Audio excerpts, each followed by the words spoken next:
Back to Chuck and Buck on your home for the Huskies, Kraken, and the 12th man. Brought to you by Tulalip Resort Casino. When all you want is everything. Everything Tulalip.com on Sports Radio 93.3 KJR FM.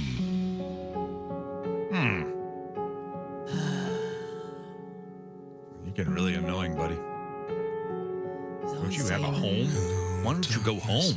He's always talking to the darkness. Go find your home. Too good for your home? Yeah. Good morning to you. Actually, great morning to you. It is a Friday, and mostly really awesome things are happening in the world here today. Right. And here in Seattle, but unfortunately in Baltimore, Maryland, they just decided to ruin our evening. Again, for a second night in a row. The Mariners, who won the first two wild games of a 4-game series against what has been a surging Baltimore Orioles team here as of late. I know their overall record has not indicated that. That's a really dangerous offensive team. And through a series of wacky events, the Mariners came out on top both Monday and Tuesday, and then not so much success there on Wednesday. And last night was a chance to bring it on home on the road, and that is by winning 3 out of 4 against the Orioles. It was a terrific pitching matchup on paper. Kyle Bradish is their most talented pitcher. Brian Wu has been arguably our best pitcher over the last year and a half.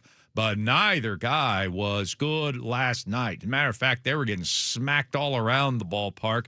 Brian Wu, who got off to a great start. I mean, the broadcasters, because it was a national game, an ESPN game last night, couldn't get over how terrible the Orioles looked at the plate against Brian Wu through 2 innings. But whatever they figured out second time through the lineup, they figured it out in a hurry. They scored 6 times that inning. And we're not talking about bloops. No. Or bleeders or seeing eye, ground balls. Nothing that was just frustrating that, they lucked out. Nope. He was getting crushed, including a 439-foot home run from Pete Alonso, which gave the Orioles 6 runs in the inning. They took a 6-1 lead. But here come the Mariners back the very next inning. I mean, there have been a lot of times as Mariner fans in the last 10 years, you're down 6-1, and you kind of like, what else is on television? Yeah, gosh, I can't wait to stare at the wall.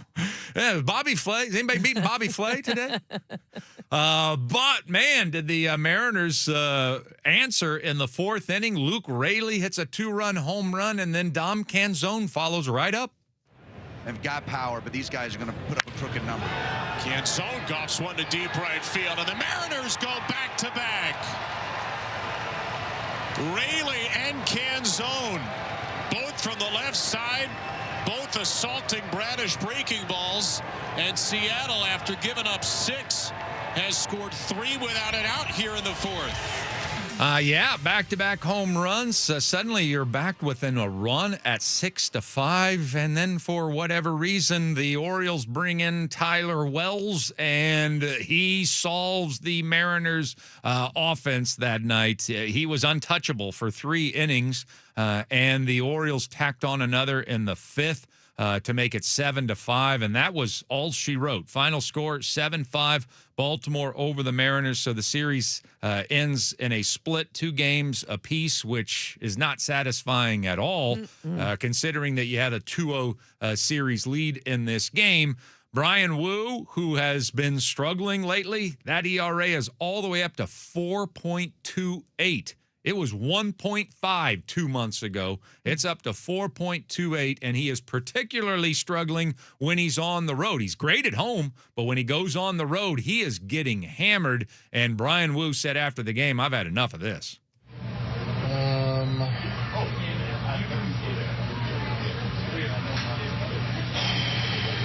don't know, honestly.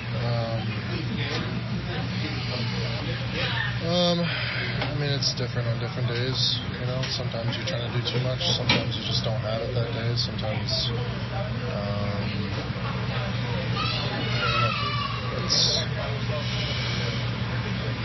if I had the answers, I wouldn't be standing here in this position. But, I wish I had better answers for you guys. I don't have them. Again, it's a lot of this is just on the road. It's only 7 games you can look at because, I don't know, if there's something, a pattern or something you can pinpoint, but it feels like why it's happening more on the road. I mean, I try to be, consistent in the way I prepare for each game, and it's no different on home and on the road. I don't know. I'm getting pretty tired of trying to come up with reasons or excuses or superlatives. I'm tired of sucking. Like it is what it is. I don't, like I said, I don't have the answers I'm looking for. I don't know. Well, that's the dude being hard on himself right there. Yeah. And the reason I had, there was such long gaps is I wanted to show, just how frustrated he really is. Yeah. He doesn't have answers right now. I mean, I know the problem. I mean, and no, Brian Wu, you can tell, cares, loves his teammates, works his butt off. He's throwing hard. He's throwing 97, 98. He's throwing harder this year than he was a year ago. I think Brian's problem is that's the only pitch that's working for him most on a consistent basis. The fastball's the only thing. And I know the fastball's getting hit hard too, but when you only have one good pitch working for you and nobody fears your secondary stuff, then they're going to sit on that fastball. So Brian Wu's having a lot of trouble showing up at the ballpark with all of his stuff working, including his location. And that's his bread and butter. When he's going, he dots it. I throw it wherever I want. And he's got a simple approach. He's not the guy trying to invent pitches in the offseason. What he does is I've got 2 or 3 pitches, and I spend the entire offseason trying to perfect them, trying to find an extra edge to them. And then that's how I approach this thing. And then if I hit my spots, and I'm going to be successful. I've already proven it. Well, he's not hitting his spots, and he only has one effective pitch right now. You're going to get tattooed. Yeah. At some point during a game, if that's how you're operating. And that's what's occurring to Brian Wu right now. And it does have to be frustrating because here you are, somebody that was never supposed to have this kind of success at the major league level, had nothing but injuries playing this sport. Mariners take a chance on you, saw something special in you, started developing that. I mean, Brian Wu was creating buzz in this organization 2 years before he actually became a household name here in Seattle.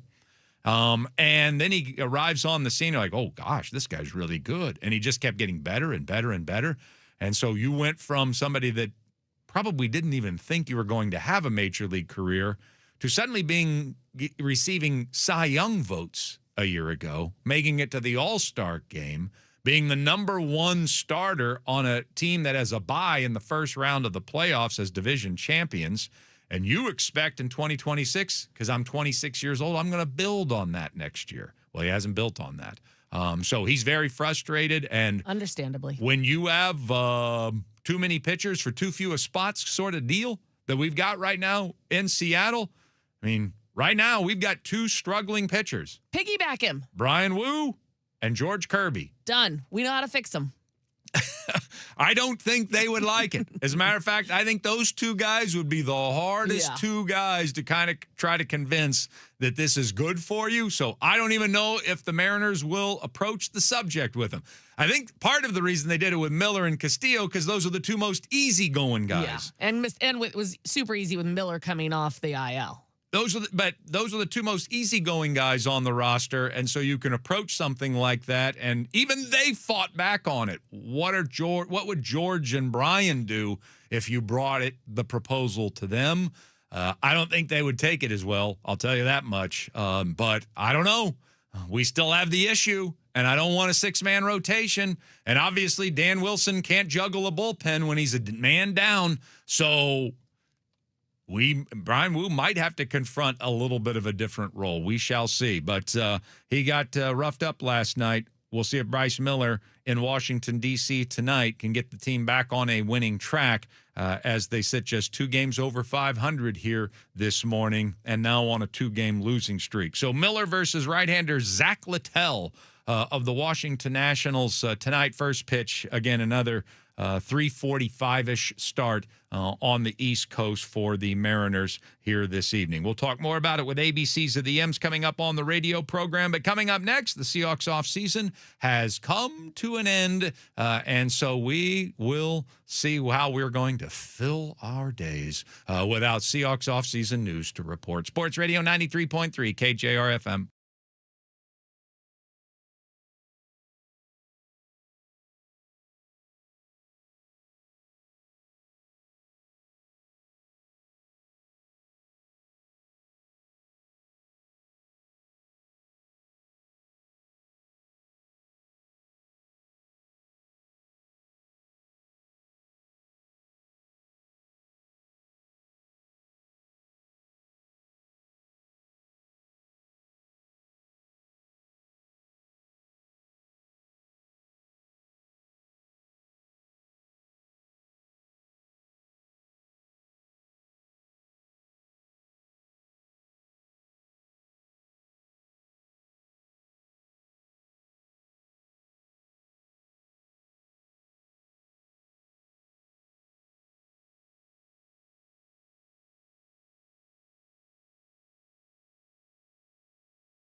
On one hand,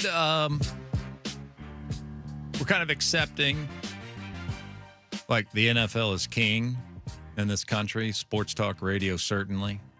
And so you're kind of accepting, oh, man, the offseason program ended yesterday. Jeez, I mean, where's all the news? Where's all the football news to break down?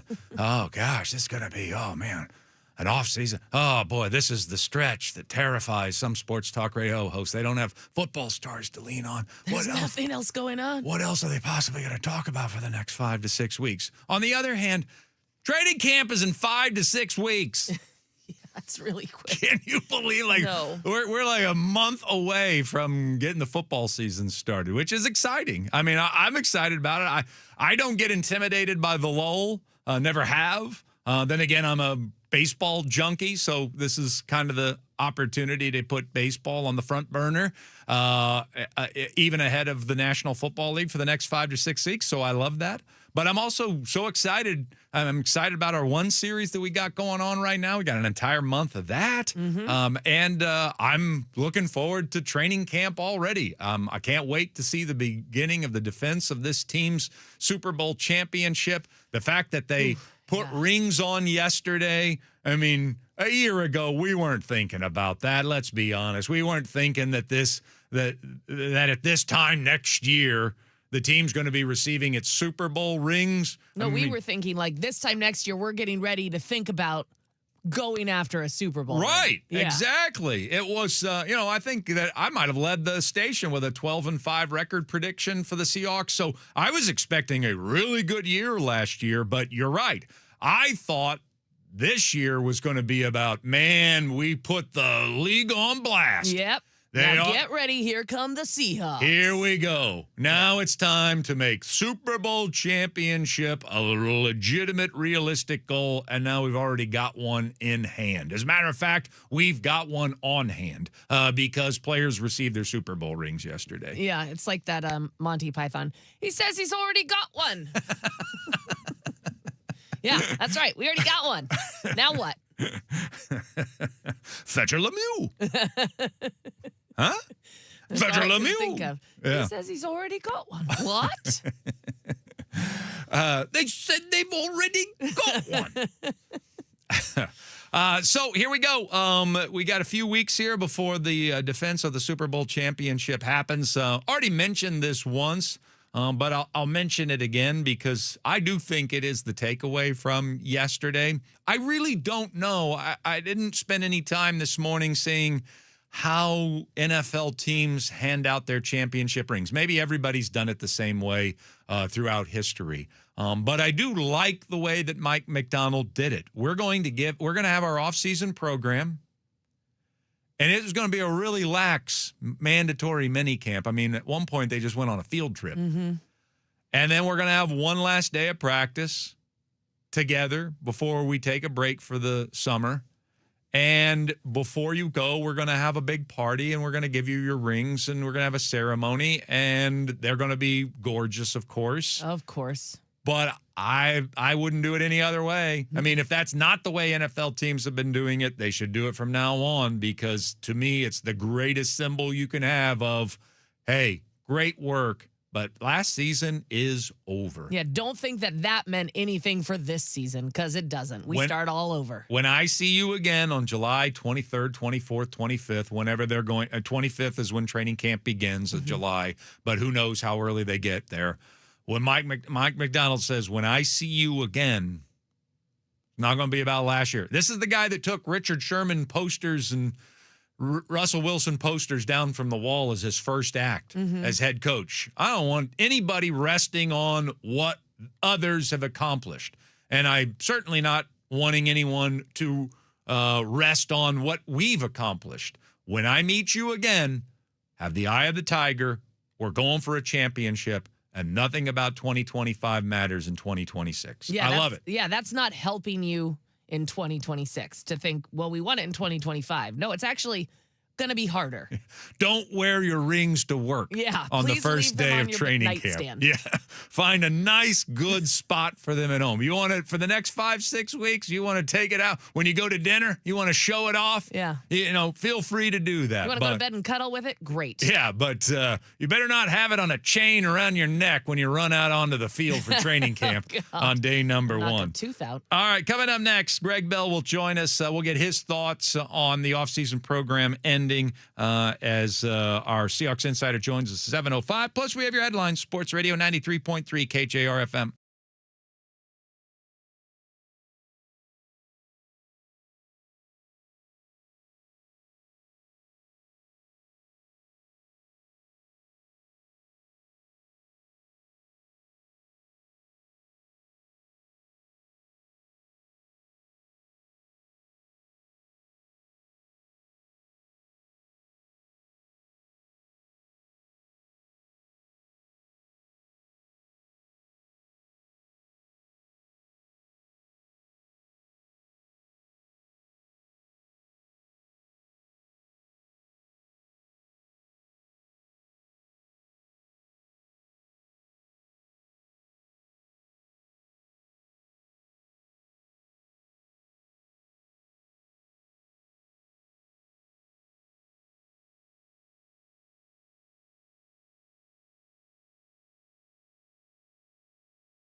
trying to pass, and even that one wasn't solid contact.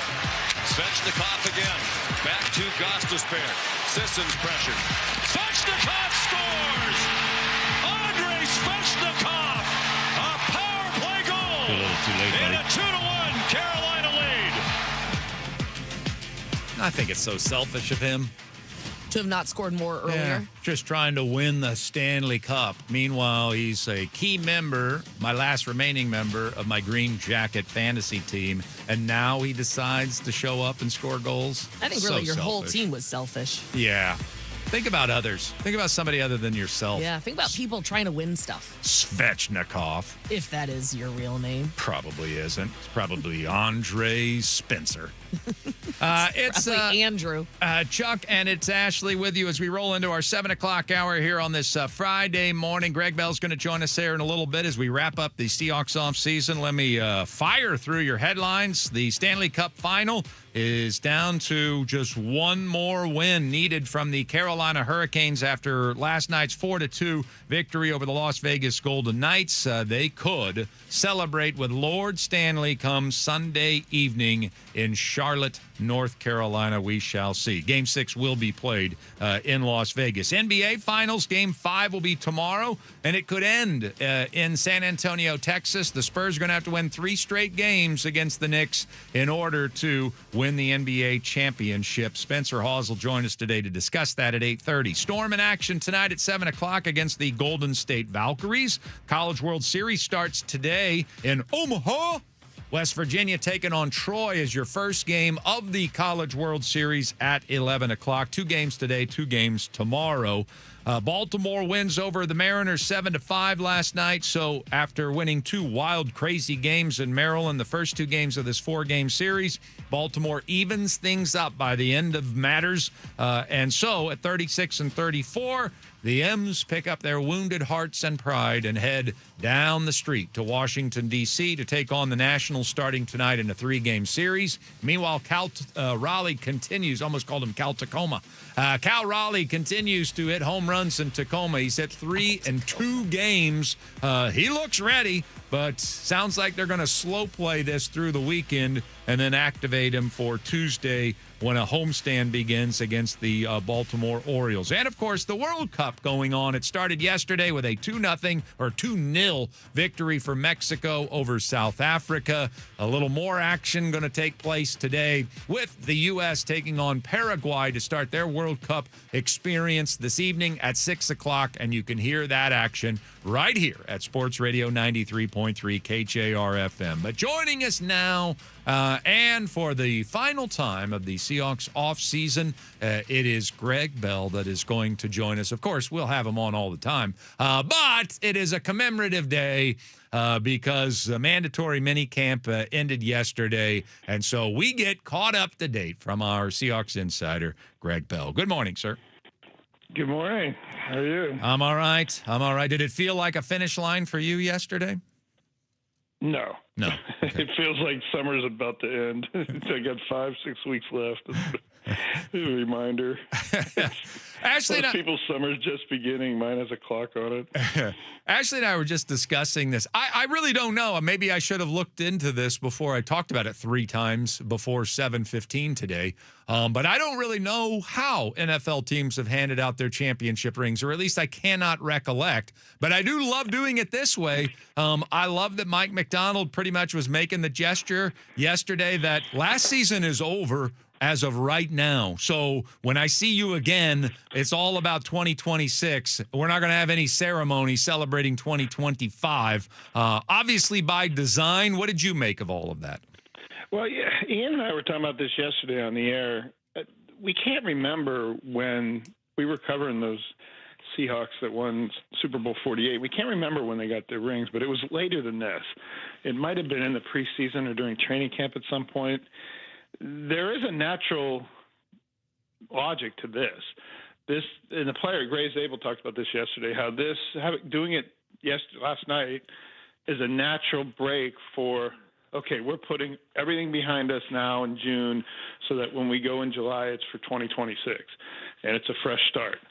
And it's about a new team and new challenges. And It's not and they keep saying this, and they're starting to parrot Mike McDonald. It's not about repeating and doing it again.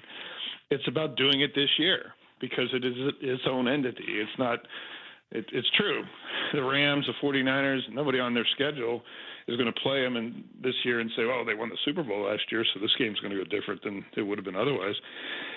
So that's what this represents, and that was the timing. And I don't want to say rushed it through, but they made sure the players, coaches, and football staff that will be intricately involved in training camp got their rings last night. The rest of the organization, the marketing and the executives and the people on the third floor of the building didn't get them last night. So that's another indication that they were just trying to make sure these rings for the players, coaches, and football staff got done last night to move on. And Mike McDonald is nothing if he's not calculated and intent behind everything. And messaging, consistency, this is another example of that. I see they skimped on the rings this year, real cheap, little cheap things. Got them out of a bubblegum machine at Walmart. There are a ton of white diamonds, blue sapphires.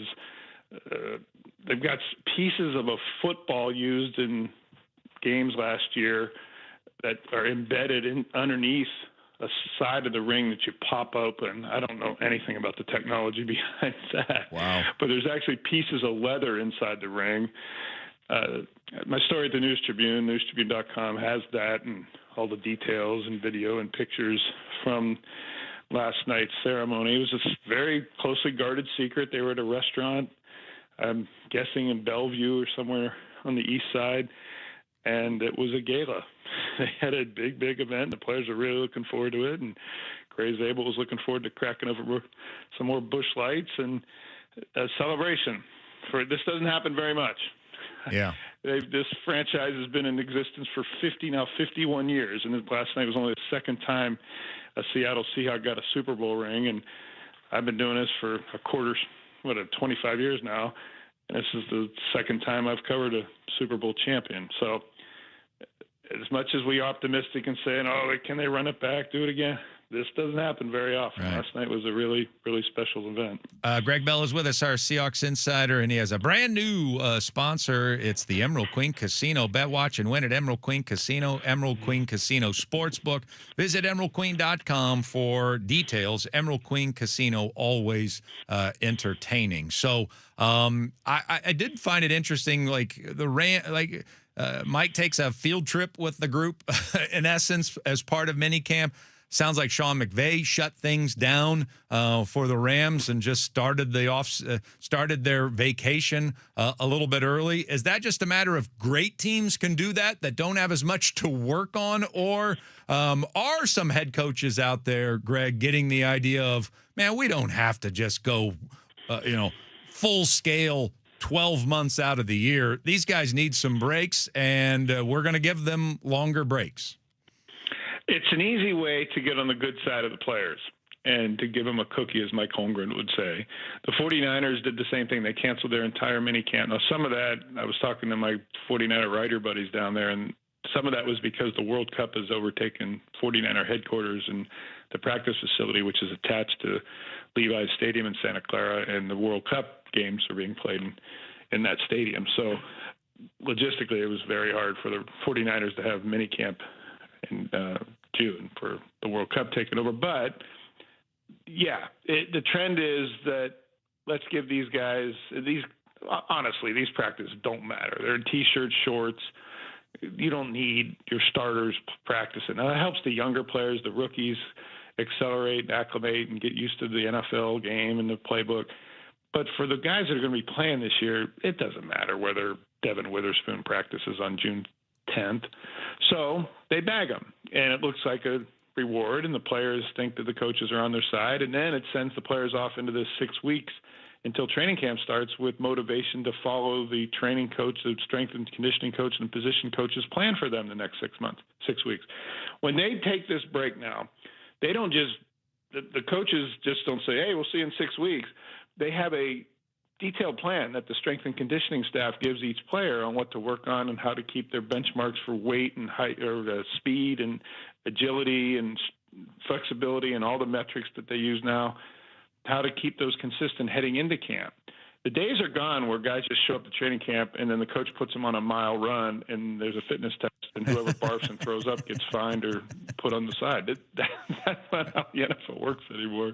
Put your cigarette down and run the 40 for me. Yeah, exactly. It's not that. So this is another way to motivate players to stay in the program mentally and physically the next 6 weeks. Our Seahawks insider Greg Bell is with us here this morning. All right, so you mentioned Devin Witherspoon. Get any indication as to when they are going to sit down at this bargaining table and try to get him his extension? Well, typically, as I just said, this is the gone fishing portion of the NFL calendar. From today until a day or two before, 3 days before training camp, everyone's gone. Everyone in the building, everyone. I mean, talking the lawnskeepers, the dog, everyone's gone because there's nothing going on, and they encourage people to take their vacations and all of that. So that typically isn't when this gets done. Typically, John Schneider has gotten it done in the days around, first few days of, either right before or more likely the couple days into training camp. I'm thinking about Russell Wilson, Bobby Wagner, some other big extensions that have been done around the start of training camp. So training camp starts July 25th. It's logical that it would be on or about 25th or a few days after that this gets done. It'll get done. There's nothing in Mike McDonald's plan that says Devin Witherspoon's not on the team after this year. He's completely central to everything that McDonald wants to do on defense. I see him moving around at left corner, at right corner, even more than in previous years so far in the off-season workouts. I see him at nickel. I see him blitzing. I see him everywhere. I hear him everywhere. So this will get done. I think he's going to be more than $31 million a year. I think he's going to eclipse Trent McDuffie as the highest-paid cornerback in the NFL. Does Mike McDonald arrange it? Because I read where you wrote that the defense dominated the last bit of minicamp. Does he arrange it? I mean, is that just the defense in him? He just makes sure he puts the defense in the best position possible so they get to walk off? Is he kind of, petty like that? It seems that way. It seemed orchestrated. It felt that way. I will say Sam Darnold, the starters, did not work 11 on 11 as much ones versus ones yesterday. So when I say the defense dominated, it was mostly the reserves. A couple of nice standout plays from Julian Neal, the rookie third-round cornerback. Bud Clark had a couple great pass breaks up in the end zone off of Drew Lock passes. A couple interceptions, including one by Neal. The typical is that the defense runs it all the way to the other end zone to complete the play. Witherspoon was running with him 100 yards to the other end zone by the building. Then they tossed the ball up in the air and they shot it like it was a duck or some clay pigeon in skeet shooting practice. They did that 3 or 4 times. Witherspoon gets an absolute kick out of yelling and screaming at the offense as he runs 100 yards down the field to the other end. But at the end of practice, there was a sack, would have been a sack of Jalen Milroe on a naked bootleg play. And McDonald pumped his fist and pumped his arm, and he was pleased. And he made sure the practice and the offseason ended on that play, the defense dominating yet again. So it should be that way. This is the number 1 ranked defense in the NFL, and they have a new offensive coordinator in Brian Fleury, and usually the defense is ahead of the offense anyway. They're not in pads, so the offensive line's not being able to assert itself, so on. But the tone was, yes, a very Mike McDonald defense-first tone to end the offseason practices. Are they ready for Hard Knocks? Has it been a big conversation here in the last few weeks with these different various camps? Anybody actually looking forward to it? What's the pulse there with those cameras coming to training camp this year? Well, I only hear him talking about it when we ask him, which seems to be someone asking him every day about that. The NFL Films crews, they're already doing preliminary work, and they've been out there this week shooting minicamp. And I've been watching over their shoulder thinking, how are you going to use this? There's nothing really of value that it will apply by August and late August when viewers will be watching. But they're tongue-in-cheek when they talk about it. They say, oh, yeah, we're looking forward to it. This is a nuisance for the players and the coaches in their daily lives. But once it airs, they'll get a kick out of chiding each other on what dudes looked like on film. And I can't believe you said that. I can't believe they used that kind of stuff. it adds a little bit to the frat vibe that sometimes goes on in camp. So I do think it is a challenge for Mike McDonald and John Schneider to keep their culture under wraps, to keep it proprietary, and only they know what they have here. They don't want any secret sauce recipes getting blasted out on HBO across national television. And so their challenge is to be accessible and cordial and cooperative and show and give nothing. Can they do that? Can they swing the doors open, have them in meetings and the cameras rolling, yet reveal nothing about the inner culture? Because that, honestly, Chuck, and we've talked about this, they think that's the reason they won the Super Bowl. It's not the X's and O's that everyone can see and study. It's what they have inside the locker room, inside the building, the culture that no one else can see, and they're not really willing to share that. That's what this threatens a little bit. All right. Well, normally, last couple of years, I would have told you enjoy the next few weeks off, but you were the fool that took the midday show at KJR. So that's right. I've been covering a World Cup for the News Tribune and for KJR, and doing shows from Jimmy's right across the street from the stadium. And yeah, I'm not going too far away, but that's okay. All right, man. Well, thank you. We appreciate it, and we'll see you soon. All right. Thanks. Happy Friday. Greg Bell, our Seahawks insider. Of course, follow him at GBell Seattle there on X and thenewstribune.com for complete Seahawks coverage. And even though the offseason program ended yesterday, we're going to have Seahawk news all the time, and we're going to lean on Greg Bell for that. It'll be a quick 5 weeks till training camp begins. And excited to have Greg with a brand new sponsor, the Emerald Queen Casino, which is also sponsoring now What's on Tap as well at the start of our show. And how many times have we slow danced with the Emerald Queen Casino over the years? So it's nice to have them back in our arms. Welcome them into our arms.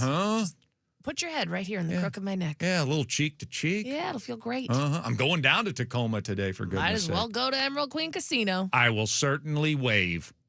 Yep. It is a friendly place to wave to when you're driving by. Yeah, I do wait. Yeah, I think I do point it out. I'm like that old man that, look at that sign. Oh, there's Emerald Queen Casino. Hey, there's that cornfield again. I hear they're doing great things. All right, coming up next, the ABCs of the M's on Sports Radio 93.3 KJR FM.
Miles Mastroboni had a hit last night. Cole Emerson did not.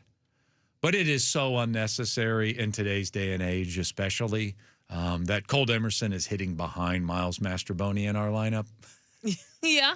Right? Mm-hmm. I mean, what are we really doing? We're trying to teach him a lesson that you got to earn things around here, young boy. Is that what this is all about? We know Emerson's a more dangerous hitter than what Mastroboni is. We've got enough evidence to support that. I mean, the Los Angeles Dodgers hit Shohei Ohtani leadoff for a reason. And that reason is we don't want to lose one game where our best hitter is on deck because we could have hit him higher in the order, and yet because we hit him third or fourth, he ended up being in the on-deck circle, and the guy in front of him got an out. Yep. And the game ended with our best hitters. That's why they hit the best hitter in the National League leadoff for the Los Angeles Dodgers. Well, the same thing applies here. I was just so sure that game was going to end with Miles Mastroboni at the plate because we're doing some sort of, you got to earn it, kid, old school mantra. No, play your better player higher in the order. I get we're not hitting him clean up. I get we're not going to lead him off. We don't want to put that kind of pressure on a 20-year-old. But there's no reason for Cole Emerson to be hitting behind Miles Mastroboni in our lineup ever. No, I don't think he doesn't seem like the type of player either that needs to be taught where he belongs. That's a great point, too, because that's the reason that we've sped him to the majors is because he's different. Right. Like if we hit him seventh, it's going to go to his head. Yeah, I don't think that's going to happen. So enough. Stop being cute about this. Yeah. Again, I'm just going to lean on this all year long. Our starting rotation should be 5 guys strong, and it should be the best 5 guys. And our starting lineup should be the best 9 guys. Mm-hmm. And in that starting lineup, we're going to hit our better guys in more advantageous positions in the order. I think that's how it's supposed to work, isn't it? It's not that hard. Yeah. Again, stop playing chess, just play checkers. V is for vaccination. So I hope over the course of the last 2 days there in Baltimore, despite the fact that we seem to be on a little bit of roll, we clearly decided that we need to rest our entire bullpen for 2 days. That was obviously a goal. Now, I'm not saying they weren't trying to win those games. I am saying this, though, that once they fell behind, the priority was clearly not winning. The priority was our relief pitching core needed time off. We needed to find a way in our schedule, our busy schedule, to give our entire bullpen, our best 5 guys, some rest and relaxation. And so I hope you accomplished what you set out to accomplish. And I hope that there's a different approach to how you're going to use the bullpen going forward the rest of the year, because there is no excuse for being this thin in your bullpen at this point in the season. We're not even to the middle of June yet. We are 70 games into a 162 game schedule. Our relief pitching core has thrown fewer innings than any bullpen in the American League, and yet we get to June 10th and we've got to designate 2 days as a get-well day for the entire bullpen. I mean, say what you want. Maybe I've overreacted to some of the ways Dan Wilson has managed and made some decisions. I've asked Ryan Healy. Mm-hmm. Ryan Healy doesn't see anything wrong with the way Dan Wilson has used his pen. I know if Bucky were here, he wouldn't have a problem with the way Dan's used his pen. I have. But I will say this. I just don't see, when you are using your relief pitchers less than anyone else in baseball, how you could end up in such a pickle in mid-June that you can barely get through a series because all of your relief pitchers are tired. The two equations don't even add up together, do they? No, they don't. And it does seem like it isn't a strategy. It is more of we're just going to rest. It's not, it's over the last 2 games because you did just let your starting pitcher had a blow-up inning. You let them stay in the game for a little bit longer, and then you used last night only 2 relief pitchers. The night before, only one. So it does seem like you're trying to just openly say, okay, we need rest. We're struggling. And I can't quite understand. Like, if that's the case, how are we going to make it through an entire season? Well, that's just it. I mean, that does happen during the course of a season where you're like, oh, man, whatever we can do, we'll even kick a game or two in order to get our bullpen back to where it needs to be. But that typically happens after you've had like one, maybe even two guys in your starting rotation who couldn't get out of the third inning. Mm-hmm. And it just blew the whole thing up. Yeah. And now you're like, all right, we got to strategize. We got to we even used the Phantom IL already on a guy. We've got to figure out, we got some relief pitcher is going to have to go 5 innings tonight. We're going to have to throw a shortstop. Johnny Pareda is going to have to pitch tonight. I mean, there are those hoops that you got to jump through during the course of 162 games. But if we're already forced to jump through them in the middle of June, when our bullpen's been used less frequently than anyone else's bullpen, something's gotten mismanaged. Right. And I think in the end, yes, will we be excited or happy that our relief pitchers are fresher than other people? Probably. But are they going to be? That's my concern. Kind of sounds like they're 'cause I already don't know exhausted. if we're going to struggle. And then also, with our 6-man rotation, this is supposed to be helping the bullpen, right? The starters are supposed to go longer. Well, they're not necessarily going longer. Right. But the bullpen is but I would look at that if I'm the Mariners organization as a whole and say, well, clearly the 6-man rotation isn't working because our starters can't go long enough to give our bullpen any relief. I agree. I think it needs to be scrapped. Yeah. I mean, if the 6-man rotation is really creating this kind of havoc with your bullpen that you can win the first 2 games of a series and then fall behind. The moment you fall behind, just kind of like, well, the priority is not to come back here. Right. The priority is to rest our bullpen. And we didn't score enough runs to come back anyway. So I'm not I'm not blaming the last 2 losses. Alex Hoppe, Nick Davila, they both did a good job. I'm not trying to say anything to suggest that. But what I am saying is that if you're already in this big of a pickle when you're using your bullpen less than anybody else, what is that going to say when things actually do get a little hairy? Yeah, it makes me nervous. At stages during the course of the season. Finally, W is for Wu. And obviously, Brian Wu is having some difficulty figuring things out on the road. I think he will be fine.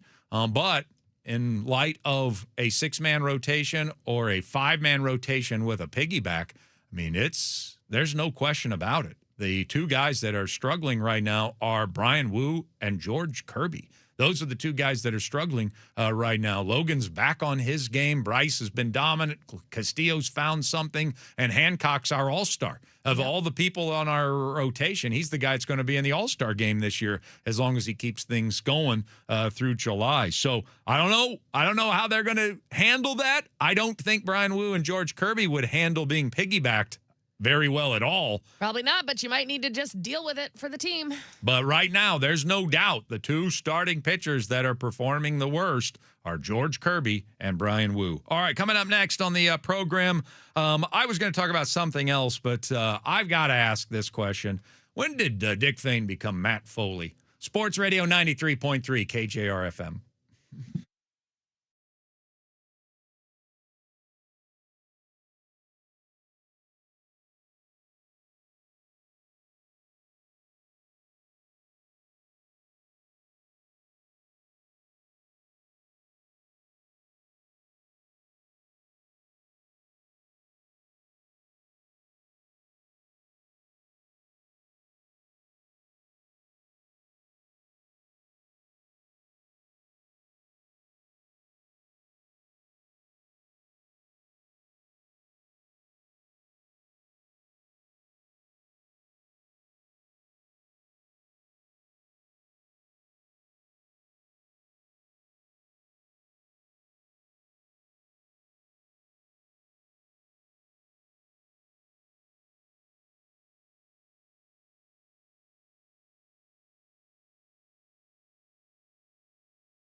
Good. Now, as your father probably told you, my name is Matt Foley, and I am a motivational speaker. Now, let's get started by letting me give you a little bit of a scenario of what my life is all about. First off, I am 35 years old, I am divorced, and I live in a van down by the river. One of my favorite Saturday Night Live. It might be my favorite Saturday I Night wanted Live to skit. instantly watch the whole thing when I was recording that. It might be my number one. Now that I good. think back on it. Just the physical comedy that he's doing during it, while also just the timing of his comedy. It's the best. And plus that, because Veronica Corningstone, what's her Oh, yeah, name? Christina Applegate. Christina Applegate was the guest celebrity host. Yeah. And she could not stop laughing, and David Spade could not stop laughing. The whole thing, it was just phenomenal. It really was. But I was listening to Dick Fane's new promo, and I'm like, I was getting Matt Foley vibes from it because everybody remembers from that skit the van down by the river. Yeah. I am thrice divorced, and I live in a van down by the river. That's what everybody remembers from that skit. But the funny part of that skit was, to me, the funniest, I should say, part of that skit was when he was like, I guess I don't bathe regularly. And I don't always chew my food. You know, and he's putting in quotes. Yeah. And he's putting in quotes like some really important things that you should be doing to be taken seriously as a professional. And it may indicate why you're living in a van down by the river. Am thrice divorced. And so the most recent promo from Dick, and I appreciate how Seahawk-centric that he is and how confident he is with the direction the program is heading in. But Myles Garrett and Aaron Donald are some pretty worthy subjects. They have changed the narrative heading into the next offseason.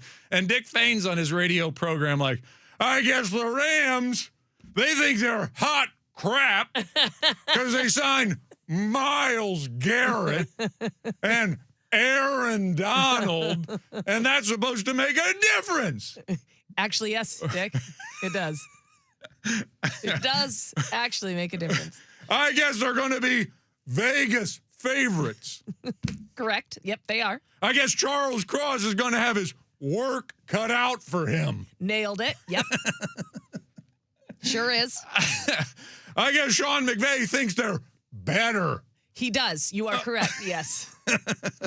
So do Right? a lot of other people. That's so true.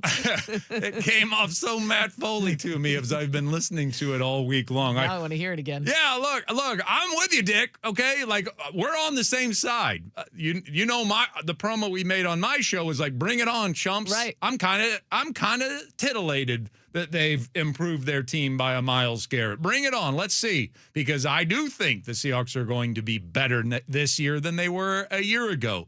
And yeah, I think the Rams are going to be better too. But let's fight it out. And that's exciting to me. Yeah. As a football fan.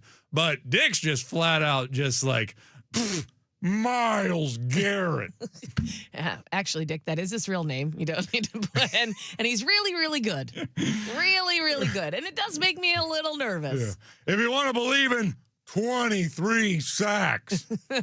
Okay, well, maybe that was a little inflated. I'll give you that. I'll give you that, but that's it. So, yes, that made me laugh out loud when I was hearing that. I think those are some significant moves. Yep, I would agree. And I think that I hope Mike McDonald's taking them seriously when they prep for the Rams. Yeah. Think you may want to put that telestrator on Myles Garrett. The impression's really spot on. Otherwise, I think we might be living in a van down by the river. I do think if we'd made that move, we'd think it was pretty damn good. I think we'd be celebrating quite a bit. Yep. But maybe there would be in somebody in Los Angeles. I guess the Seahawks think they're hot crap. Yep. World champs. Darn right. All right, Ocho's next. Sports Radio 93.3 KJR FM.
The best 12 minutes of 8 minutes of radio. 8 minutes. Brought to you by the rich, complex flavor of Pendleton Whiskey.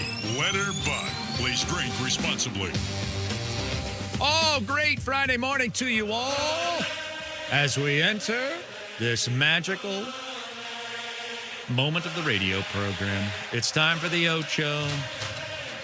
And there is one thing on a lot of your minds out there. The World Cup is here. Crank it out. Hey. Hey. Do you think Anders is doing a dance right now? Hey. For sure.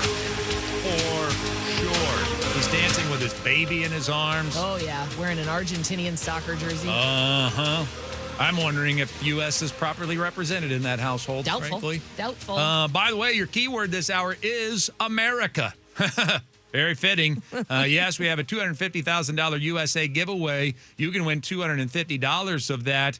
Good luck to you. Enter the nationwide keyword at 93.3KJR.com, and it is America. Used in a sentence, America is going to win the World Cup. Yes, in that means I'm going to win the green jacket draft. Right now, Anders Hurst is on the phone line, so shaking his excited. head, saying, no, that's not going to happen. Sorry, I couldn't control myself. I was like, I'm going to win the green jacket. Everyone's going to feel so stupid that I'm so smart. Joining us now on the program is one of our two soccer experts here at Sports Radio 93.3 KJR FM. It is great to have Anders Hurst join us to start the Ocho here today. Happy World Cupping to you, sir. Yeah, good morning, guys. Appreciate you having me on. I will say I'm wearing my U.S. men's national team jersey right now as we speak. So it is being well represented. Very good. And you know, I subscribe to the theory that Softy has in the afternoon, where if you're going to kick off the show to kind of like bring a guest on to kick off the show, you better be a damn good guest. And I think that same theory applies to the Ocho, does it not? Yeah, I agree. Okay. Yeah. Okay. And we couldn't get anybody else, so. Yeah, that's fair. All right, so let's go ahead and deal with my outlandish statement that you overheard while you were on hold. Does America have any chance of winning it all? It's tough to say they have much of a chance to win it all. I do believe they will go on a kind of a magical run, is kind of the phrase that I've been using. Think of it kind of like a Cinderella story in the NCAA tournament, right? The Florida Gulf Coasts never win it all. It's like they can get to the Elite Eight sometimes, or even maybe a Final Four, like the George Masons of the world. But I feel like so that's what the U.S. team is, like a 12 or a 13 seed in the NCAA tournament. Is that what you're equating it to? I'd probably say more like a 9 or a 10 seed, but okay. Yeah, in that same realm. They are ranked, I think, number 15 or 16 in the world, so that would, I guess, translate to a little bit lower of a seed than that. But in terms of soccer, we've talked about it before. There's only been 8 champions total in this almost 100-year tournament. So it's just something that the top teams more often than not win. You rarely get the actual Cinderella story winning the tournament, but you can definitely get a nice run out of it, and that will be a positive. I'm not saying that wouldn't be an amazing experience as a U.S. men's national team fan. So what about tonight? Let's just take this one step at a time. What do you think of this matchup tonight with Paraguay? Yeah, I think first of all, it's a must win for the U.S. It's hard to say that in the first game of the season, first game of the tournament. But it's one of those where if you were to kind of either draw or lose this game, you put immense pressure on yourself in the USA-Australia match in Seattle, because Turkey is the second best team in this group, maybe even the best, depending on how you look at it. It's having to go into that third game needing a result to get out of the group would be very stressful, and I think it would be something where the pressure would be easily mounted on the boys. But Paraguay is a very winnable game, so that's the other reason why it's a must-win, is because you should be winning this game. All the expectations on this team is that they are going to make a run, so that would be easily thwarted if they weren't able to take care of the Paraguays of the world. However, I will say The champions of the last tournament, Argentina in 2022, they played their first game of the tournament against Saudi Arabia, probably a worse team than Paraguay, and they lost. And they ended up going on to win the tournament. So there have been instances where really good teams lose their first game to winnable opponents, and then they kind of figure it out after that. So, but I think for the U.S., they need to kind of start off on the right foot here tonight. Brad Evans told me earlier this week just how important, and I had underestimated it, it is to have one of those like superstar players. You can't win the World Cup without one of those guys. I've been hearing about this Christian Pulisic for years. Is he one of those guys yet? I wouldn't put him in the category of like maybe a top 10 player in the world, but he always kind of steps up his game, during the World Cup for the U.S. men's national team. And I feel like he's at the perfect moment in his career to kind of break out into one of those types of players.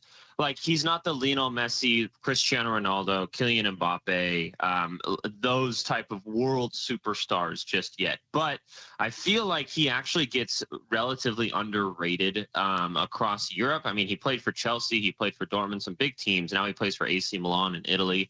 And I feel like he was actually a really good player for a lot of those teams, but just because he's American kind of gets overlooked a little bit. Just, I don't know why. It's just kind of how it goes. But I feel like Pulisic is to the point where, all right, this is kind of a make or break tournament for him. If he were to kind of on home soil break out and show that he can, play with the big boys, so to speak, and kind of jump himself into that conversation, then we can start to kind of dream a little bit more as U.S. men's national team fans. Well, your son is getting ready for his first ever World Cup. He is half Argentine. He is half American, so he's listening right now. Who is your pick to win it all in your son's first ever World Cup?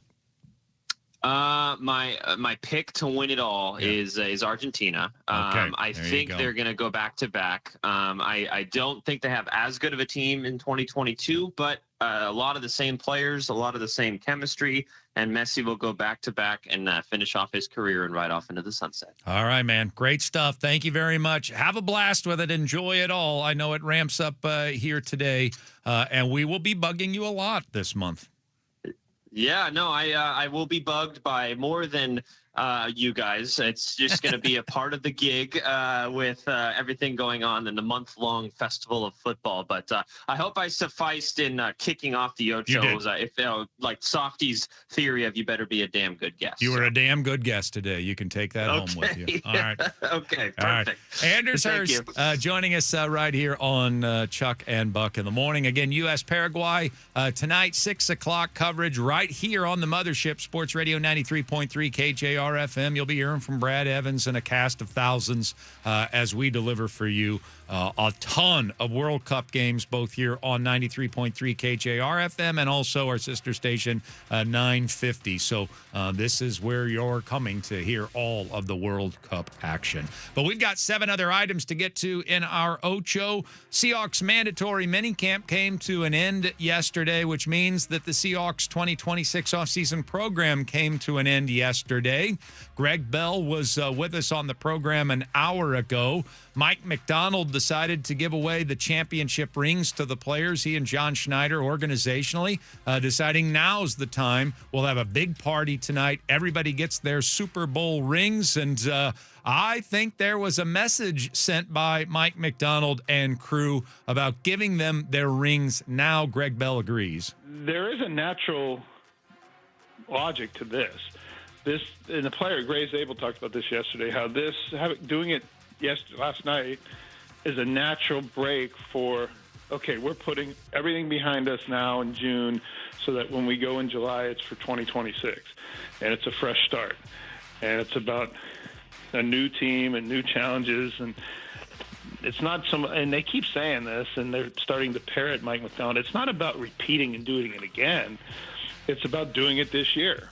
Yeah, I love this. I honestly cannot recall when other teams have given their players their championship rings. Maybe this has been going on for years, but this is how I would do it. your last time together in your off-season program. To me, Ashley, it's a gesture of, all right, this is it. This is your reward for 2025. The next time I see you, it's all about 2026. I don't want to hear about last season when we reconvene on July 25th. Yeah, I would agree. I think it's great. Put this year in the past, have its proper celebration, have some time to go home, enjoy your ring, show everybody, and then come back in July and it's back to business. I did a Google of the Rams 2022 when they got it. It was July 21st, so they did it. They gave them heading into training camp, or right it before training camp. I like this better. Yeah, me too. I don't want to go into the next season thinking about what we did last season, unless you were terrible and you're using it as motivation. But if you are the best of the best, you should not be relying on that to get you through the next season. I mean, I know it feels like, oh, man, 4 or 5 weeks without football. Well, we're still going to have football. There's still going to be some stories broken. Witherspoon's probably going to get a deal in the next 4 or 5 weeks that we're going to have to monitor. But we're not that far away. We're 5 weeks away, 5.5 weeks away from the start of training camp. It starts on July 25th. And this year, a different training camp than ever before.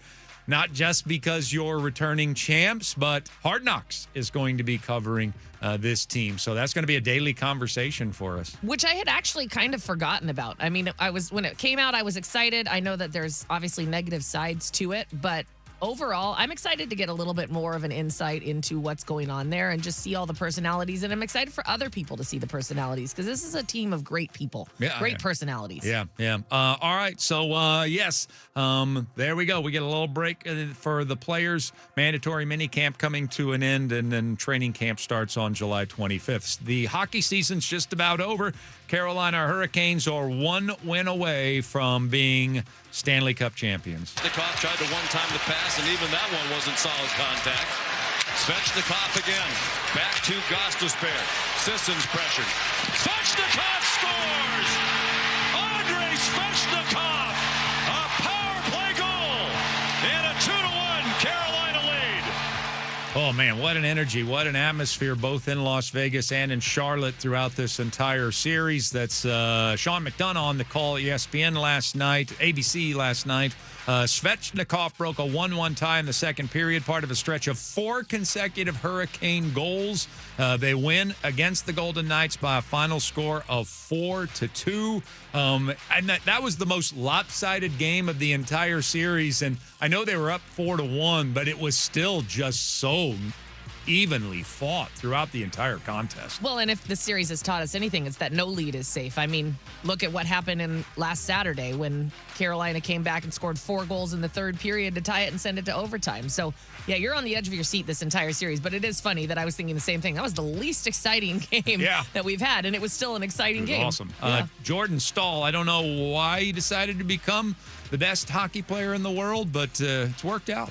Worked out really well for the Hurricanes. Pretty good at that. Yeah, he scored another goal last night. So Carolina wins at 4-2. Game 6 will be Sunday. That could be it. We could be watching the Carolina Hurricanes hoisting Lord Stanley's Cup. Of course, Vegas head coach John Tortorelli, who's never shy of giving us a quote, says he's not checking out of his room in Charlotte. His way of guaranteeing that the Knights will force a Game 7 and be back in the Southeast to try to win the Stanley Cup championship. One other note from hockey, Nikita Kucherov of Tampa Bay.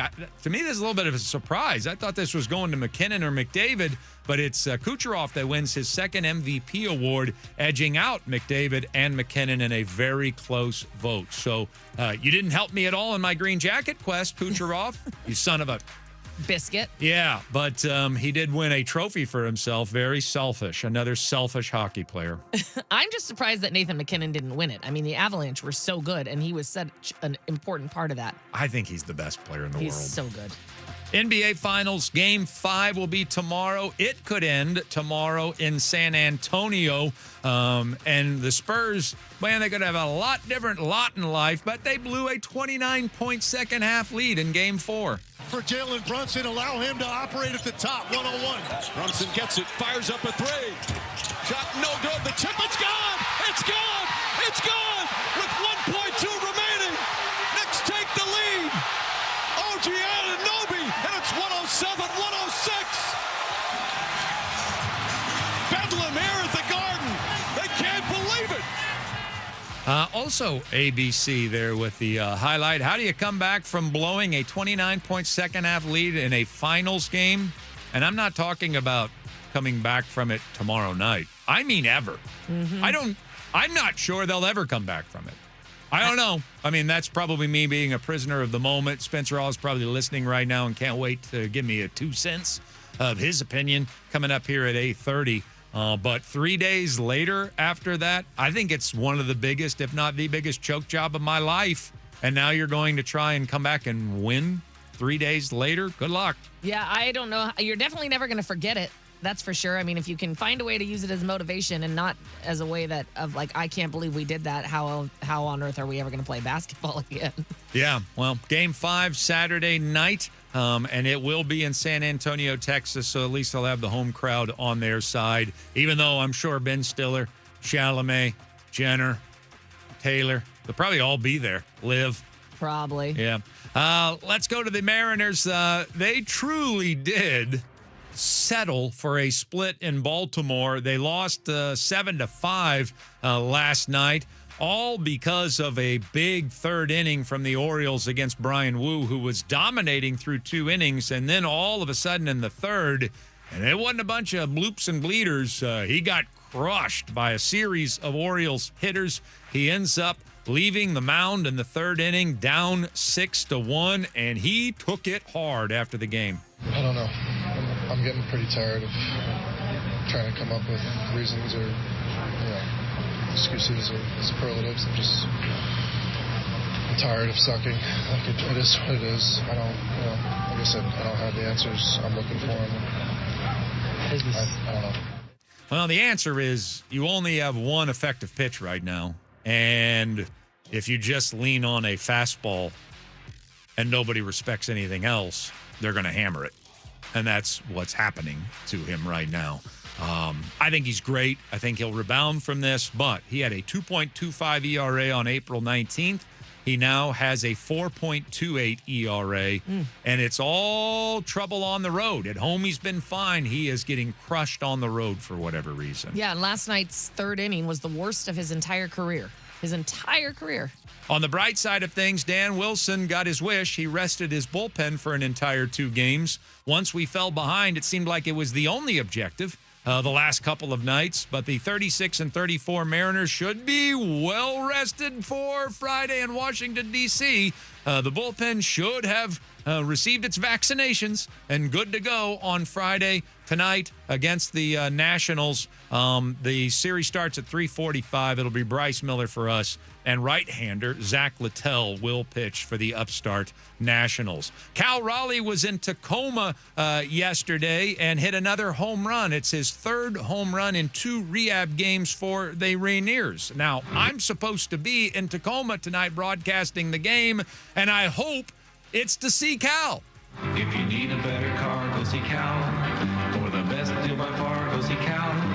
If you want your payments low, if you want to save some dough, go see Cal, go see Cal, go see Cal. Any model, any make, go see Cal. Give your pocketbook a break, go see Cal. Save some money, save some time, save a nickel, save a dime. Lower prices every time, go see Cal. Yeah. Oh, man, if he didn't have enough incentive before, now he's going to give you a good car deal on top of it all. I mean, that guy really can do everything. Does he look ready? Maybe. Kind of looks ready to me, but that doesn't mean the Mariners are prepared to activate their all-world catcher, or then again, maybe it does. The plan was for him to stay in Tacoma, have the day off tonight, and likely go back-to-back games behind the plate Saturday and Sunday before activation in time for the upcoming homestand starting Tuesday against Baltimore. But, as I've mentioned a couple of times this week, I don't want to keep wasting Cal home runs in Tacoma.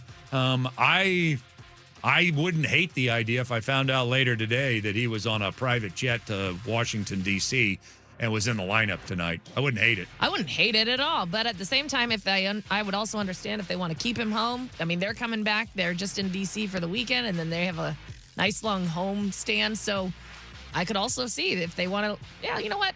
Get some rest. You're doing well.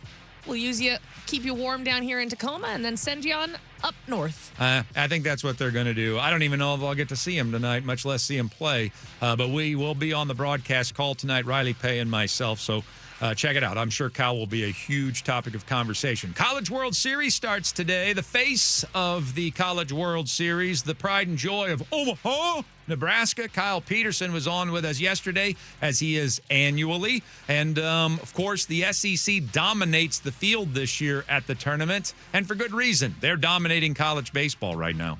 Well, when you've had a team play for the national championship, be in the finals 16 of the last 17 years, that's pretty loud.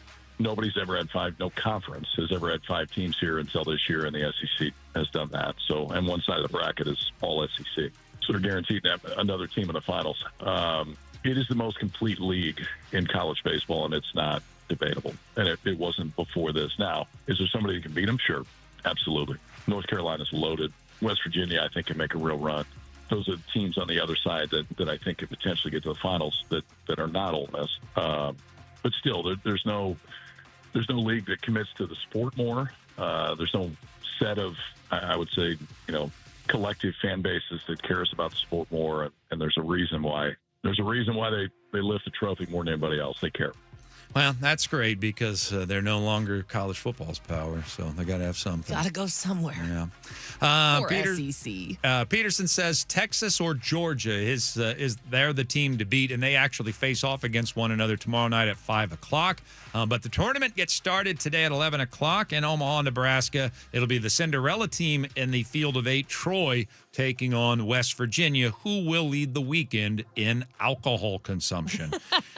And finally, great story here in Washington featuring 2 twins who have taken over the track and field world, and they actually wear the Washington Huskies purple. The older fairy instantly knew that these were not ordinary twins, but magical wizards. Yes, they must be. Let me introduce you to the Mole sisters of Montlake. Twin sisters Amanda and Hannah Mole are the 2 best pole vaulters in the sport right now. Hell, they're record-setting. In fact, Amanda Mole made national news last night, breaking the all-time record for pole vault, clearing 15 feet, 10 and a half inches, and her new record breaks her sister's now old record. Oh. And has, by the way, vaulted the Huskies into first place at the NCAA Track and Field Outdoor Championships. But I think there's a little more track and field to go. So great accomplishment. Congratulations. Maybe the sister comes back at another date and breaks her twins record. We shall see. But it does officially mark the only time in the history of parenthood where mom and dad are proud to hear that their college-age daughters are happy and excited on the pole. It's never happened before. Never before. Not until now. All right, coming up next on the radio program, it's time to check in with Spencer Hawes, and I'm going to tell you something. Ashley and I have been worried sick about him. Sports Radio 93.3 KJR FM.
want is everything. EverythingToledo.com on Sports Radio 93.3 KJR FM.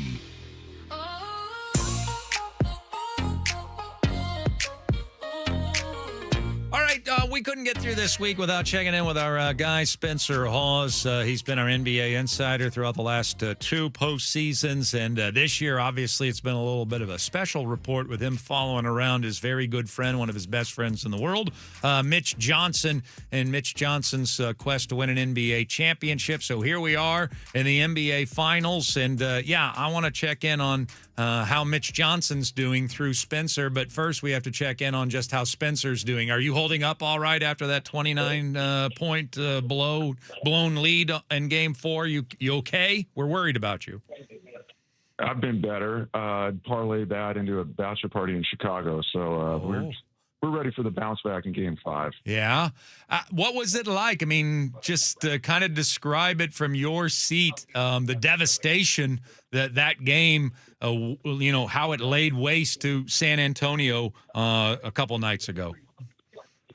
It was obviously tough to watch. I kind of think it's like when people talk about going broke, they say it happens slow and then it happens fast. It's like you could kind of see it percolating, and once the Knicks were kind of able to get past that 14-15, it was like the floodgates opened, and oh man, there's 10 different plays that if they go the other way, it's 2-2. Yeah, everybody's talking about the Spurs. They're going back. They got home court back, and that's what makes sports great. What was the biggest reason in your estimation, for the collapse? Shot selection, I think, especially in the fourth quarter. Young guys that have proven they can fight back, but have also shown that they're not necessarily the best at closing teams out and putting them away when they're down. And I thought the early errant threes and just the volume of those, when every possession, if you can pick off 10, 15 seconds, that's how you run out the ball. It's like at a football team running the ball. That's how you run the clock out. And it was what got them there, but time and score, being able to recognize that, yes, maybe I'm open, but there's a reason I'm open with 20 on the clock. You gotta be a little more patient, I think. Why couldn't Mitch, your buddy, get through to them on that? Did he try and it was just and he just the heat of the moment, they just could not listen to reason? How did Mitch act about it afterwards, and why he couldn't get his players to take better shot selection? I mean, I don't have an answer for that. I think, the way the game is now, there's so many guys have a green light in early situations and even late in the game, and they have a team full of guys that thrive in making open shots and taking them early. And I think it's just, once the momentum started turning around, it's tough to turn around that battleship. Can you realistically come back from something like that in a 7-game series?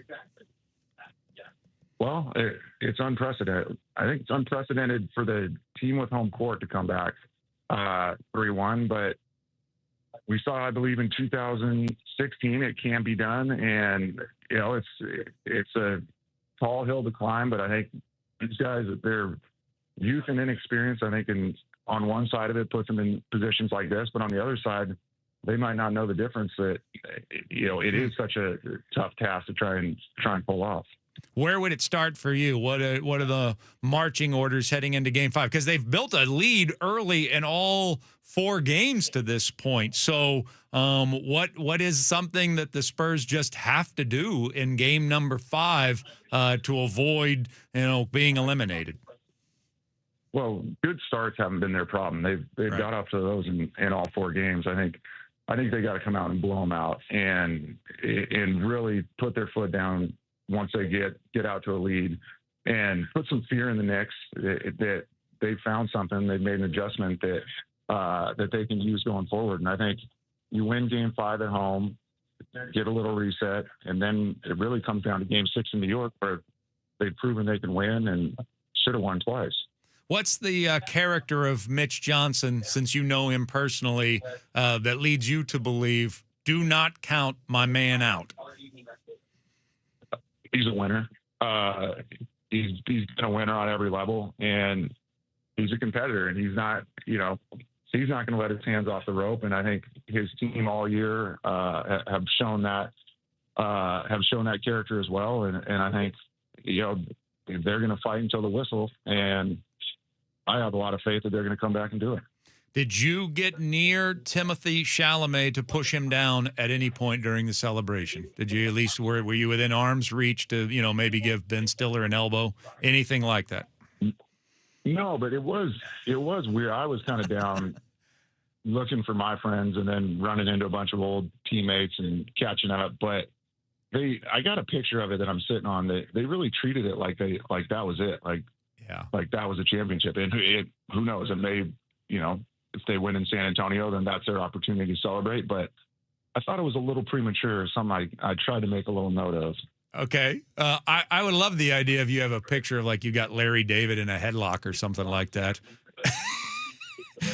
No, just kind of the chaos of, it's not over yet. And there's 500 people on the court dancing around, players, celebrities, whoever, whatever combination. I was like, this seems a little early. Yeah. Well, a lot of people are saying they've never seen an event like that. Not just the lead evaporating, but just the entire evening, the electricity. And I know it ended very disappointing for you and the San Antonio Spurs, but speak to that. Like, what was that building like from beginning to end at Madison Square Garden?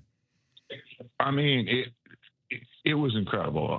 I've never felt anything like that. And it wasn't even, the building was one thing, but it's like the entire day in the city, especially as you got closer to game time, was just an energy that you're not going to find anywhere else. And honestly, for 3 quarters, it was good at the start, and then for 3 quarters, it was quiet. I was told by a friend, be prepared to stand the entire game.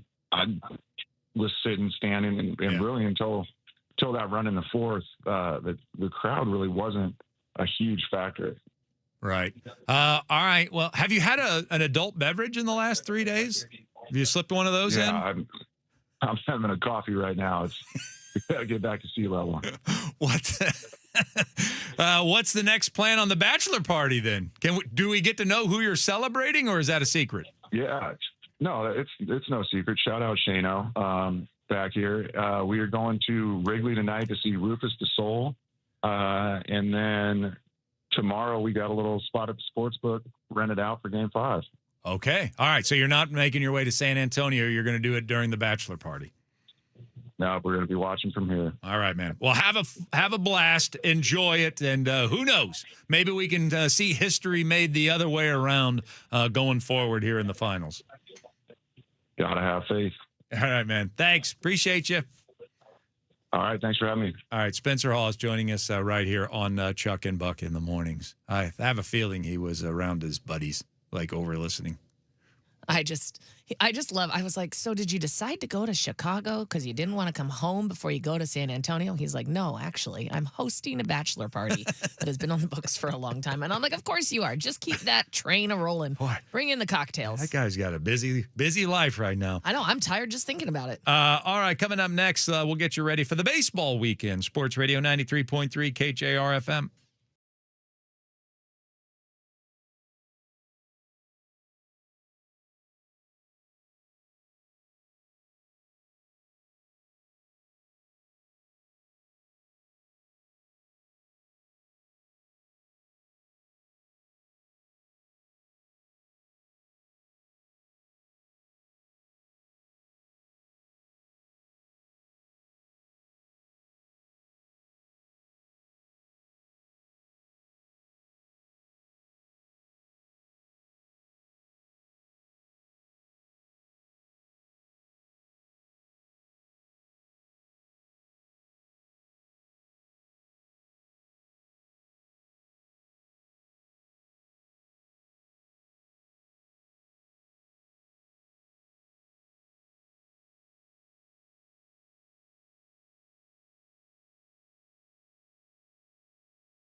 what to do tonight, how to take in all of the activity. I want to watch the Mariners face the Nationals, and I want to watch the World Cup at the exact same time. Where could I go?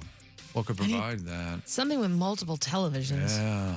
How about the DraftKings Sportsbook over there at Tulalip Resort Casino? When all you want is everything, Tulalip Resort Casino is there for you. Head on over there. They'll have all the games going on. I would think soccer's a pretty simple thing to bet on. I'd take the under. I know that much. Yeah, I wonder what the under is. Is it like, I don't know how they would do that normally. Like, what's an average goal in soccer? Because I think it's Probably like 2 total. Yeah, 1.5, I think, is usually the average over-under on a soccer match. But head on over there. Take it all in. Might as well. All those televisions, all those opportunities to do a little wagering. And then, of course, games to play games. And then restaurants all over the place. Tulalip Resort Casino, when all you want is everything. We have our Seahawks 1 series coming up with Brian Walters at 9 o'clock. He's never been a part of our 1 series, but now he's a big factor in the Seattle media scene. And so we'll chat with the former Seahawk and get his thoughts on whatever player he wants to choose to discuss for one entire interview coming up at 9 o'clock. Meanwhile, the Mariners just take a train ride to Washington, bus ride, to take on the Washington Nationals. And so the team that we just faced, the Baltimore Orioles, heavy on hitting, light on pitching. Well, Washington's like, hold my beer. The Nationals are supposed to be in a massive rebuilding project, and they were hoping to see strides taken a year ago, and it didn't happen with their young players. And it had a lot of people panicking, like, oh, gosh, we were supposed to be better this year. Have we gone about this the wrong way?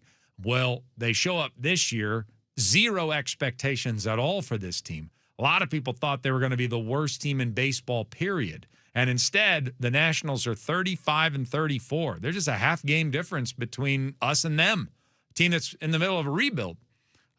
They also are just a game out of the wild card in the National League at this point. So a team that people were sure were going to be sellers at the trading deadline this year. And they were already C.J. Abrams was a name that was tossed about this offseason being available to contending teams, that maybe the Nationals had seen enough and didn't want to build around C.J. Abrams. And so they might be buyers instead of sellers coming up at the trading deadline the way that they have played this season. And if they are buyers, it's going to be for one thing, pitching, because the offense is there. This is shocking. The Washington Nationals, who are supposed to be rebuilding this year, are second in all of baseball in runs scored this season. That is shocking. The only team they trail, as you might expect, the Los Angeles Dodgers. And how many runs separate them from the Dodgers for first place in runs scored this season? 1. Whoa. So we're talking about the best offensive team in baseball so far this season, the Washington Nationals. And they're led by 6'7" power hitter James Wood, who came into his own last year in the first half and then disappeared in the second half. Well, he's off to another great start this season. C.J. Abrams, if it wasn't for his bad defense, might be leading all of baseball in WAR right now. He's at 14 home runs. Skinny little C.J. Abrams has hit 14 home runs so far this season. He's knocked in 51 runs so far this year. And, of course, he steals bases. So this is a young, dumb, hungry team that doesn't want to hear we're not ready yet. And they are hitting the crud out of the baseball. So where do you have to get the Washington Nationals? They don't pitch the ball very well right now. They're 25th in Major League Baseball in ERA. Their starters are a little bit better than their relievers, but there won't be any time during the course of the weekend we'll feel like that Nationals pitcher's, that's impressive. He's so good. No, that's not going to happen this weekend. If our pitchers get the job done, we should score runs this weekend and maybe can slow down the confidence of this growing young team out of our nation's capital. So you're saying it's got the possibility for some pretty high-scoring games. I think so. Yeah. I think so. And let's face it, the beginning of the year, this was one of those, well, we'll get those 3. Yeah. But they're playing really good baseball, and especially on the offensive side of the ball. So this is not going to be easy. I'm surprised. Yeah, I would have thought, oh, yeah, this one we should at least win the series. Nope. Okay. They are playing better baseball than we are. Darn it. Right now. They're playing more consistent baseball than we are right now. And we, of course, are riding a 2-game losing streak into this thing as well. All right, coming up next, it's our Seahawks 1 series today featuring Brian Walters for the first time on SOS Sports Radio 93.3 KJR FM.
Seahawk Hour here on this Friday.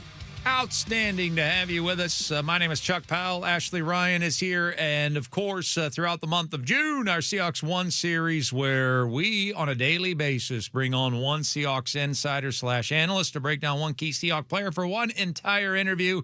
And that time is now on this day to do that very exercise. Joining us for the first time ever on our show, for the first time ever on the Seahawks One series, obviously, is a kid born in Bothell, played his high school football in Kirkland, Washington, became an Ivy League educated person, and then he ends up with the Seahawks where he wins a Super Bowl ring. That's a pretty good journey right there, Brian Walters. I mean, you are through and through Seattle Pacific Northwest here, and look at all of your accomplishments. And now you're a part of the media. Why did you take a wrong turn?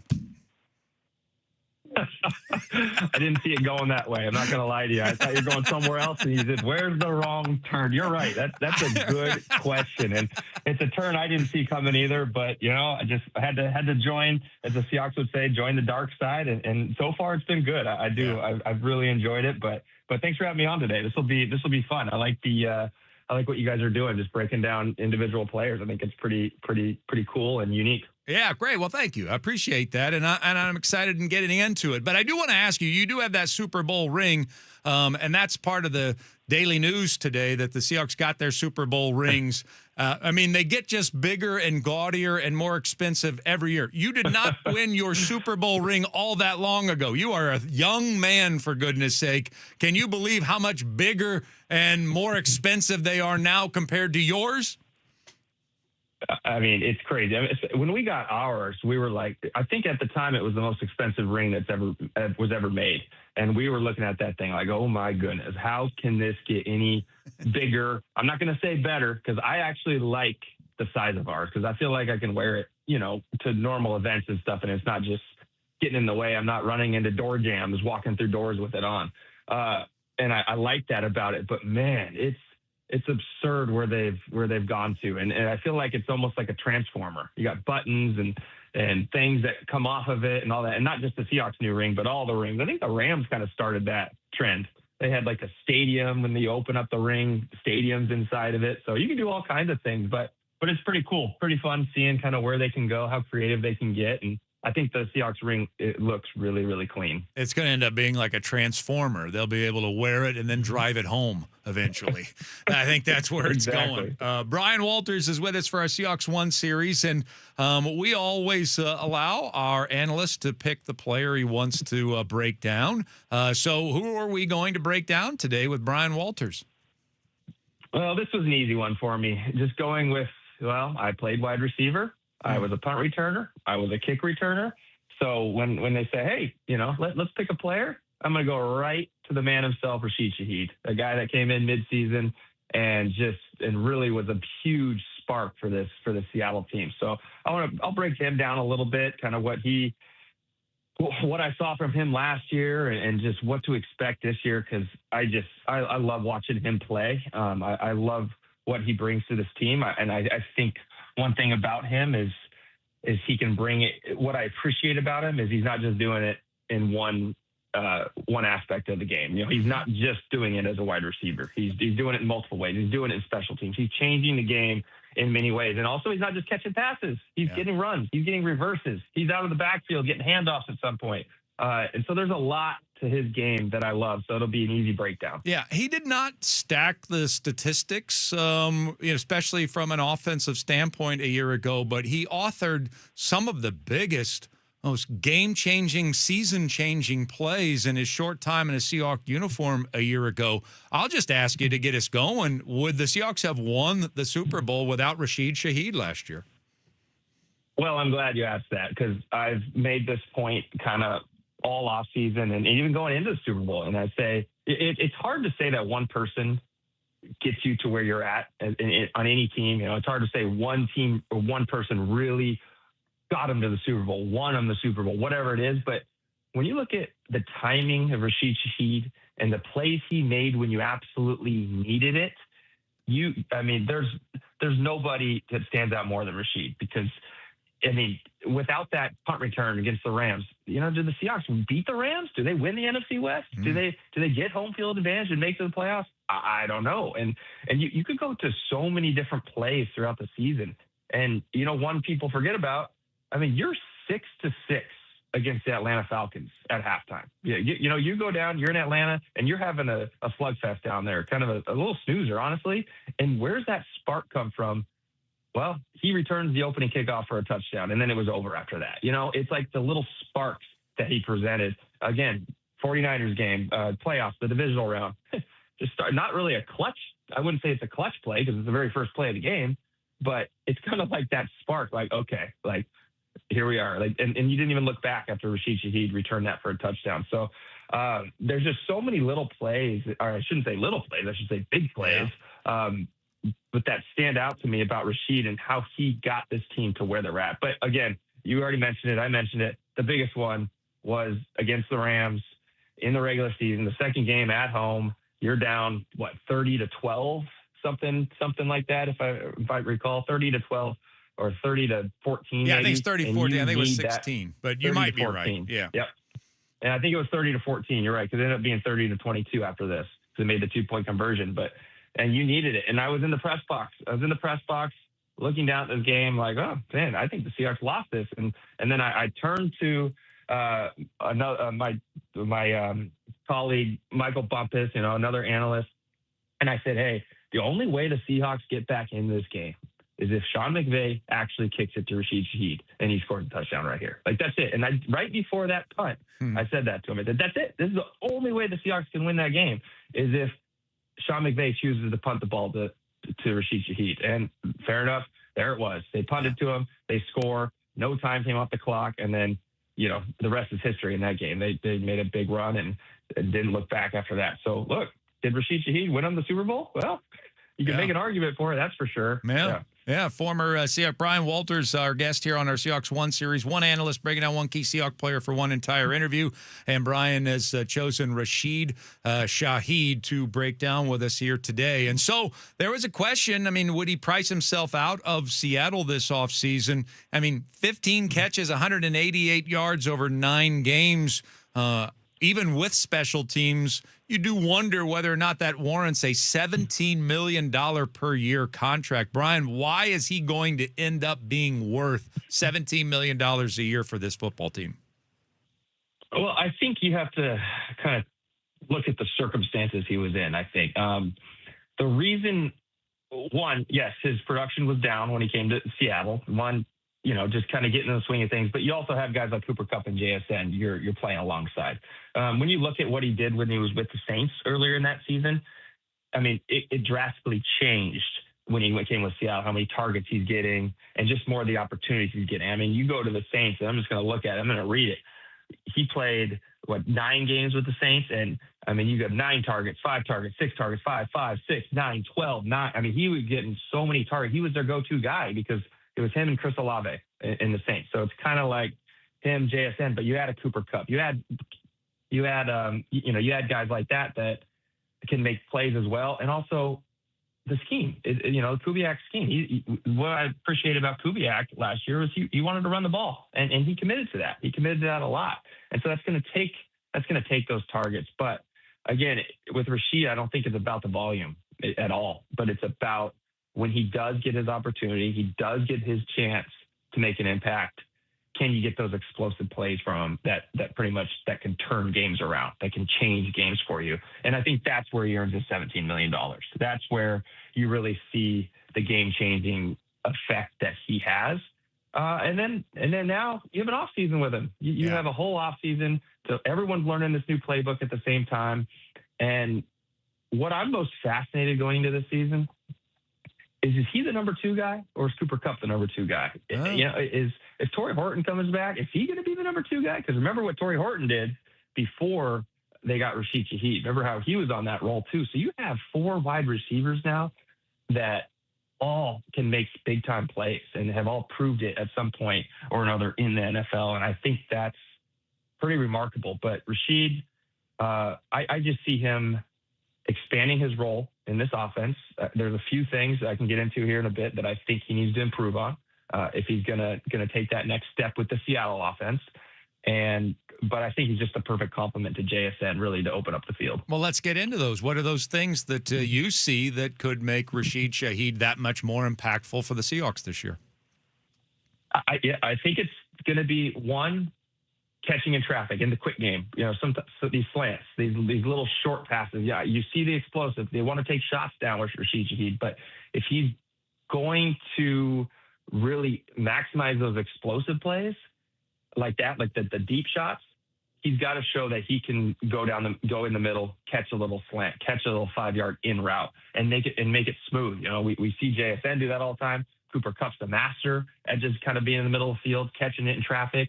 And I don't think we see that from Rashid Shaheed. Now, has he got the opportunity with the Seahawks? Not a lot, but when he has, I haven't seen him come down with those yet. So I want to see that really, really come to the front of his game. Just kind of that all-around receiver, win a slant route, Sam Darnold right on the money, boom, 10, 15-yard gain, take from a slant route, little short route like that. So that would be one of the things I'll be really watching for him this year if he's going to be that full-time number 2 guy. And then one more thing I think that stood out to me. It's pretty nitpicky, honestly. Huh. But, if we're breaking down a player, you got to go positives and negatives, I think. Yep. I think at some point when some of these deep balls, now he's fantastic, right? He a lot of times has 2-3 steps on guys, but sometimes he doesn't have the 2 or 3 steps, which is fine, right? DBs are fast too, and they're right with him. I think his strength to the ball can be a little bit better. I think sometimes you see him kind of throw his hands up early, looking for that pass interference before the ball is even hit the ground. And I'd like to see him just play through that.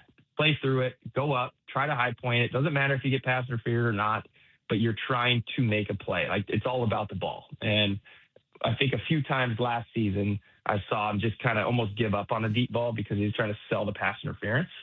And I think that would be something I'd want to see him just be strong up to the ball, let the refs figure out the pass interference. Don't throw your hands up, wanting to call before the ball's even hit the ground. So I'd say those 2 things can really elevate him to the next level, along with all the other things that he brings. That is just really, he's just so talented back there. And we haven't even really got to the special teams part of it yet. But that'd be, as a wide receiver, to be that number 2 guy, that's what I'd like to see. Yeah, and I do want to get to special teams here in a moment with Brian Walters, our Seahawks 1 Series 1 analyst. Brian Walters breaking down one key player, Rashid Shaheed, for one entire interview. But before we get to special teams, how do you think they might use him in the running game? Brian Fleury didn't use a lot of receiver end arounds, but that is something San Francisco was kind of known for when Deebo Samuel was there. And obviously, we're looking at 2 completely different body types, Shaheed versus Deebo Samuel. But how effective do you think they might use him as a running back, running that jet sweep and getting him around the edge? Yeah, I think you're not going to see a lot of change as far as how they used him last year. Reverses. Would you see almost 4 reverses, maybe 5 reverses to Rashid Shaheed last season, kind of trying to give a spark, and none bigger than, I think it was, when was that reverse? It was at the Rams. It was I'm trying to think. It was that same game he returned the kick in the second game, regular season. Yeah.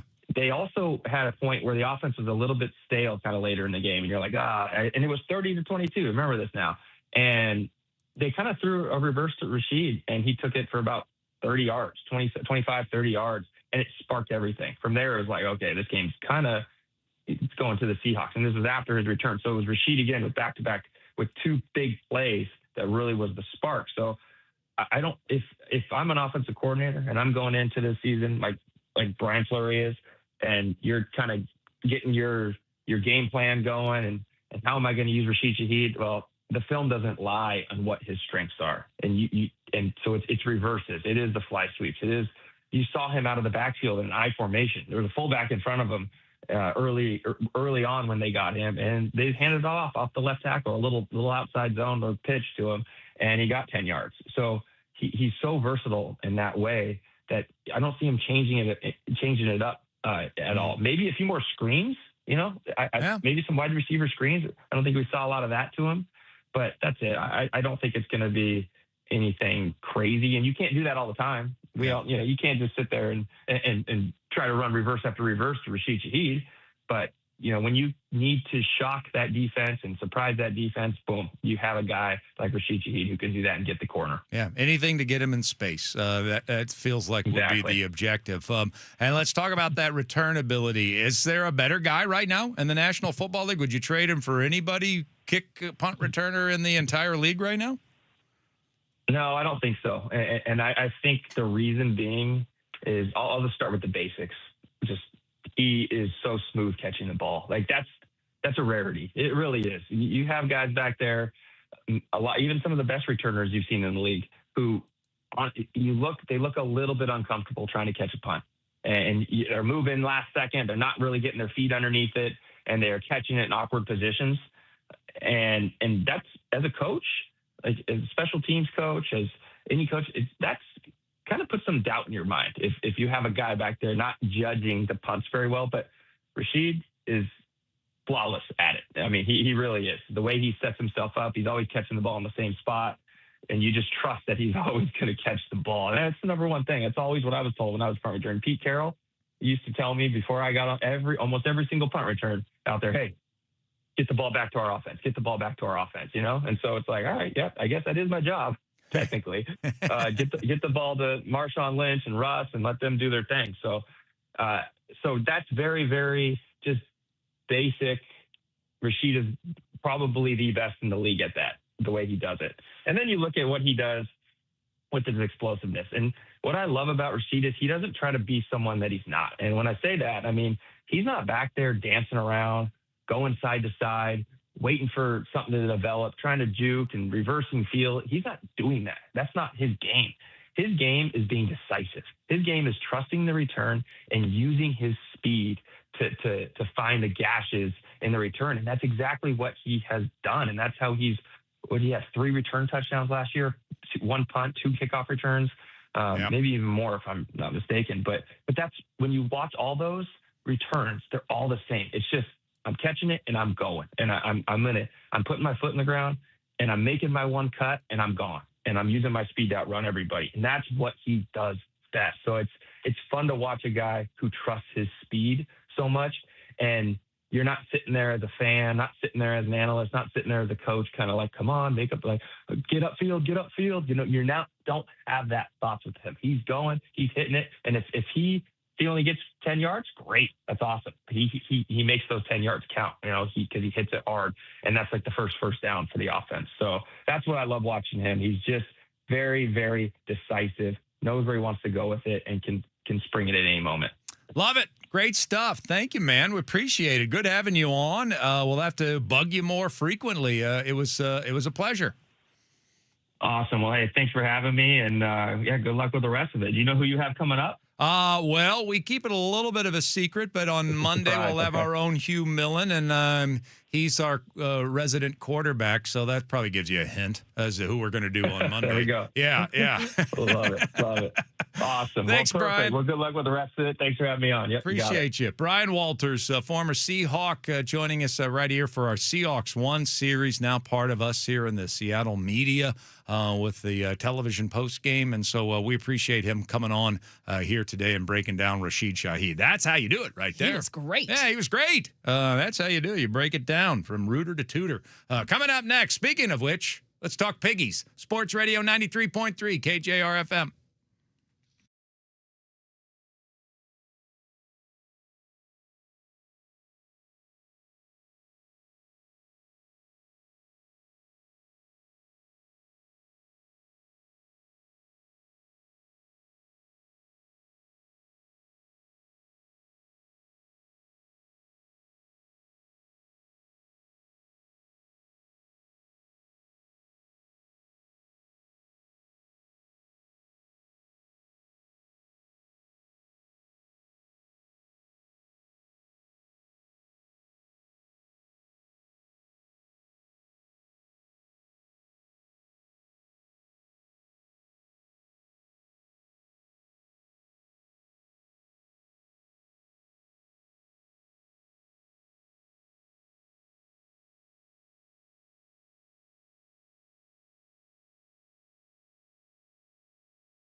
to Chuck and Buck on your home for the Huskies, Kraken, and the 12th man. Brought to you by Tulalip Resort Casino.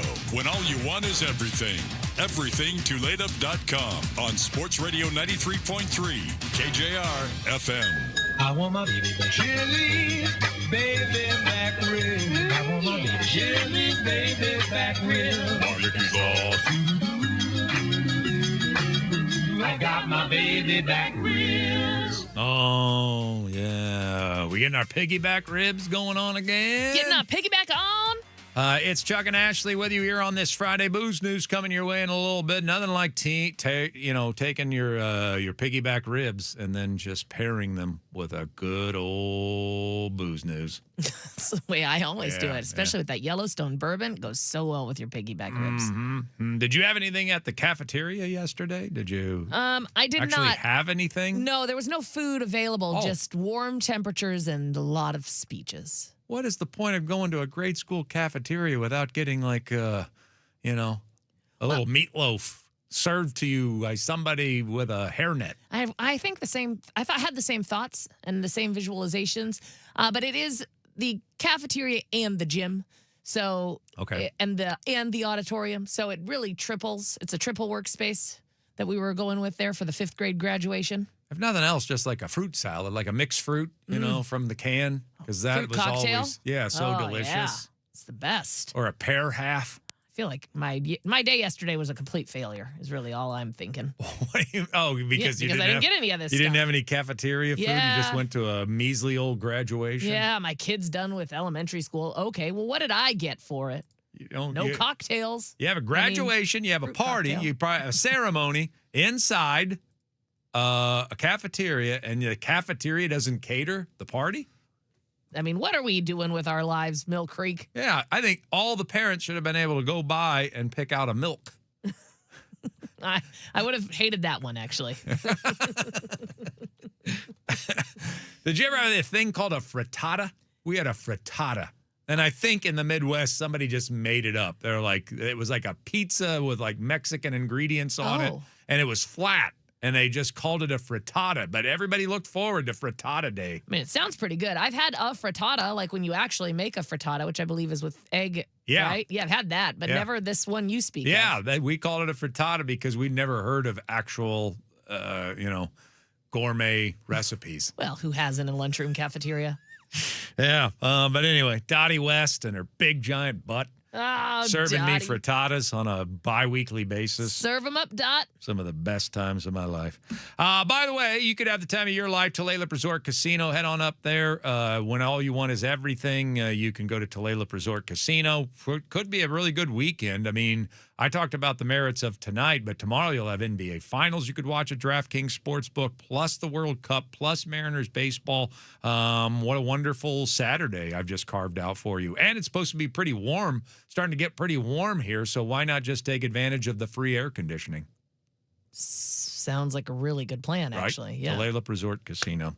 All right, let's talk about the piggyback because it needs to come back into our lives at this point. I mean, think about the things that we are struggling with as a baseball team, especially our pitching staff right now. I mean, we got a very good pitching staff. We have very good starting pitching. We have very good relief pitching. For all the people that have been crying about how bad our relief is, well, you're not paying attention. I mean, the statistics suggest that we have one of the best bullpens in all of baseball. Statistically, I think at one point this week, we were number one, and we're hovering around number one in the American League in terms of bullpen ERA.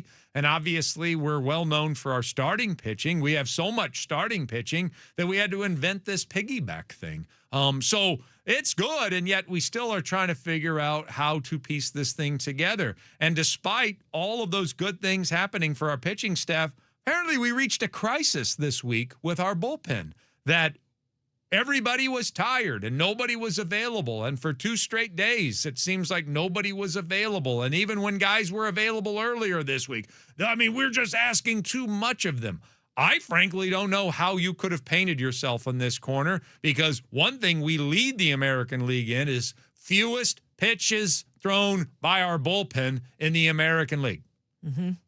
And so I don't know how you got to this lowly state of being on a road and not being able to get through a series. I mean, we barely got through one game in this series. The second game, this game 2 was where we're asking people to do things that they've never been asked to do. Ferrer threw over 40 pitches. Davila's closing in the 10th inning, for goodness sake. So we only got through one game without a crisis in our bullpen. I don't know how that happens to you when you've thrown the fewest innings out of your bullpen in the entire league. How does that even occur? I mean, it is a great question. And I would say, too, with that extra inning game, you don't want extra innings a lot, but you would think you could at least handle going past a 10th inning. And what were we going to do? We'd have Davila go out and he'd end up throwing 40 pitches if we went to an 11th? If he went to an 11, it'd have been Davila. If you'd have gone to a 12th. Then what? It might have been Davila, and it might have been Johnny Pareda. And I'm not even kidding, because he has pitched before in Major League games. So he's the new Leo Rivas. Yeah, with the game on the line, you're going to your backup catcher to try to win in the 13th inning. That's apparently what we were on a collision course for having. So I don't quite understand how you've gotten into that shape, but if you're in that shape, we've even used the piggyback successfully for 3 trips through the rotation where we hardly even touched our bullpen. And people are so angry about it. And you were still stretched that incredibly thin somehow, some way. So if that's what we're dealing with, and we need to be that careful with all of our bullpen arms, because we have 5 really good guys and a couple. I like Davila. I like Hoppy. I like what I've seen out of them. Yes. I mean, we don't have a bad bullpen. We have a really good bullpen. 2 very good outings in a row for Davila. And so, I mean, I don't know how you got to that state, but that's where you are. And it sounds to me like you have to go back to the piggyback. After these 2 turns, since you've committed to 2 turns with a 6-man rotation, if this messes you up this much, you have to go back to the piggyback. We need that every 5th day. One starter goes 5 innings and the other starter goes 4 innings, so that apparently we have to save our bullpen once every 5 games. Otherwise, we can't get through a series. It's frustrating. I want my piggyback. Well, there's another reason to have it. We got a couple of struggling starters right now. Brian Wu and George Kirby are not pitching well consistently right now. Here's a third thing. When George Kirby does pitch well, it is usually for exactly 5 innings. And then when he goes out for the 6th, he gets in trouble like he did this last time through the rotation. As a matter of fact, I saw this stat. Somebody else came up with it. It wasn't me. But we have the 4th worst ERA in Major League Baseball in the 6th inning. Now, isn't that odd? Yeah. A 5.73 ERA, one of the best bullpens in the sport, one of the best starting rotations in the sport. But for whatever reason, in the 6th inning, we have a 5.73 ERA in the 6th inning. And it's not because of the bullpen. It's because of our starters. It's because George Kirby, for whatever reason, falls apart in the 6th. Logan Gilbert, for whatever reason, when he has a problem, it's usually in the 6th. I don't know why this is happening, but it is happening. And it's so crazy, is it not? When we were doing the piggyback and everybody was like, how on earth could you take Bryce Miller out after just 5 innings when he's got a 1-hitter? And then he's finally allowed to let it rip. And he goes 6 innings. Yep. I mean, it's a 1-inning difference. If that's all we're getting is 1 extra inning out of our starter, then why wouldn't we go to the piggyback? Why wouldn't we have him go 5 and Castillo go 4, or Kirby go 5 and Wu go 4 until they can get their crap together? Why wouldn't we do that if it means we can save the entire bullpen once every 5 days so that we don't end up in the mess that we apparently ended up this week in Baltimore, Maryland? I don't know why you don't at least try it, because look at what it has done to Castillo. I mean, he went from being our worst pitcher to one of our most sturdy. Maybe that would have happened anyway. Maybe he was on the course. Or maybe that extra incentive of like, hey, they're really asking me to prove myself here, and I can't let Bryce down. Right. You know, now we're piggybacked. Right. Now we're like a team in all of this. I got to do my part, Yep. Whatever happened, it sharpened Castillo. Maybe it could do the same thing for Kirby and Wu. And I know that Kirby will fight it. He'll probably punch Pete Woodworth right in the bridge of his nose. God, I hope not. But when he's struggling to get through the sixth, yeah, might be a solution. George, we just need 5 out of you tonight. And then whether it's Wu or whether it's Castillo, it better not be Miller. Yeah. They can finish the 4. I know how uncomfortable it made it. I know people are sick of the word, all of that sort of thing. But the merits have outshined the negative aspects of the piggyback experiment. And I frankly want it back. I went to the bar the other night. I got piggyback Whistle Pig bourbon, and I tried to drink the thing back into existence. I mean, I wish it had worked. Well, it might. Maybe you didn't drink enough. We're committed to this, but it might work. Maybe the next time, when we're done the 6-man rotation, which I don't want to do anymore. Nope. Then maybe we do go back to the piggyback because it kind of feels like we need to do it. We can't manage the bullpen. Yeah. Dan can't manage the bullpen to keep everybody available and healthy to get us through games. If nothing else, what benefit is the 6-man rotation giving you? None. Doesn't 0. seem to be. So there you go. The idea about the 6-man rotation was that all of our starters could go an extra inning. And yet we're still, Logan's just getting through the 6th. Even with him gutting it up and going over 100 pitches, he still only got through the 6th. So I think I want my piggyback back. I do. All right, Booze News next on KJR.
business. Cheers, everybody. Cheers to the weekend. All right.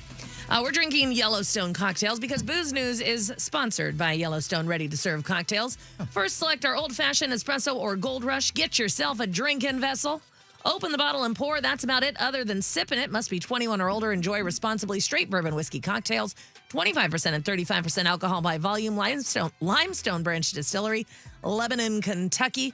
We added a little soda water to our Gold Rush today. Yeah, why not? Yeah, just because it can be a little sweet, and I'm not hating on this. Yeah. Oh, yeah. What's the point of being a bartender if you're not going to, You got to experiment. chemistry? Right. And again, they are ready to serve. You don't have to do anything to them, but if it's always fun to see what you can do. I like it. I like Play it straight. a little mixologist. Yeah, I like it both like ways. that. Yeah. Like it both ways. Well, the World Cup is here. The beautiful game. The world's game. It's football.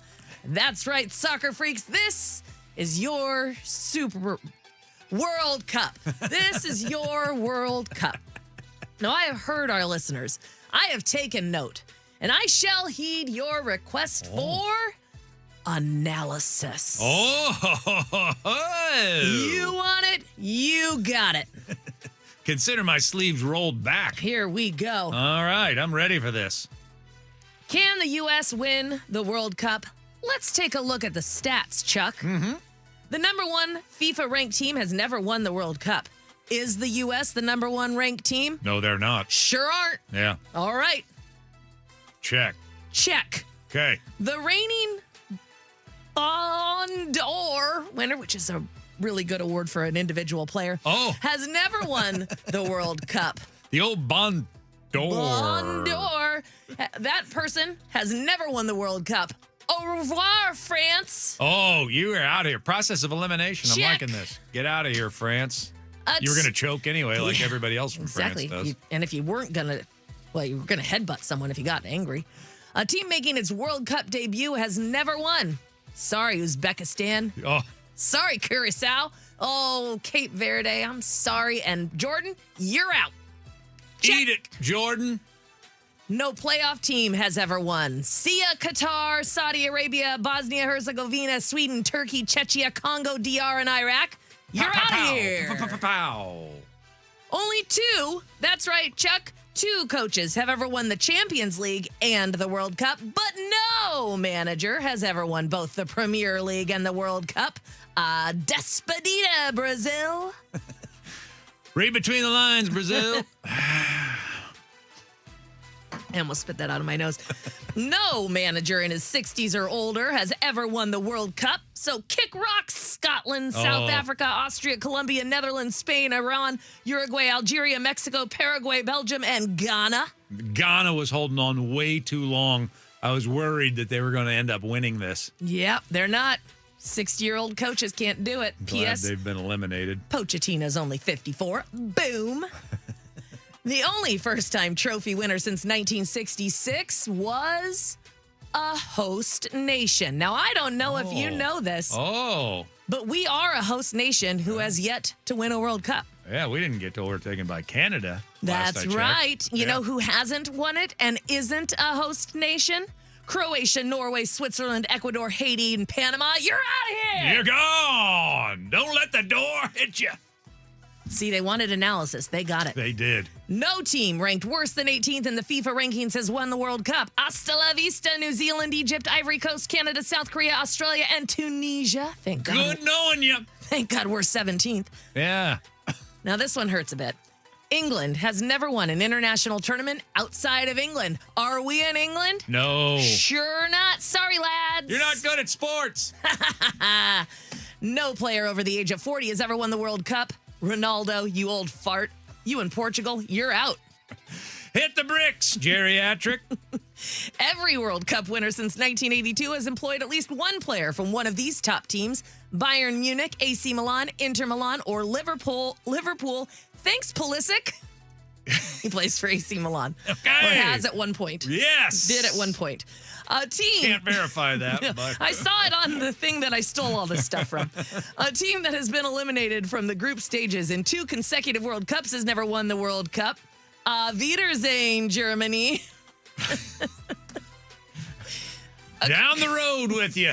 Across the past 10 World Cups, no team has won without someone who has scored at least 17 international goals on the roster. Sayonara, Japan. Take a long walk on a short pier, Japan. So which team clears all those hurdles, Chucky?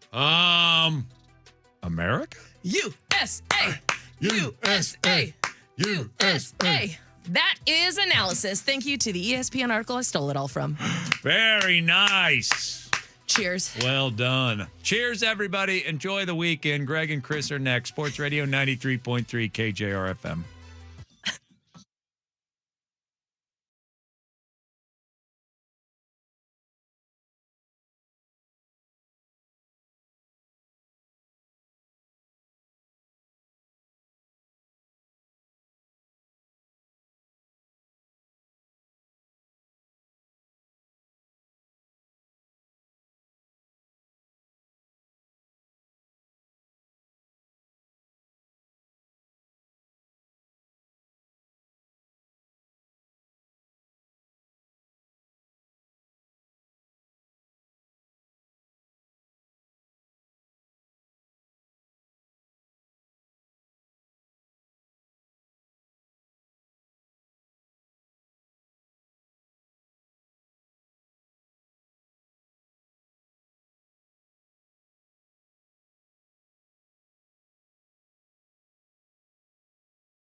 from the Star Reynolds Sports Desk, your 93.3 KJR FM sports headlines. Good morning. Happy Friday to you. Headlines brought to you by Frost Brewed. Coors Light Choose Chill. Mariners lost at Baltimore for the second straight night, 7-5. Brian Wu, 7 runs allowed over 5 innings, tying his career high for runs allowed in the start. He's now 1-5 with an ERA close to 6 on the road, 4-0 and an ERA near 2 at the Yard in Soto. First place Mariners leading the AL West by 1 game now over Texas. Go down 9-95 today to begin a 3-game series at the Washington Nationals. Bryce Miller, great since coming back off the injured list, starts today for the M's. That's a 3:45 first pitch in D.C. Tomorrow, 1 p.m., Luis Castillo. No piggyback. Real start for Luis Castillo tomorrow at 1. Sunday morning, Emerson Hancock starts to end the road trip. The Nationals are 35-34. In Tacoma last night, this happened. And a tie game in the 6th. Raleigh crushes it! Right field! Forget it! Another rehab round tripper for Cal! It's a go-ahead 3-run homer! It is 8-5 Tacoma! The Rainiers streaming broadcast telling us that Cal Raleigh's doing Cal Raleigh things to the poor AAA players down in Tacoma. 1 for 4 with a home run, 3 RBI, and a run scored last night. It's his first time hitting home runs in back-to-back games with the Tacoma Rainiers since May 28-30 of 2021 at Reno. How about that trivia? Impress your friends with that at bar games this weekend. Sounds like the Mariners are going to keep Cal Raleigh with the Rainiers through the weekend on his rehab stint of his oblique injury. Sounds like he'll rejoin the M's on Tuesday when they begin their homestand back here in Seattle. Seahawks minicamp ended yesterday. Defense dominated, intercepting backup quarterbacks Drew Lock and Jalen Milroe multiple times. The minicamp and offseason practices ended with a sack of Milroe and then Pro Bowl cornerback Devin Witherspoon yelling from the sidelines, "Whole lot of ass whipping out there." Devin Witherspoon being Devin Witherspoon this whole minicamp. Then last night, the Seahawks got their Super Bowl rings. White diamonds, blue sapphires galore. I got a story up at thenewstribune.com that has pictures and video of the new Super Bowl rings. At 11 o'clock, we're going to talk live with a man who was at the ceremony, the private ceremony last night on the east side. He has his own ring. We'll ask him how much it weighs and if his arm socket is out of its shoulder. John Boyle, Seahawks writer, will join us at 11 o'clock to tell you what having a Super Bowl ring is like. The Broncos are giving Sean Payton a 5-year contract extension to 2030. Denver's 32-19, back-to-back playoff appearances since Sean Payton became their coach. Of course, Payton got rid of Russell Wilson, drafted Bo Nix as the new franchise quarterback in Denver. That's worked out all right. Stanley Cup Finals Game 5. Carolina beat Vegas 4-2, so now the Hurricanes are 1 win from winning the Cup for the second time in franchise history. Game 6 is on Sunday at 5 p.m. on the 950 side because we've got World Cup all weekend. 3 games tomorrow, 4 games on Sunday on 93.3 KJR. And tonight, the United States and Paraguay, second day of the tournament. First day, the United States plays 5:30 pregame, 6 p.m. match start in Inglewood at SoFi Stadium right here on 93.3 KJR FM. Today, co-host Canada is hosting Bosnia-Herzegovina in Toronto. That's a noon start. Yesterday, the World Cup began in Mexico City. Mexico beat 10 and then 9-man South Africa 2-0. So South Korea last night beat Czechia 2-1 late in the other Group A match. All kinds of World Cup all weekend. Of course, Monday, the World Cup begins in Seattle. Belgium and Mo Salah in Egypt play on Monday afternoon at noon at Lumen Field. It's supposed to be 93 degrees on Monday. There'll be water breaks there, too. Tampa Bay Lightning winger Nikita Kucherov beat out Oilers center Connor McDavid to win his second Hart Trophy as the NHL MVP, closest vote in 24 years. And Phil Mickelson's longtime membership in the Farms Club in San Diego County has been revoked. He's been accused of, quote, non-consensual and inappropriate physical contact with a female employee. And now here we go with a Friday show.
Good morning. It's June the 12th. It's a Friday. Happy Friday to you. Beautiful summer day already brewing here in the Pacific Northwest and Puget Sound. Good morning, Chris. Good morning, Greg Bell. Happy Friday to you as well. Happy Friday, man. I think I'm going to drag you with me. I got these free tickets that you have to go online to go to Pier 62 to the Seattle Soccer Celebration right on the waterfront. It's reputed to be the finest soccer viewing, World Cup soccer viewing of any venue in the country, in the continent, counting Canada and Mexico. I think I'm going to bring you down there, Chris. What day is it? Like today, 5 o'clock. I will be at work at the community center. Oh, there you go. For those of you who didn't hear yesterday, Ian and I were talking about how Christopher Kidd goes down to the Family First Community Center, the center that Doug Baldwin started about 15 minutes from the Seahawks facility in Renton. The Seahawks were there on Wednesday, and Chris was telling us about the visit that they had and that Drake Thomas has some basketball game. Yeah, he was competing, man. He was not letting them youngins do it. Yeah, he had a couple and ones, playing defense, and then Patio. Patio is smooth with it. You could tell he might have played varsity ball, started. He was capable. He showed something. I was like, okay. A.J. Barner cannot dribble, but he was big and big as hell, and them kids can do nothing with him. So it was fun seeing those guys. What's play. Riley Mills like as a basketball player? If I'm not mistaken, Riley was just, he was chatting with some of the staff. He wasn't really. Well, he was coming off an ACL, so he probably. Well, he got a sack in the Super Bowl, so I'm not hearing it. Yeah, but he was chilling. He was cool, calm, collected. He might have played and I missed it, but for the most part, he was just talking with staff and just hanging back and watching his teammates go out there and hoop. Well, once again, I echo what Ian said yesterday, how great it is, and we've talked about how great it is that you do that for the teens of the community. So thank you, sir. You're welcome. Thank you for that. What we got on the show today, you're going to hear from Leonard Williams and Gray Zabel, specifically about what these Super Bowl rings they got last night, getting them now in June means to them. This is Jody Allen's last gift to the Seahawks, really, before she and her brother's trust sells the team. 10:45, we're going to talk to one of our KJR soccer guys, either Anderson Hurst or Jackson Feltz. Anderson is green. Oh, Dad said he can do it now? 10:45 he'll be here. All right, Anderson Hurst, our former Seattle University soccer player, big soccer guy. He'll join us to talk about the World Cup and the USA-Paraguay match tonight. Remember, 6 o'clock. We should do a KJR soccer tournament. Yeah, you mean actually play it ourselves? Or I love how Greg's eyebrows just went to his I was like, hairline. But yes, we should. I have played indoor recently, not outdoor. But we should do that. Have like a 5-on-5 game or something. That sounds like an Achilles tear waiting to happen, doesn't it? Starting and stopping at 50-plus years old. Well, you could play goalie. 4945. I'll finish. Well, let me finish with the rest of the show. It's 11 o'clock. I'll give you a chance to win $2,500 in our nationwide $250,000 USA contest with a keyword at 11 o'clock. I mentioned John Boyle of Seahawks.com, team writer, who has his own ring now. It's pretty cool, actually. John's been in the business as long as I have. We started he started before I did, before I came to Seattle in the early 2000s. And so he's been doing this for a while for newspapers, the Everett Herald, and now he's been with the team for 10-plus years. And is this his second ring? Or no? He said 10-plus? Okay. He was covering it for the Everett Herald, I believe. He still was. Yeah, because Claire Farnsworth was still the team writer when they won the Super Bowl for 48. So, yeah, this is John's first.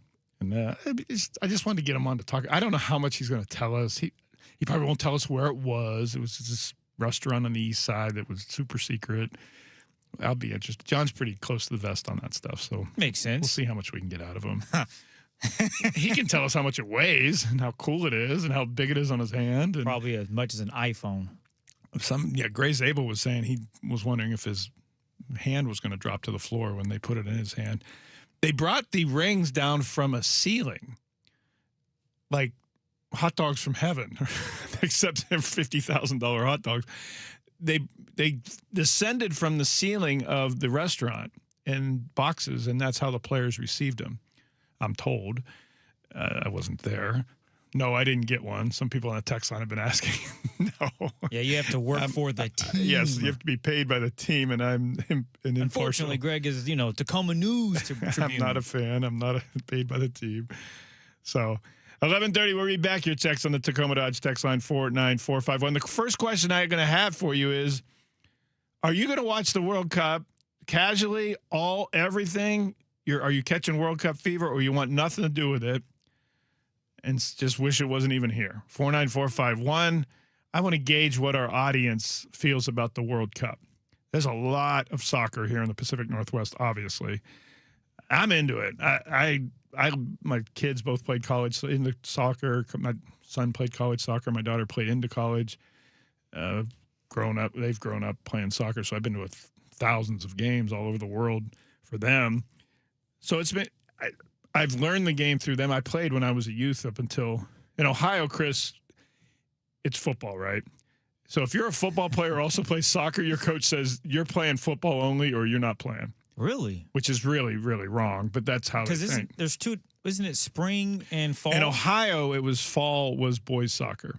Oh, so you couldn't play football? No. Then. So my coach said you can't one. play both. So I played football, but that's weird. Why is it? Is it? Well, some states seasonal. Is that in seasons? Washington? I'm told that these seasons are split between boys in the spring and the girls in the fall because 1, field availability, 2, referee availability, 3, coach availability. Oh, wow. Many schools have their own coaches coach both the boys and the girls. That's true. So, but other states do have boys and girls soccer in the same season, often in the fall, which does conflict with football. But anyway, my point is I know this is soccer hotbed. Anyone listening knows that. But 49451, the Commodore text line, are you interested? Are you going to watch the U.S. game? Are you going to be like me and go down to Pier 62 tonight? And I'm going to check it out. I'm going to probably write a story at the News Tribune about the fan experience. So my daughter went down there yesterday for the Mexico-South Africa game. She was with her boyfriend, and they went down. Here's how it works, as I now understand. Time out. We haven't heard about the boyfriend. Did he not make it to the trip or something? Yes. Do we have to get into this, Chris? You could tell me off air. It's okay. No, we can. They've been dating for a long time, and through her graduating from the Coast Guard Academy, his name's Connor. He's a really great guy, and he's like a Greg kissing. Appreciate the boots. him. Yeah. they might be listening. They're on their way to Duthie Hill to bike right now, but he came out because she came back from Peru, and they synchronized their trips that they landed the other night at SeaTac at the same time. So now they're home together, and okay, great. But but they went downtown yesterday to Pier 62. Okay, and if you haven't gone yet, here's how it works. Seattle Soccer Celebration. They have 4 sites around the city. One's at the Armory in Seattle Center. One is at Pacific Place at Westlake Center. One is at the Waterfront Park right below Pike Place Market at Pier 62 down by the aquarium. Here's how it works. You have to, it's free to go on the pier, and it has a giant screen TV, and the daughter's boyfriend said it's not just like some projection screen TV out in your backyard. It's an actual Jumbotron, huge screen, can see it from the street. It's a cool deal with volume, with audio from the broadcast. But you have to wait in a really long queue to get in. It's limited capacity. They will cap it, and they're telling you for very popular matches like, say, U.S.-Paraguay tonight, you better get there early because they will eventually deny you access even if you have a ticket. You have to get a ticket online through the Seattle Soccer Celebration website or through a QR code on your phone as you're standing in the queue in the line. Listen to me, sound like Canadian. So they waited for a bit. They got in, and then if you get in there, you can then get access to that floating barge we talked about, the bro barge, as Ian calls it. That is a pay-for event. $52 to just get on the barge. Sounds a little extortionist to me. Then $227 if you want to get in the VIP loge deal on top of the pitch. They have a mini soccer pitch on the barge and another giant screen TV. So it's $52 to get on the barge. I don't know if that includes food or not. They do have food and beverages there. There's a food truck set up in the free pier area as well. So I'm expecting that I'll need to leave early, probably like 5 or something to get down there for the 6 o'clock match, U.S. and Paraguay tonight, and then stand in line, even though I already have tickets. So that's how the process is supposed to work. Someone at text line, if you were at the scene yesterday, can tell us what it was like down there at Pier 62 for the Mexico-South Africa game. They do this apparently for every match, day and night. And I'm interested in anyone who was on the barge in particular to talk to us. Was it worth it? Is it worth to pay $52 to go on the barge? What's on the barge that's not on the pier other than you're floating in the Elliott Bay. It's a cool idea and a really cool setting, and the weather being like it is right now, it must be awesome. That's why I'm going to go check it out tonight, but it sounds like myself and about a million other Seattle Pacific Northwest people are going to do the same thing. Anyway, tonight is the first time in 32 years that U.S. soccer has hosted a World Cup match on its own soil. 1994 is the last time, of course, the U.S. hosted the World Cup. And now they've evolved from when the games were in Los Angeles, used to be in the Rose Bowl. Now they're in SoFi Stadium, the glittery new place that the Rams and Chargers play in just south of downtown in Inglewood, the old Hollywood Park area. So that's where the first match is, and I think the third U.S. match there is as well. As a reminder, a week from tonight, June 19th at noon, the U.S. national team is playing its second match against Australia. The Socceroos come in here against the Americans at a noon, June 19th game. So Monday is the first match. It's Mo Salah in Egypt going against Belgium. Belgium, a top 10 world power. That's at noon on Monday. We're going to be broadcasting live from Jimmy's on First, right across the street from the stadium on Monday morning. Give you a scene of the flavor then on Monday morning for that. So that's the Seattle's deal. Also, I'm told that community centers around the city have watch parties, although they tend to be indoors. I'm told that Seattle Public Library branches across the city have live viewing. I'm not sure if the volume's allowed to be up in the library viewing. Maybe you have to sit there watching silence with your hands folded. I don't know. Anyway, they're giving ample opportunities for you to participate. 49451. Are you going to participate? You're going to watch the World Cup. You're going to catch out some of these public viewings. And any of you who have already gone down to the pier or any of the public viewings, hit us up on the text line and we can talk about what your experience was. Up next, let's talk about the Seahawks minicamp. What I saw to end it, what Gray Zabel, Leonard Williams are saying about getting their Super Bowl rings and what it means to get it in June.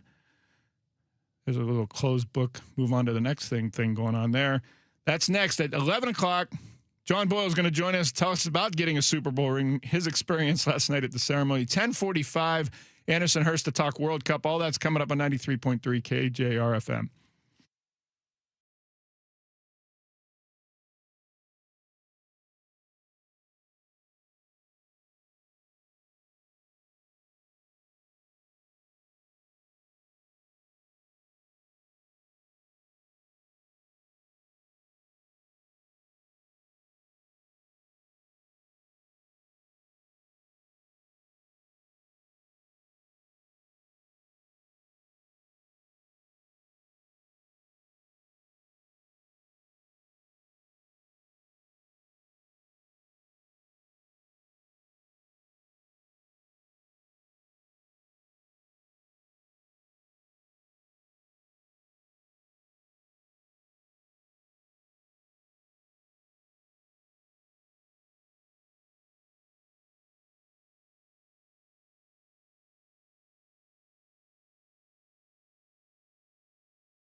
the Greg Bell Show with Christopher Kidd live on 93.3 KJR FM. We do it every weekday, 10 a.m. to noon.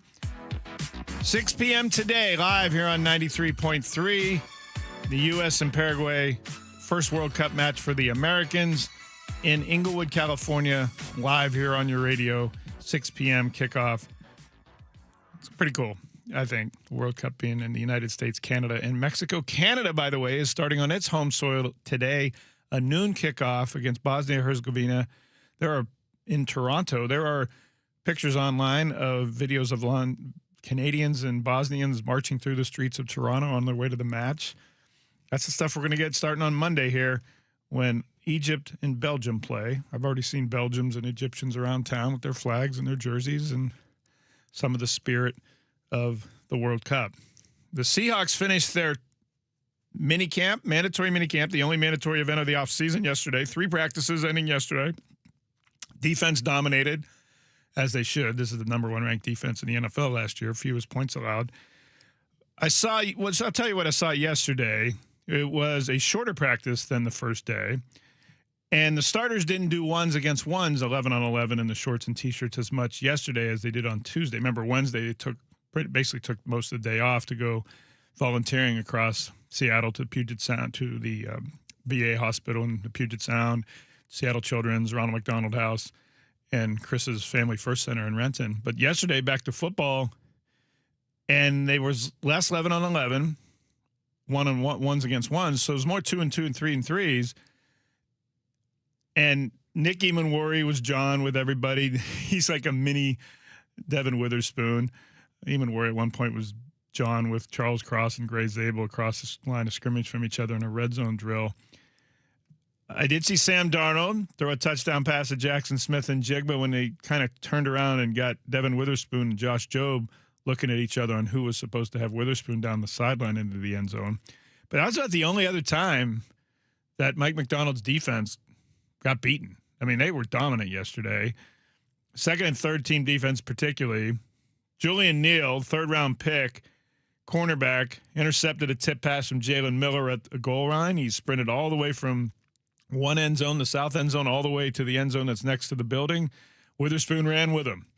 He ran like 90-plus yards off the sideline, yelling and screaming and hooping at the offense. And when they got back to the other end of the field, they threw the ball up in the air and they shot it like it was like some skeet target practice, like a clay pigeon type thing. They pantomime shooting the ball. Witherspoon's he's a trip during practice. Pretty entertaining. Next play after that, linebacker Chris Paul, second-year guy, leaped and almost intercepted Milrose's pass at the goal line. Then they played Renegade on the stick song, blaring on the loudspeaker, and Witherspoon led the whole defense, jumping up and down about that. Quarterback Noah Igbenogany, he's used to be a starter with the Dolphins and the Commanders. People have asked me about him and what he's doing. I've seen him mostly with the third-team defense at corner. Yesterday he did a little more second-team work, Igbenogany did. They signed him in the offseason to a 1-year deal. He intercepted Drew Lock at the goal line, and Witherspoon ran with him again down to the other end. They shot the clay pigeon skeet practice at the other end again. Rookie second-round pick, safety Bud Clark. They're moving him all around, and Mike McDonald said this week, we're just trying to find out how much he can absorb, where we can move him. Safety, some corner, some nickel. It sounds like a lot what he was talking about with Nick Emanwari this time last year. That's how I envisioned McDonald trying to use Bud Clark. Clark sped all the way across the field, Chris, from the left sideline to the right side in full sprint to cut off the new receiver, Irvin Charles, that they just got from the Jets in a trade. It made Milroe have to throw somewhere else. You rarely see lateral speed that quickly from a defensive back. Bud Clark was running like a cornerback on that play. It really stuck out to me. And then Neal sprinted across the field to deny Milroe a clean look at Ricky White, the wide receiver, on a long crossing route. They were fast. The rookies, Bud Clark's a big dude, but he's fast. Julian Neal is lankier, taller, and he's also fast. So practice ended after linebacker Jalen Gaines raced in, unblocked. Would have been a sack for Milroe if they're allowed to touch the quarterback. Defensive players, of course, love that. McDonald pumped his fist and his arm toward the ground and said, we'll end practice here. That's a pretty good play to end it on, right? The defense dominating, set the theme for the whole day. So the horns blew, off-season's over. Witherspoon, that's when he was on the sidelines yelling, whole lot of ass whipping. It was Witherspoon's summation of the day. Then they left, and they went to get washed up and come back for the Super Bowl ring ceremony, a private event at a restaurant on the east side. We're going to have John Boyle on at 11 o'clock to describe to us the scene, the ring, how much it weighs, how cool it is to have one, and how cool the event is. This is rare. We talked about this, Chris. It's only happened twice in 51 years in this franchise's history, getting Super Bowl rings. And, yeah, and around Seattle right now, we're all saying, well, can they run it back? Can they get back to the Super Bowl? And sounds great. And, yeah, this team's loaded. But it rarely happens. It just doesn't. Whether it's injuries or other teams loading up or the Rams getting Myles Garrett or the quarterback play not the same or injuries again. And it just, there's so many variables that things have to line up just so. It's so hard to get back that I felt yesterday they cherished how rare this thing was yesterday. So they talked about the timing of this. I could not remember, Chris, back, Ian and I were trying to think when the Super Bowl 48 champions got their rings, but I thought it was later in the summer. I thought it was during training camp. But I can't remember. I don't know if you remember it back then. I'm right there with you and Ian, man. We'd have to Google it and figure it out. Right. So I don't think it was this early. But the players, the coaches, and the football staff only got the rings last night. So Jody Allen, they pushed to get those football guys their rings so that they could have them so they could go into the offseason with them already. And there was some bookending intent for that. Gray Zabel and Leonard Williams talked about the timing of it, the meaning of it, but no doubt this is a closing the book on 2025 season and saying, okay, now we got our rings. Let's look ahead to the 26th season, starting with training camp beginning July 25th. This was Leonard Williams yesterday about that. It seemed like a pretty energetic practice. You think that's part of why just the excitement about it? We're excited, but I think that's just our culture. And I think that's what I love about us. I think regardless of the situation, regardless if we were getting our rings today or if, it's the last day of practice for breaking for OTAs, I think we just play with passion and energy. We love each other. We love coming to work. So I think any given day, it's like we're having those type of practices. You mentioned a reunion. Seeing some of the guys who were part of it but aren't here now, but who I assume are going to be back. What will that kind of be like, seeing some of those guys? I mean, it's going to be cool. We all understand that this is a business and guys like come and go, and that's the nature of the league. But, I hit up Mafe and like Kobe Bryant and like some of those guys that know that they're going to be in town for tonight's ceremony. We're all excited to see them, and I'm sure it's going to feel like no time has passed. Like they're going to feel like a brother to us, and I feel like it's going to be like that forever, regardless of where guys end up or even after football. Now that you're through minicamp, just how do you feel like this set of off-season workouts went for you guys? I mean, I feel like it's been great. It's been great attendance from the leaders, from the older guys. Young guys have been working hard, trying to be sponges of the game. That was Leonard Williams talking about their Super Bowl rings. And then I talked to Gray Zabel about it. This is what he had to say.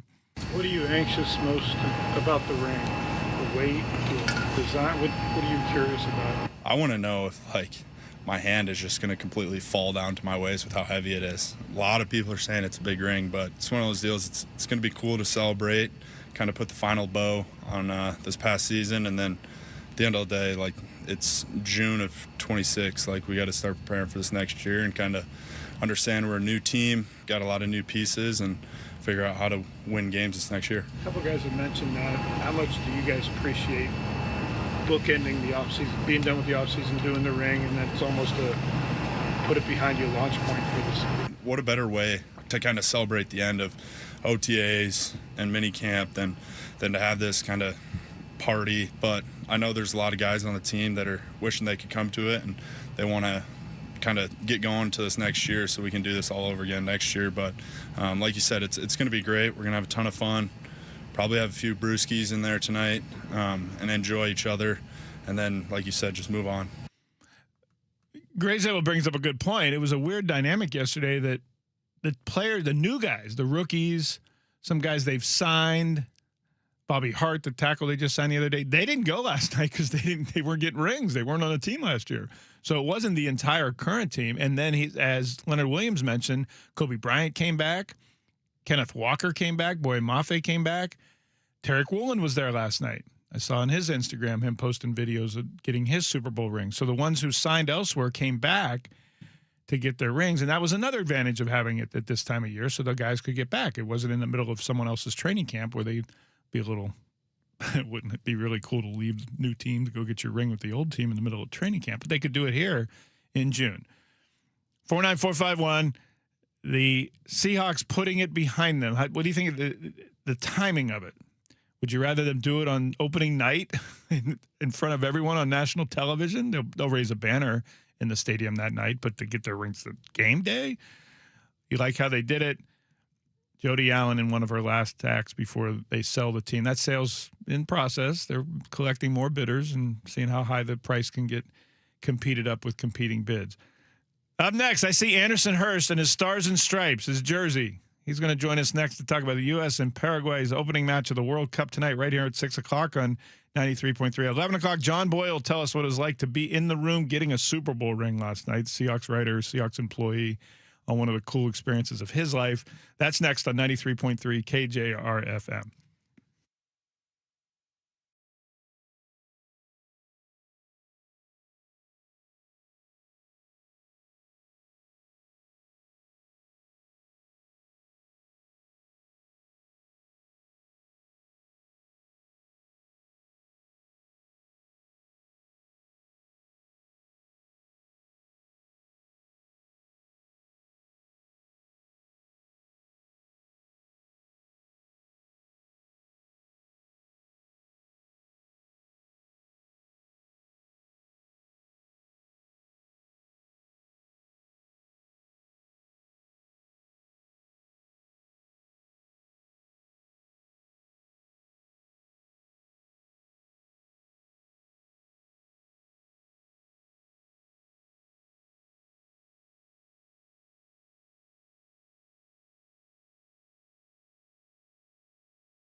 Welcome back to the Greg Bell Show with Christopher Kidd live on 93.3 KJR FM. And it is World Cup fever in the studio here because Anderson Hurst just walked in his Stars and Stripes USA jersey. Let's go. Chris Kidd, you hyped? I'm okay. I knew it. I am, Anders. I am. Chris has been low key in this from the start. Stanley Cup Finals or World Cup? Choose one. Ooh. Two evils for Chris. Hockey it is. Really? Hockey over soccer? Wow, okay. I'm sorry. That's you run fine. around for like 90 minutes and you might score. Hey, there's been a total of 5 goals in the first. No, 6 goals. And no, how 5 many, goals. How 5 many goals. games? In 2 games. The first 2 games. That's pretty good. That's high, Chris. That's high. That sounds like a lot. Add 3 red cards to that. You got entertainment value, baby. Cards. Let's go. 3 red cards in Azteca yesterday. What? Are you? I know you have a young child. Yes. Maybe your wife. You don't want to go in the crowds, but are you going to go to some of the public viewings? I think I am. I mean, this is a very busy time for me. You know, we're just talking about that. I got a 4-month-old. I got, obviously all this with our coverage and everything going on. And, but I still want to experience it to the fullest because, I'll be looking back 20 years from now and be like, dang, the World Cup was in the city that I was in. Yeah. And I want to experience it as much as I possibly can. And, I got tickets to one game. And it's the round of 32 game here in Seattle, so I'm excited for that. Cost me an arm and a leg, but that's is what it is. But no, I think I'm gonna kind of soak it all in, try and go to as many watch parties. It's already crazy. I don't know if you started to kind of been around the city and stuff. It's already kind of. I'm going to Pier 62 tonight. Ooh, are you going to the barge? Well, I'm trying to say it's $52, and as someone on the text line in 206 pointed out, that does go to the Rave Foundation. It does. It's a charity event. Yeah. So it's not a complete swindle, right? But it's also free to go to the pier and not onto the barge. So I'm trying to discern what's the difference between the barge other than being on the water. Is it worth it? Right. Yeah. I mean, but it is for charity. Yeah. So I would think it would be no, I don't think. I would know. It'd be a massive disappointment if the Americans can't win their opener on their home soil tonight. Paraguay, is that a formidable challenge? No, I think they should win this game. I think I said must win this morning on Chuck and Buck, but I think we've seen instances like the defending champions Argentina lost their first game to Saudi Arabia last World Cup. Right. So I mean, you've seen instances where they lose their first game and they figure it out. But I just think in terms of how much pressure is on this U.S. team, then compared to years past, losing or drawing this game would kind of really dampen a lot of the good feelings. I think but then compare that to the going out and dominating and winning a 2-0, 3-0 game to kind of get everyone excited. I think everyone would start really kind of getting on board.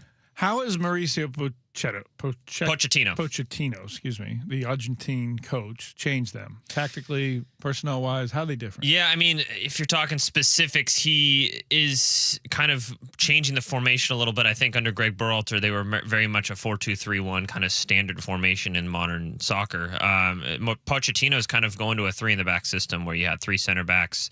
They play called wing backs. So instead of just having flying up quite a bit. Exactly. Instead of just having like true fullbacks and then having the midfield and the forwards, very defined roles. The wing backs can kind of get forward and be a part of the attack, but then also help out on defense. So theoretically, you're kind of if you execute it correctly, you have more numbers in defense when you don't have the ball, and then you have more numbers in offense when you do have the ball. And then the midfield, I think, is just going to be the big kind of not question mark, because that's their most strong and dominant position, but they're going to have to dominate games in order for the U.S. to win games. So all in all, I think Pochettino has the wherewithal to know kind of, okay, this matchup requires this type of player. I think the striking position is going to be interesting. Balogun's probably the best informed player right now. But then Haji Wright and Ricardo Pepi provide something completely different if you're going to kind of try and in desperation mode, lobbing long balls to go and win the game late on. He's going to be able to make those types of tweaks. And there was like a little screenshot during the USA's first tune-up game against Senegal, where during the hydration break, Pochettino had his MacBook up and brought the entire team over and was like pointing here, pointing there. Everyone's like zoned in, like, okay, cool. I never saw that whatsoever with previous regimes, where it's like he knows exactly what he wants to do, and he knows how to communicate that to his players, and the players are bought in because they're all playing for European teams anyway, and this guy has the pedigree to do that. So that's the main thing for me. He has the pedigree and kind of the buy-in from the USA players. The keeper. You got the young guy, Matt Freese. Would you do Matt Turner, the veteran? Yeah, I had Dan Jackson on our daily recap show last night. He said he expects it to be Matt Freese. I don't think there's enough of a talent gap for me. Matt Freese is probably slightly in better form right now. I would go with the guy that has proven it on this stage before in Matt Turner. He had a good World Cup in 2022, made a couple really good saves, and he's a little bit more of a veteran presence. I think that matters at this stage. But I don't think you can really go wrong with either one of them. But in terms of who I would choose, that's where I would go. What's a realistic ceiling for how far these guys get? Ceiling is in, this isn't an expectation. This is like, this could happen, but this is best case scenario. Semifinals. Wow. What's realistically going to happen? I think expectation should be round of 16.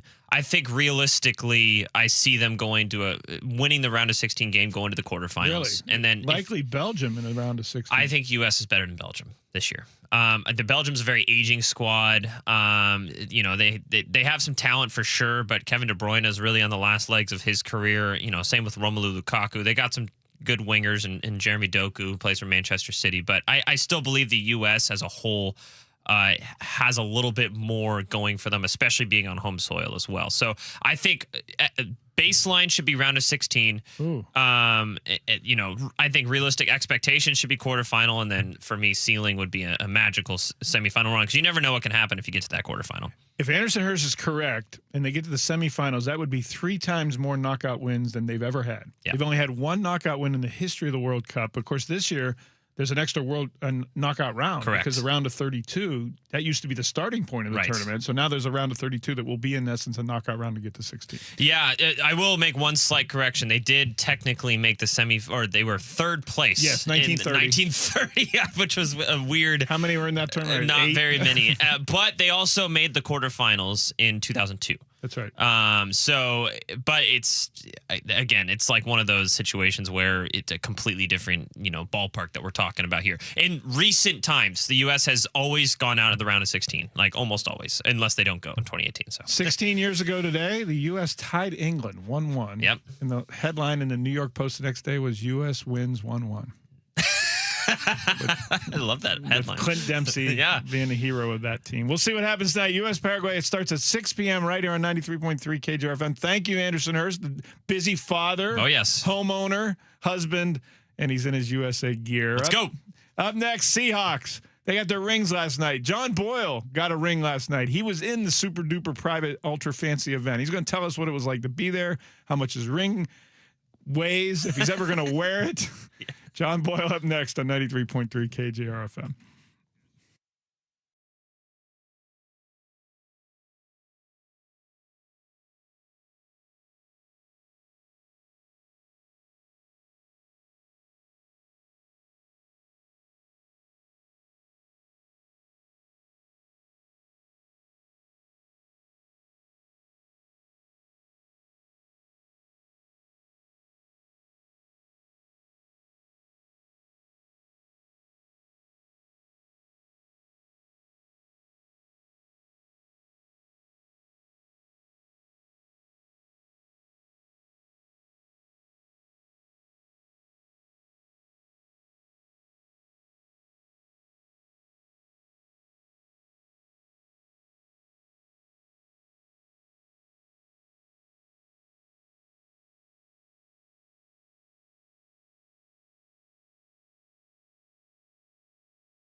FM Sports Headlines.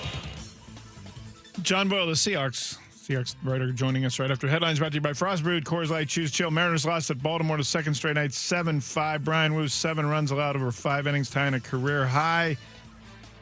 Now they're in Washington to play the Nationals. Emerson Hancock starts tonight. Then they have day games tomorrow and Sunday. Then they come back home off day Monday. Homestand begins Tuesday. They're a game up on Texas in the American League West, still in first place. Cal Raleigh had a home run last night. His third in 2 games with the AAA Tacoma Rainiers as he continues his minor league rehab assignment. Sounds like Tuesday, when the homestand starts, is when Cal Raleigh will come back off the injured list and rejoin the Mariners and play again. The Seahawks ended their minicamp and ended their offseason practices. They got their rings last night. We're going to talk to John Boyle about how heavy those rings are, how cool they are, how much of his hand it takes up. We'll talk to him in a minute. Broncos are giving head coach Sean Payton a 5-year contract extension to 2030. Stanley Cup Finals, Carolina beat Vegas 4-2. Hurricanes are 1 win away from winning the Cup for the second time in franchise history. Game 6, Sunday. It's on the 950 side because we've got soccer all weekend on the 93.3 side, the FM side. 3 World Cup games tomorrow, 4 on Sunday on 93.3. The World Cup tonight has the U.S. and Paraguay, the first American game on U.S. soil in a World Cup in 32 years. It's in Inglewood, California. It starts at 6 p.m. It's broadcast live here on 93.3. The other game today is Canada at home in Toronto against Bosnia-Herzegovina. There are scenes online of Bosnians marching through the streets in Toronto on their way to the match, and a lot of them, thousands and thousands of them marching through the streets. And a cool scene in Toronto of international and sports bringing them together. Of course, Seattle gets its first World Cup match on Monday. Belgium against Mo Salah in Egypt. A noon start at Lumen Field. Supposed to be 90-plus degrees on Monday here in the city. I'll be broadcasting live from Jimmy's on First right across from the stadium before Egypt and Belgium play. On Monday, Tampa Bay Lightning winger Nikita Kucherov is the MVP of the NHL. He won the Hart Trophy over Connor McDavid in the closest vote in 24 years. And Phil Mickelson was pulled off of his home course, the Farms Golf Club in San Diego County yesterday, and his membership was revoked. He's been accused of, quote, non-consensual and inappropriate physical contact with a female employee, and they yanked him off the course, and he's done, no longer a member. Good friend of ours is John Boyle, team writer for the Seahawks, team reporter for the Seahawks, used to be at the Everett Herald covering the University of Washington and the Seahawks. He joined us on the Beacon Plumbing Hotline live because his girls are now in school, and this is a good time for us to get a hold of him. We just dropped him off. John was in the super secret, double secret probation dinner last night, ceremony of the rings. The Lords of the Rings, the Seahawks got their Super Bowl rings last night. John Boyle got one because he's a Seahawks employee and busts his tail to do it. He joins us now to tell us all about it. Hello, John. Congratulations. Well, thanks, Greg. To clarify, not all the staff has gotten theirs yet. But you guys did, right? There will be a later celebration happening. So do not have mine yet, but got to see them up close. I thought they counted you in the football staff. It's kind of they got to cut the number off somewhere. But we were there. Our department was there in a working capacity to capture the event. I stand corrected. All morning I've been pumping up how you're going to tell us how heavy it is, how big it is. I mean, look, I saw them up close. I held one. I can tell you, they're pretty spectacular. What makes it spectacular? Well, first of all, let's describe the event for people who, now that they put videos out and everything else. What was it like there?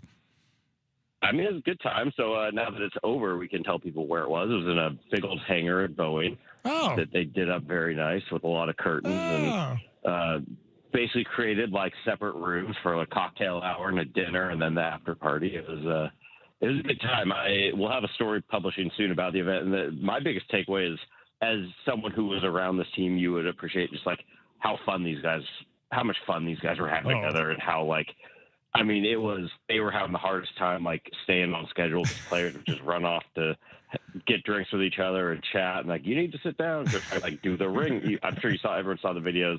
The rings get lowered to their tables, which means players need to be in their seats where their ring is going to come down. And that was not an easy thing to get done, but players had a great time. I heard some people involved in planning the event saying, sometimes players get from past Super Bowls, what they've heard is, or past parties, players get their rings and they jet out. They want to go to their own party or go out with their friends. Almost everyone stayed till this party ended and was, they were dancing on stage. It was very fitting for what, this team, one of their biggest strengths last year was how close and how together this team was. And that carried through the party. You sound like you had a good time, John. Your voice is tired. We'll say I that. was working. I know you were. No, I think I got my daughter's cold. Oh, I'm sorry. I was working. We were there late in a less, party capacity, but it was still a fun thing to be around and to see the players doing their thing. I had a great time. I gotta ask you about the rings coming out of the sky. So there is a Boeing hangar, the one in Renton down at the airfield down there. No, Seattle. Up in Seattle. Okay, at Boeing Field. Yeah. And so the guys had to be in their assigned seats because each individual box was individualized for them, of course, because their rings are individualized. And so they had to describe that whole thing. Would they come down on wires? Or they parachutes? What was that about? It was like on a light fixture that, so they're sitting on top of a little square light. I don't know the engineering behind it, but they just slowly lowered. They put on this was actually very funny. Put on a 5-minute countdown clock to try to get players, on a huge screen, 5 minutes counting down. And then at the end of the 5 minutes, a cool hype video started. And then the rings were supposed to lower. They ended up having to reset the 5-minute video, put 3 more minutes clock because there's music playing in the background and players were up on stage with the DJ dancing when they're supposed to be getting in their seats. So the 5 clock became 5 minute to a 3 minute. Then they finally got everybody seated, but then they just slowly lowered down. And it's funny, some players saw it coming and were looking up, and other players were kind of looking around, and all of a sudden it's like, oh, there's a ring in front of it. Yeah, it was very cool, and the player reactions were pretty cool to see how into it they were. Well, what's cool about the ring? How heavy is it? I mean, does it feel like a weight in your hand, and how big is it? They're big. It's as we've said, they're the biggest Super Bowl rings ever made. I don't have a lot, I haven't handled a lot of Super Bowl rings in my life, so I can't compare the weight to anything else, but I'll say it would not be a practical piece of jewelry to wear around, that's for sure. You say the biggest rings ever made. That you talking about circumference, size? I don't even honestly know how they define that. I would assume it's just the circumference of it, but I don't. That's just kind of what we've been hearing from the jeweler and everybody else. Mm-hmm. So they're big and they're spectacular. Tell us about this piece of a football. There's actually leather inside each ring. Am I right? And you open up a door. Yeah. So the jeweler, Jason of Beverly Hills, who did these, they procured a bunch of footballs. I don't think they're all actual Super Bowl footballs, but they're all from the season. Got a bunch of footballs and just cut up little tiny pieces. So it opens up, kind of the top of the ring becomes you can wear it separately as a pendant, has a thing you can put a chain in. And underneath that is the 50th season logo, and that's kind of backed by a piece of leather that's from a football. Wow. All right. I need one of those, but that's going to cost me a grip. And then you can get one actually. Yeah, they're cool. 15 replicas, yeah, right? You can buy replicas. Yes, and they're only $16,000, right? No, $1,500. Well, there's a less expensive version as well. That's the very limited. There's only 76 of those for the inaugural season, 76. There is I wouldn't call it cheap by any means, but a less expensive version on the Jason Beverly Hills website as well. And Boye Mafe was there, correct? I saw Reek Woolen post on his Instagram. He was there. Yep. Kobe Bryant. Was Kenneth Walker there? I did not see him. No, I can't 100% confirm that he was not there, but I didn't see him anywhere.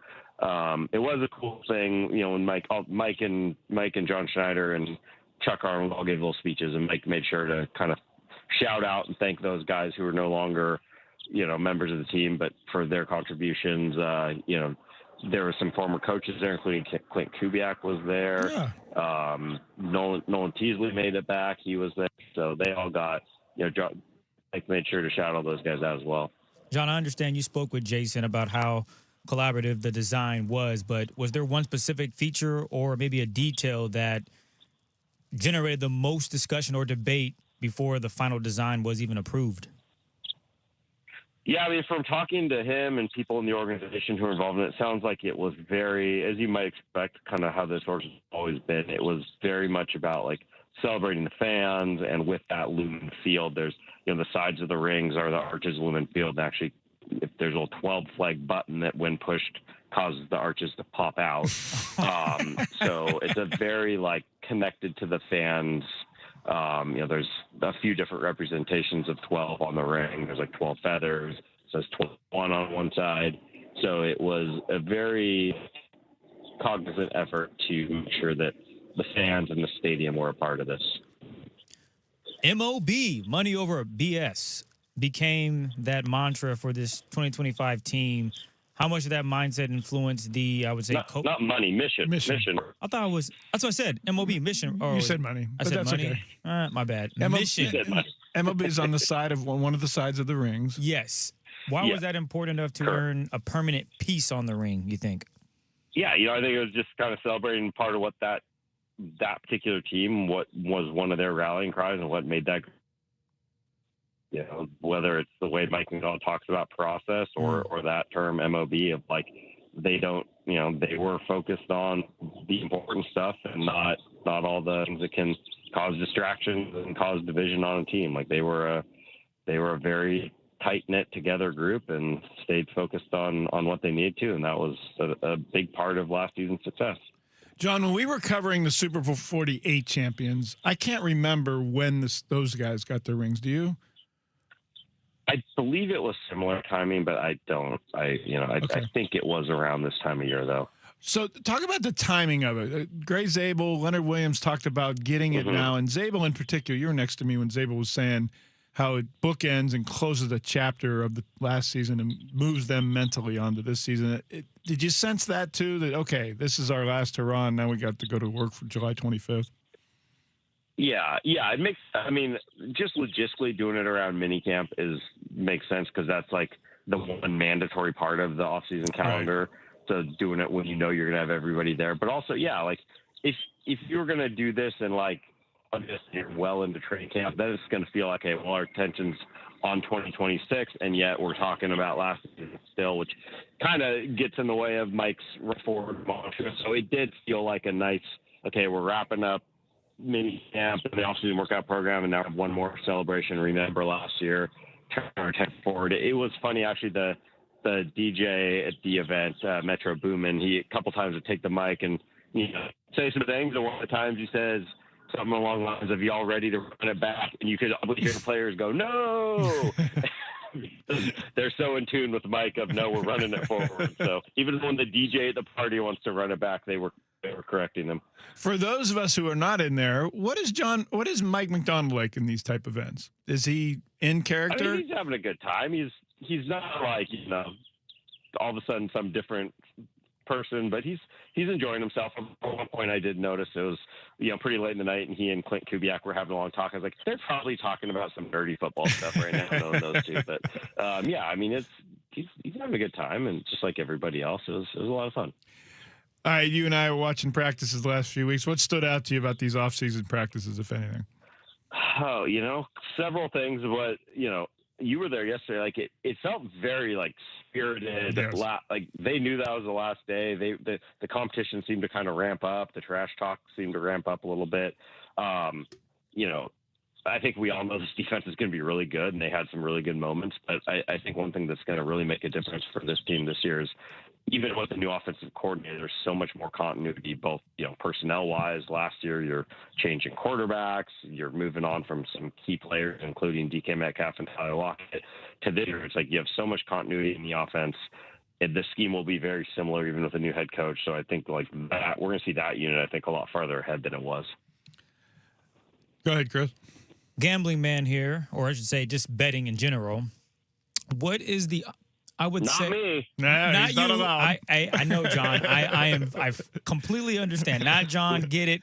But let's say we have a robust gambling policy. Yes. Let's put the wearing of your ring that you will get at some point this summer over or under at 5.5. You will wear it 5.5 times. Over or under? That's a good question. Vastly under. I don't know that this is not, again, a very practical piece of jewelry, and as much as my 11-year-old wants to take it to school with her, I don't think and all that. She actually asked me that. She's like, when you get your ring, can I wear it to school? I'm like, I think I'm going to pass on that. Yeah, this will probably, come out to show some family and friends and then be locked away safely. I understand. Although, Okay. a lot of people who were with the team in 2013 had their previous rings on, so maybe we say over as just a really optimistic hope for the future of the organization. Well, that's true. Okay, fair enough. We're talking 50 years for you. Hopefully there's many more parties I can wear it to. You got to slap a chain on there and let your gal wear it to school with a pendant and show off the bling that way. That's going to work. I'm going to not do that. As much as I trust a fifth grader, I'm gonna not. Well, they're probably worth at least $50,000-$60,000 a piece, I would think, right? That I don't know, but they're not cheap. I know that. If they're selling replicas for $16,000, you can bet they're probably 4 times that in actual value. John, I appreciate. I know you got a cold. I know you're trying to get into the off season for real, like I am. Appreciate you bringing it on. Enjoy the weekend. Enjoy the soccer. No problem. Thanks, guys. John Boyle, our friend, long time. He and I have been working together here in Seattle. He said Kenneth Walker was not at the ring ceremony. That he had been telling the Seahawks he would be there. Mike McDonald said he was very much looking forward to Kenneth Walker returning after signing with the Kansas City Chiefs, but apparently was not at the event last night to get his ring. What do you do with that? Do you send it in FedEx? You just send Maybe it his US mail? flight got delayed or something. Who knows? Maybe he'll just pick it up when the Chiefs and Seahawks play this coming fall in Lumen Field. But no, it's apparently a couple people on the text line asking, but Kenneth Walker was not there. But again, the reason we had John on is first to give you a feel for where, and I'm glad he told us it was at a hangar at Boeing Field. We didn't know that. And also to underscore the fact that this doesn't happen every day. This is only the second time ever that a Seattle Seahawk has received a Super Bowl ring for winning the game. And it doesn't happen very often around the league that you get back and do it again the next year. Yeah, it has happened. It's not impossible, but it's hard. And there are a lot of things that have to go in your favor, most of which being the health of the players and starters to get back there. And no matter how good your team is, they just cannot replicate exactly what they had last year. It will be different in some way, not the least of which the Rams reloading and Myles Garrett and all of that. But I got a sense yesterday out at the facility, they appreciate the rarity, the uniqueness, the specialness of last night in getting their rings. 49451 on Tacoma Dodge text line. You're a part of the show every day at 11:30, and that's what's going to happen next on 93.3 K. Oh, one thing. Sorry. Let me give you your keyword before we go to break. Thanks, Chris. Chris gives me this sheet every day at 11 o'clock, and I forget it every day at 11:01. I just want to let you know that. He does his job. I fail mine. This hour, your chance to win $2,500. Go to 933kjr.com. Enter the word TRIP, T-R-I-P, like he's a trip, T-R-I-P. Enter that now at 933kjr.com. Up next, you're part of the show on the text line, 49451 on 93.3 KJR FM.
Belgium, live noon from Lumenfield in Seattle. I'll be across the street at Jimmy's on First, broadcasting on Monday morning. You know what time it is. Music means it's time to read back your text. 49451, the Tacoma Dodge text line. Greg opened up the show asking y'all about your interest of the World Cup taking place here in Seattle. And we got a bunch of responses from the 360, do not care. From the 206, pretty much watch only the U.S. and a couple other teams until the final rounds when I watch them all. 206, zero interest in soccer. Rooting for USA, but will not watch. 253, I played soccer back in 5th grade through high school, but not really caring too much about the FIFA. From 360, on a scale of 0 to 10, my interest level is nil. Well played there. So you know about soccer. I see what you did there. 253, I'll be watching a lot. Half German, grew up with soccer as basically my religion. 425, not interested in soccer, and Seattle is pushing this mayhem. Went from, actually, we'll just leave it at that. From 360, I'm not the biggest soccer fan, but I will definitely watch some, maybe all-night matches, just, to go along with Mariners games, but probably won't watch too many other countries. From the 425, big fan, going to watch every single game I can. We'll be down there for the Belgium and Egypt on Friday match on 6/19, and that's our O'Day guy. Yeah, Coast Guard guy. Thanks for that. 206 said, admitted local lifelong soccer player, parents, Sounders season ticket holder, lover of the game. Being a host country of the World Cup is an honor, regardless of the issues around the cost, etc. Being a host city takes it to another level. For locals that don't care about soccer, I recommend people watching and enjoying the passion of tourists who no doubt will have a blast experiencing our region in addition to the great game in a world-class stadium. Enjoy. I'm guessing the barge offers a great background view of downtown from the 206. Yes, it does. And the Ferris wheel, the Great Wheel, and Elliott Bay, and with the day this clear, probably the Olympics mountains in the distance. Yeah, it's pretty cool. 206 points out, thank you, that the barge, all the proceeds from the fan barge for the World Cup off of Pier 62 go to the Rave Foundation, the Sounders and Reigns charitable community fund. So that's cool. $52 to go onto the barge, $227 if you want VIP up on the Lowe's level. This is a fun one. From the 585. That's our buddy that Rochester. Greg and Chris, with the World Cup starting, what sports do you not care about watching at all? Mine is fighting sports. I cannot get into boxing, UFC, and especially WWE. I gotta say, I'm with you on the wrestling. As a young man growing up, I enjoyed it from like maybe teenage years, so 11 to like 16. And then after a while, I just got like, man. But now that I understand the backstory of it, I probably could get back into it, but I don't watch it anymore. So I'm with you with the wrestling. Hey, I agree with Rochester on UFC and MMA. Can't get you. I boxed at West Point. For training? You had to box. Yeah. It was a mandatory graduation requirement. Still got them my hands, sophomore year. Greg? No, I was slow. Greg my says hands that, were and slow. then you see a video of him beating up somebody for talking crazy to him. I know how to rip your voice box out, but no. Well, that's all you need, Greg. They didn't say, there's a tactic to this. Can you win the fight? They told me how to rip a voice box out. I've never practiced it because that's a war crime. I think it's human nature. I think you'll be okay. If your life depended on it, you will have a voice box in your hand. But no, UFC and MMA, not for me. Non-combative sports I don't like? That's a good question. I wish I understood curling. I can't get into it.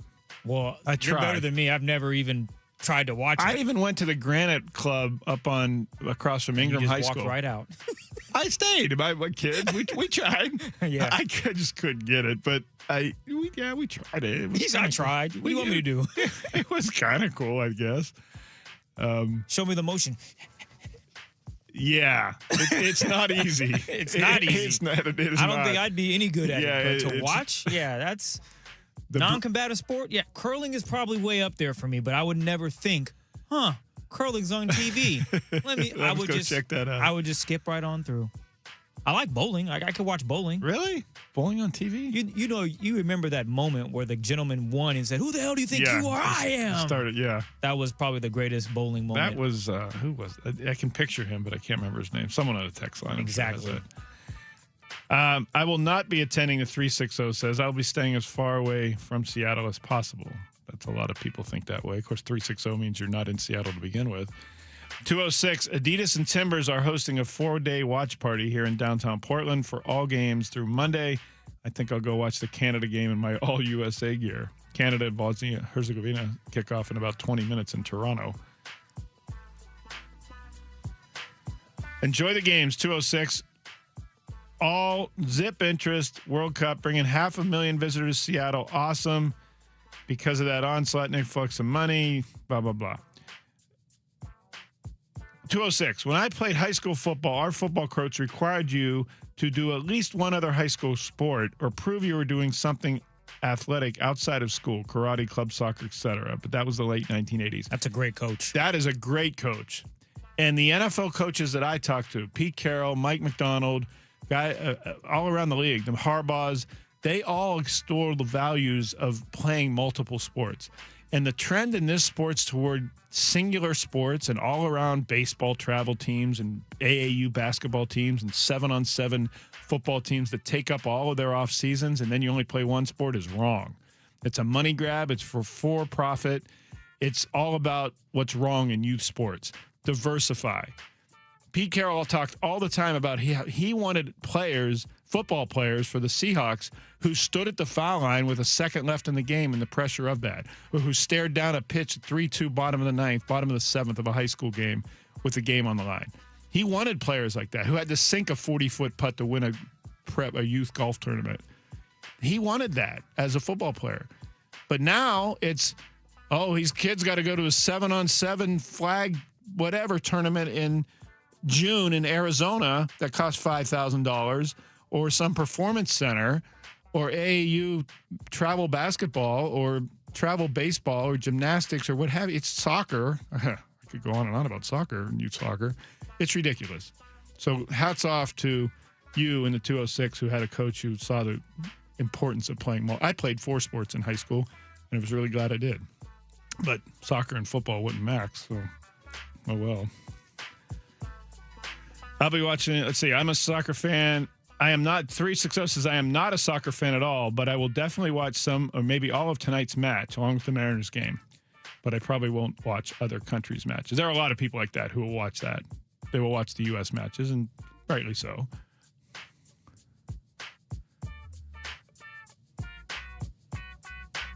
Do not care. You already said that. Go Seahawks, said the 253. I get that. 360. Isn't Ian Furness a former star soccer player at O'Day? It depends what you call star. How do you define the word star? You can ask him that next on Crosstalk, can't you? I know he played soccer at O'Day, but I don't know if he was a I have to ask him if he was a star. Ian's going to be very like, I was pretty good. He's not going to. Yeah. He won't. Was he a star? Is his name on the wall at O'Day for anything? It probably is. And he won't even, if it is. His name's on the wall at O'Day? I wouldn't be surprised. Really? Yeah. Look what he's done. Is your name on the wall at O'Day? Absolutely not. I'm on the top 10 of long jump, you know. So your name is on the wall at O'Day? I don't know. Or it's not on the wall? It might 10. Be in our like breezeway because I'm top 10 all time in the long jump. Really? And now I just moved down to 7th because some kid, he did really well. Did you meet him? I haven't met him. But the guy that is leading us, he jumped like 23 feet and he was back in 1970 something. What'd you jump? I jumped 21.4. Really? Yeah. That's not shabby. It's not. And then I got hurt because I thought I was going to go to state and win it, but I got hurt. So it is what it is. It would have been nice to do that, but the fact that I'm still top 10 is kind of cool. Wonder how long I'll be up there. It's been, 13 years? So we'll see if how long that stands. Cue Bruce Springsteen's Glory Day music right now, right? That's what my kids would be saying to me right now. Glory Days. Yeah, I get that a lot at home. Ian Furness, the mayor of Maple Valley, the star player, former O'Day High School soccer player, joins us next on 93.3 KJR FM. Strike to claim it. A strike to claim it. And he got it!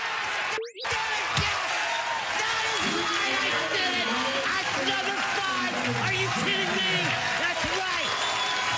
Who do you think you are? I am. Get it right.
that regard. Ryan Jankowski, Alexandra Mandricki, and are the other two assistant GMs that deal with personnel and so forth.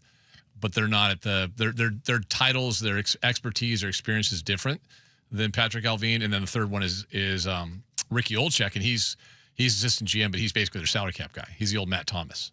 So it was a position you certainly probably in some ways needed, kind of replacing Bottrell's position that wasn't replaced last year when he got bumped up.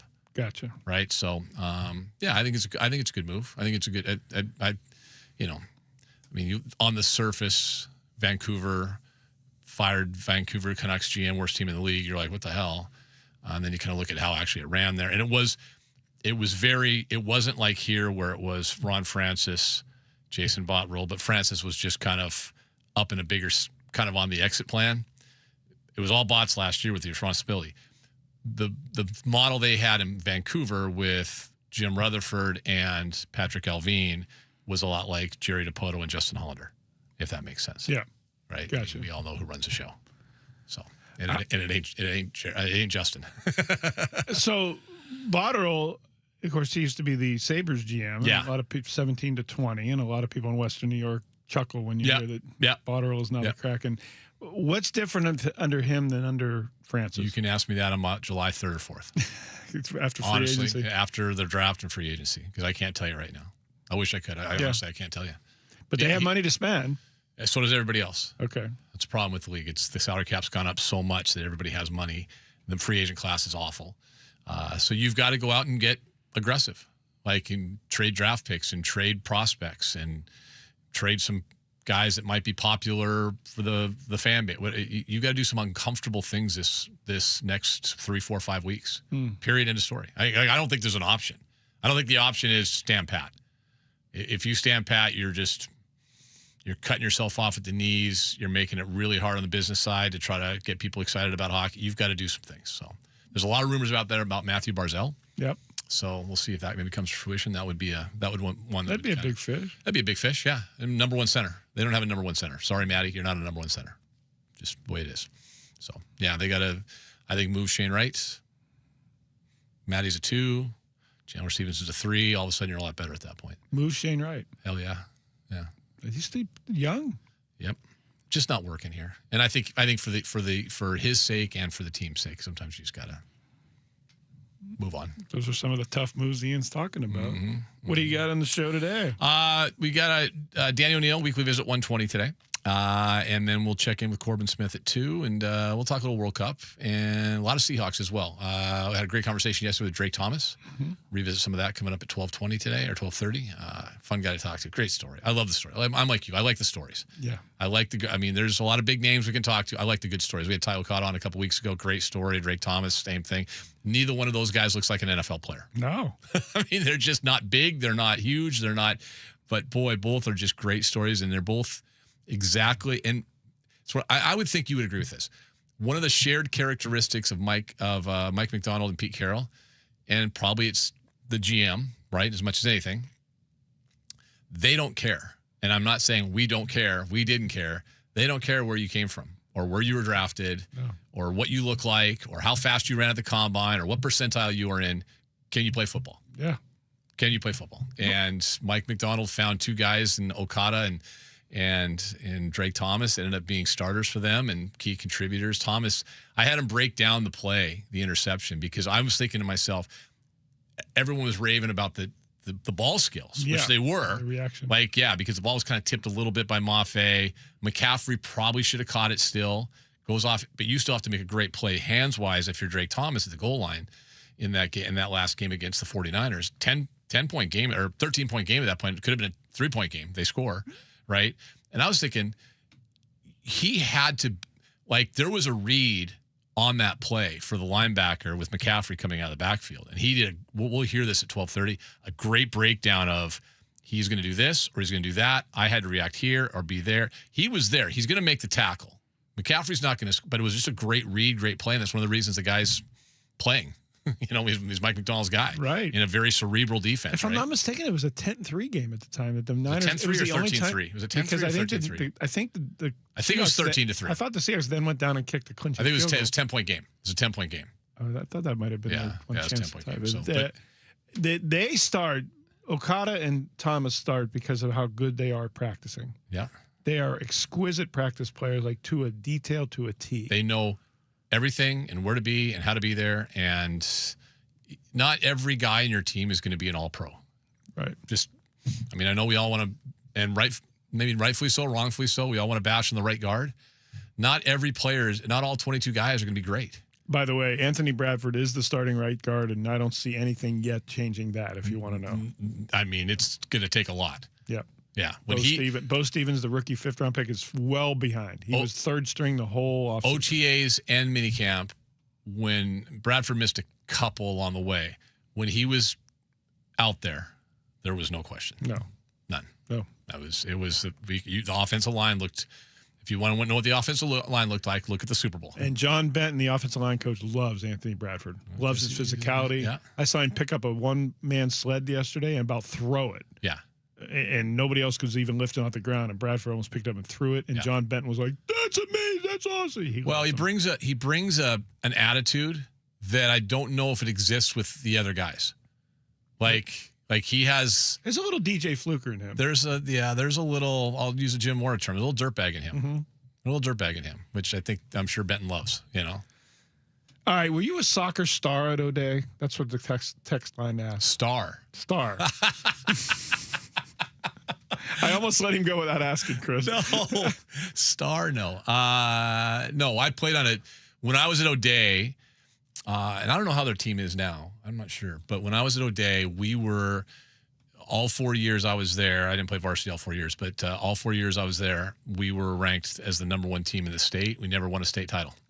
I got knocked out by the Schmetzer boys my senior year. They were good at soccer. I don't know if you've ever heard of them. Yeah, I have heard of them. Yeah. They played for Nathan. They were a legitimate Nathan Hale team, not one that was bought and paid for. No, I was okay. We had a great team. We had great, O'Day, Pat Rainey was our coach. Great program. What'd you play? Midfield? I was a goalie. You were a goalie, a keeper. I would not have guessed that. Yeah. I would have guessed defender. Outside back. Yeah, and I was about 175, 180 back then, so a little bit lighter. Like 5 pounds. Yeah, just 5-10 pounds from where I am now. Sure. We all are. Our other keeper, Steve McChesney, was better than me. He was our #1 guy. I was #2. But we combined to allow fewer goals in, I think, any year's school history. So yeah, we were all right.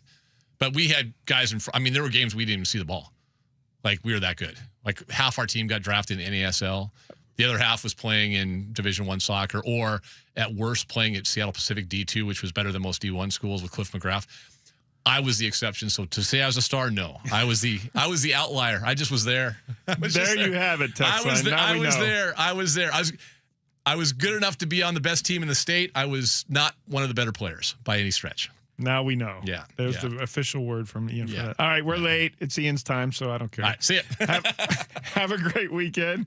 Thanks for listening. I will talk to you from Jimmy's on First across the street from the World Cup in Seattle on Monday morning. Thanks for listening. Thanks for everything to Chris. Have a great weekend. Ian and Anders are up next on 93.3 KJR FM.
from the Star Reynolds Sports Desk, your 93.3 KJR FM sports headlines. Headlines are brought to you by Frost Brewed Coors Light. Choose Chill M. Settle for a series split versus Baltimore. 7-5 loss yesterday. They were down 6-1, came back, made it a one-run game, and then lose 7-5 when it's all said and done. They're in the nation's capital today against the Nationals. Bryce Miller is on the mound.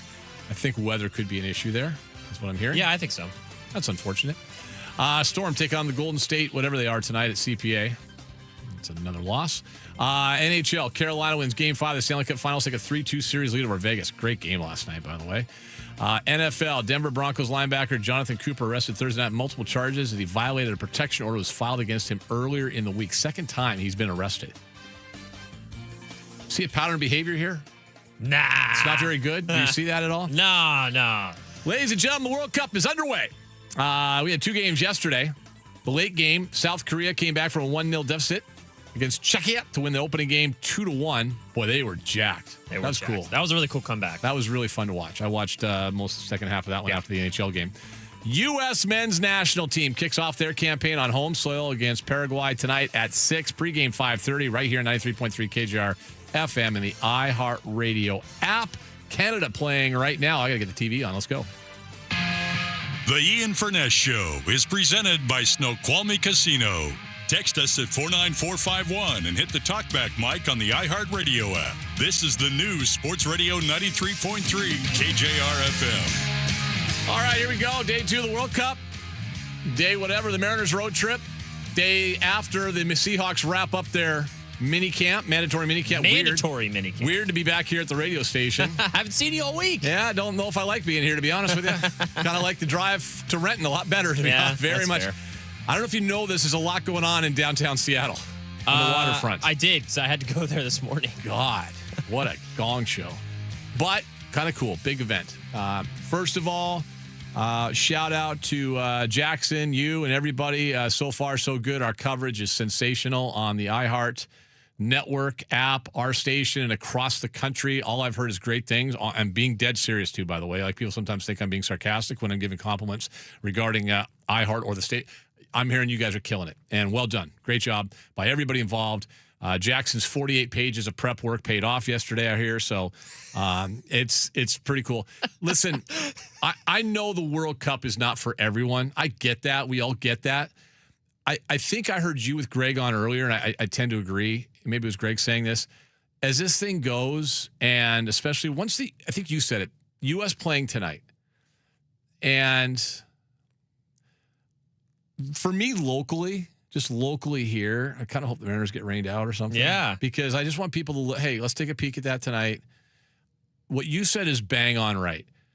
If they can get out and score, like have a win that's not 1-0. Yeah. There's some action. This is the way we are. I mean, a soccer guy can criticize this country all we want in terms of their fans. There is a reality to it. We are who we are. Yeah. They want scoring. They want stuff to happen, right?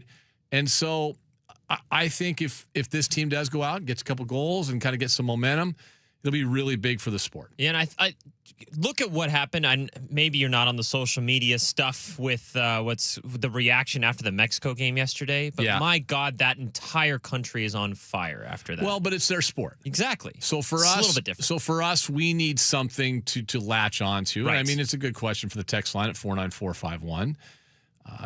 What would get you fired up? What would get you, engaged? And, you may be one that says, I'm not even going to give it a shot. Or you may be someone that's kind of open-minded enough to say, let's take a peek. I mean, it's our country playing on the world stage. I think that's compelling enough. I don't think you need anything else. Yeah, and I think we saw that with hockey. Hockey's not for everyone. But then the Olympics come around and everyone's in on it. Everyone's all of a sudden talking about, the power play. They have no idea what the power play is 2 weeks ago, and they're talking about it, right? And it helps. Our women's team in soccer is really good, but I don't know if that helps this. In fact, I know it doesn't help this at all. They're so unrelated. It's like when you compare Angel Reese's stats to Shaq's, which some people, ESPN I'm talking to, like to do sometimes. They're two different sports, two different people, two different everything. But yeah, like our women's team has always dominated in soccer and women's hockey. Our men's team in hockey has caught up for sure, no doubt. That's proven this year. But soccer's still got a long ways to go. And I'm hoping it's fun. By the way, late ad, 1 o'clock today to the show. Oh. My buddy Gary from the Halls, Queen Anne, Excellent. Moss Bay, and Ox. I have seen watch parties go absolutely nuts. He's going to join us because I drove by I drive in off of 99 and jump off right down by the stadiums, right? And I was looking like outside their place, the Occidental Beer Hall, like there's all kinds of stuff set up. And he's going to come on. KJ Roth did this, who's the GM at Silver Cloud with Softy a couple weeks ago. We're going to have Gary on. Hey, like if you're going down or you want to go to the viewing party, you're going to the matches, how? Yeah. How? It's a great question, to be honest. How do you navigate your way around? Yes. Because we have potentially some shows scheduled for Jimmy's on first. If we're being honest, logistically, we're still working on it. Yeah. Because we're not sure how. Like getting equipment, parking, getting there, it's a challenge. So we'll talk to Gary because like that Occidental Beer Hall is next to the entrance to Lumen Field. It should be just crazy busy. But can people get there? And can you get there if you don't have a ticket? So we'll talk to him about that coming up at 1 o'clock for a few minutes. Danny O'Neill at 1:20 today. We're going to get to Brendan Sorsby a lot with him at 1:20 today. So I'm looking forward to that with Danny O'Neill. Also, we're going to check in with Corbin Smith at 2. We'll put a bow on minicamp. He was out there yesterday. Just the way the schedule worked, we couldn't get him on his normal Thursday. So we're going to have Corbin on at 2 o'clock today from Emerald City Spectrum. And I think he's going to blast Jalen Milroe. Sounds good. I walked out yesterday in a break, and I'm kind of in and out of the VMAC, of the Virginia Mason Athletic Center, doing the studio there, and in and out. I walked out at one point, and Corbin's like shaking his head, goes, I don't know.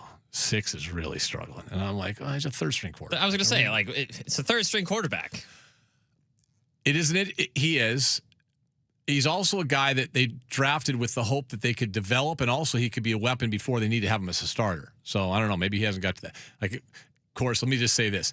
If that is your biggest issue, then that's a good thing. If you're the Seattle Seahawks right now, that's a good thing. Ooh, do we have a yellow card? We got a yellow card in Canada. Early. Who are they playing? Bosnia and Herzegovina. Who? Bosnia. Oh, okay. Thanks. What's Bosnia's last name? They have 2 names. Bosnia and Herzegovina. Did you actually see Is this like a B8 football team from back in the day? Is this like lacrosse Washtenaw? Ooh, that's a tough challenge. Yeah, I think so. Oh, that's only a yellow, right? Yeah, it should be. There was a really cool video though that I saw. A giant crowd of Bosnia fans marching through Toronto. I saw really that. cool. Yeah, because they're in Toronto right now, right? I believe. Yes, they are in Toronto. All right, U.S. starts later tonight. We'll get into that a little bit too as well today. Mariners get the loss yesterday, and Brian Wu is not happy with himself at all. Water's wet. Well, Greg went through it earlier. I mean, we don't have to keep going through it over and over again, but his road home splits are pretty massive, right? Like they're not good. He's really good at home. He's really bad on the road.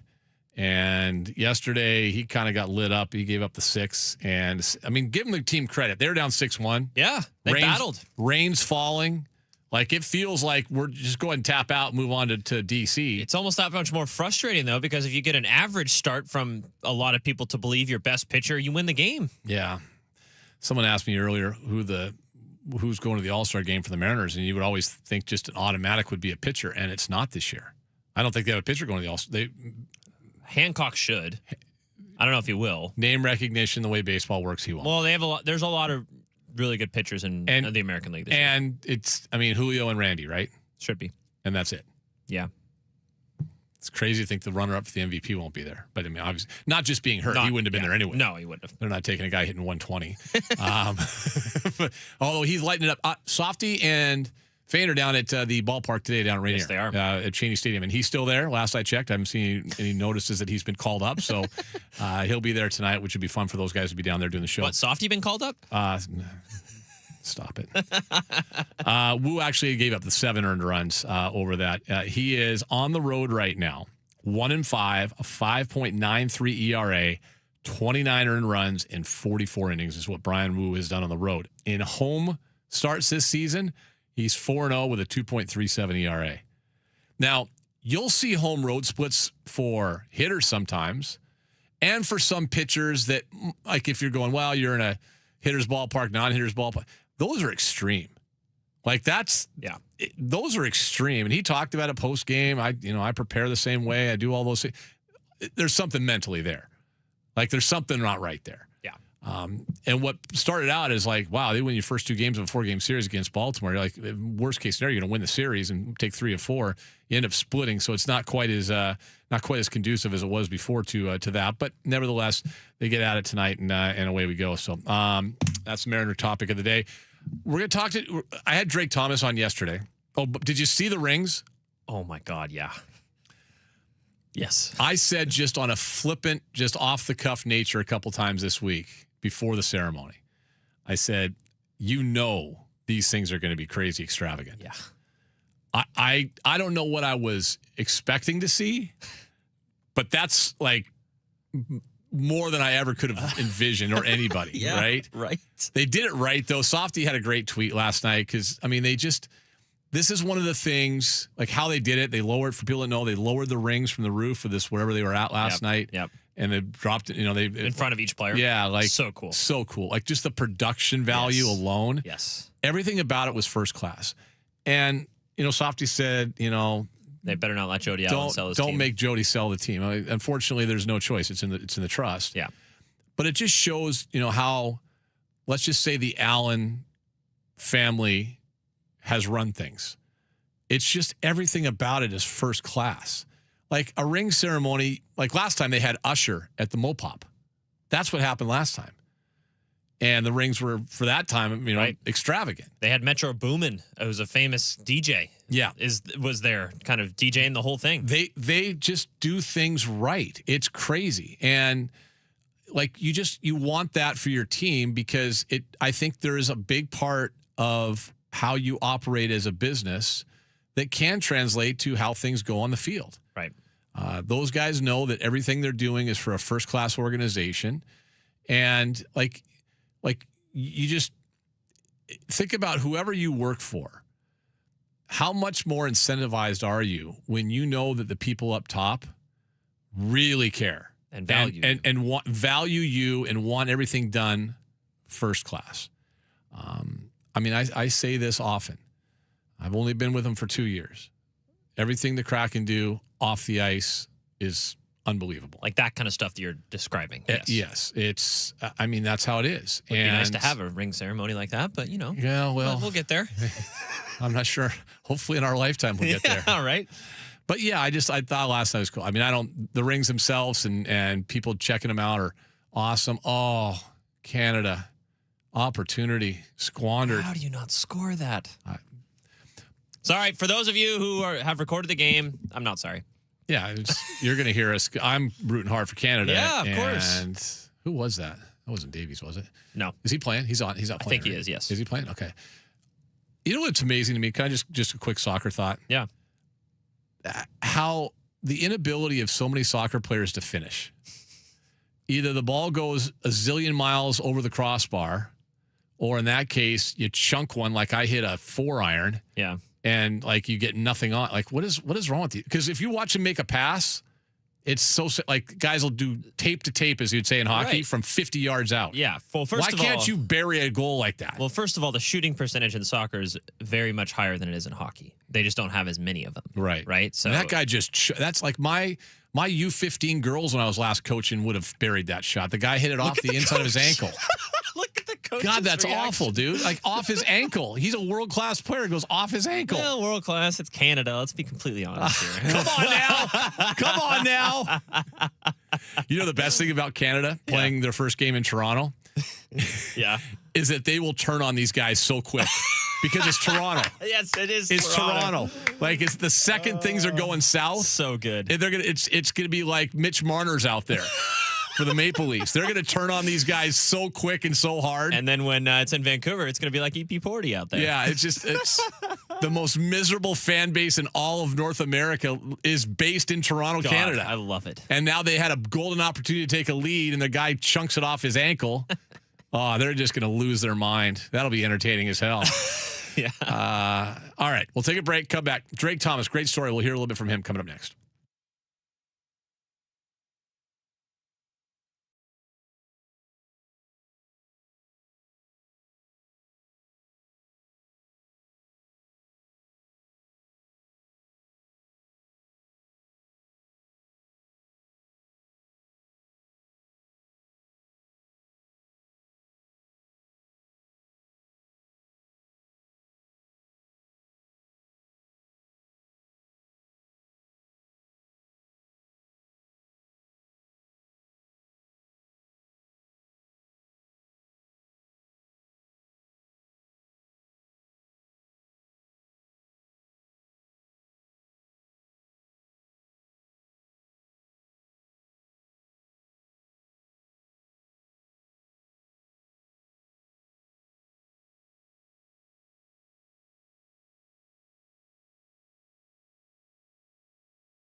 Now back to Ian Furness on your home for the Huskies, Kraken, and the 12th Man. Brought to you by Seattle's closest Snoqualmie Casino and Hotel on Sports Radio 93.3 KJR FM.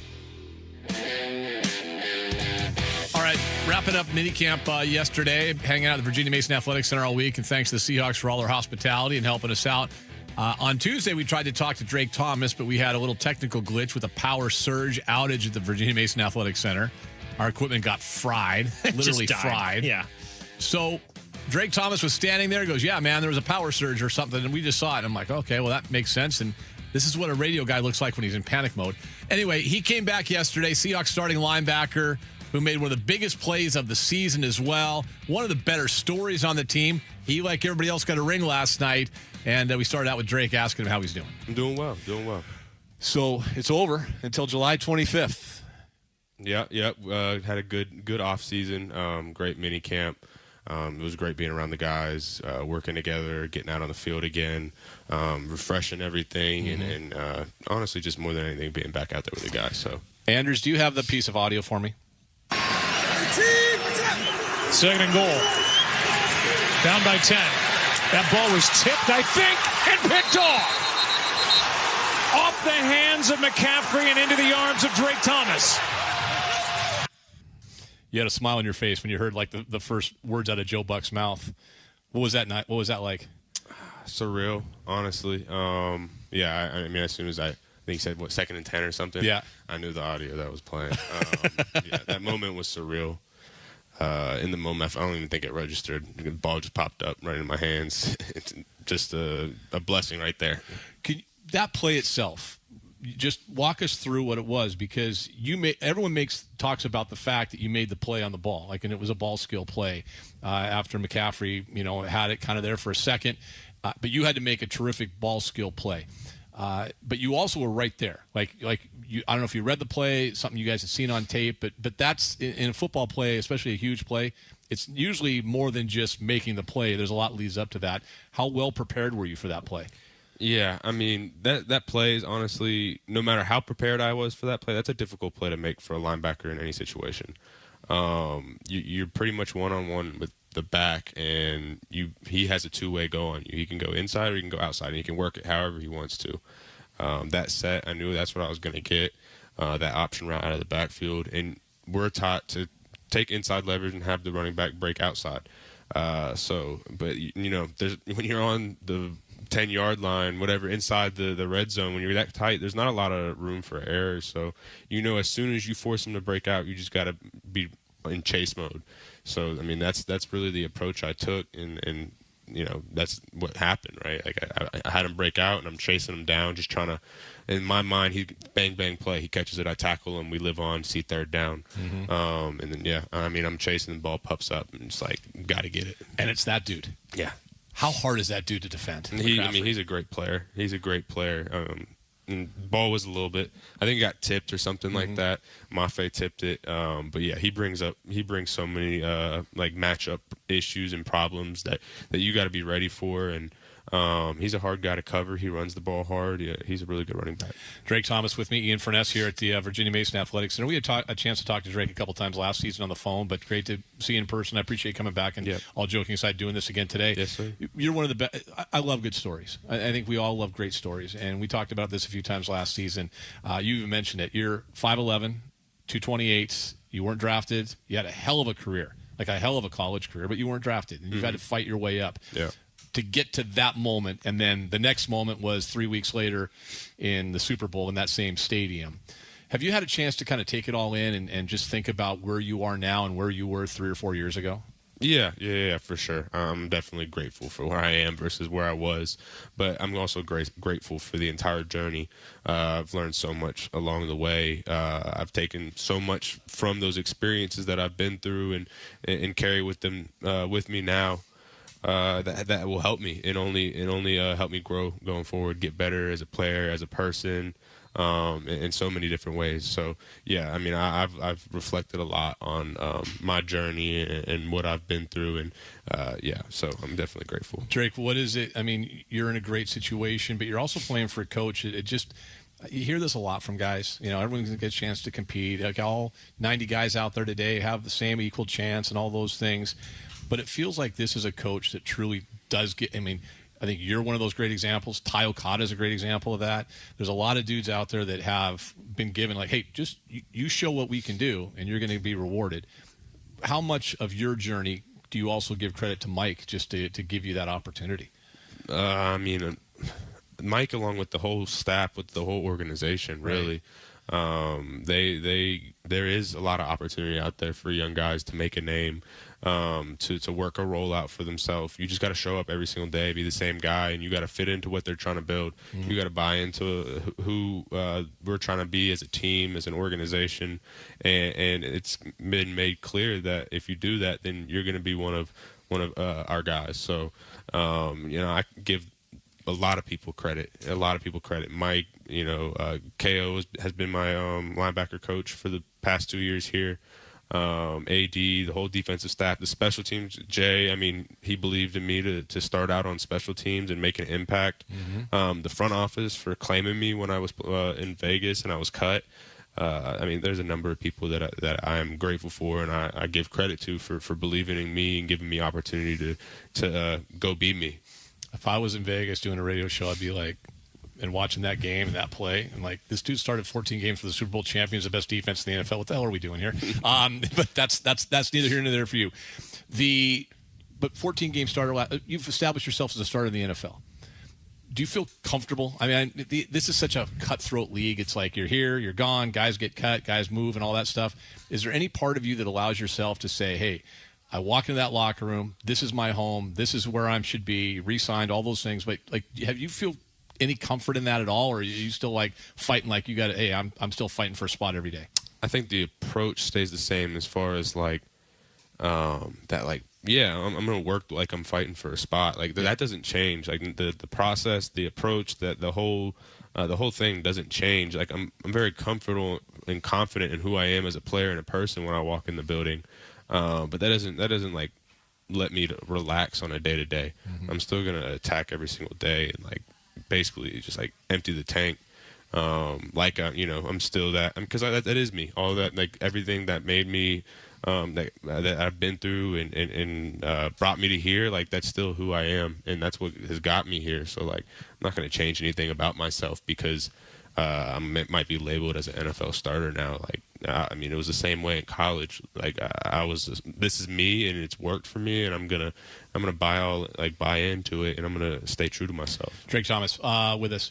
How different is it this year as the defending champs? Does anything feel different? Is anything approached differently? How Mike does things? How you guys approach minicamp and OTAs? Is there any different feel out there as the defending champs?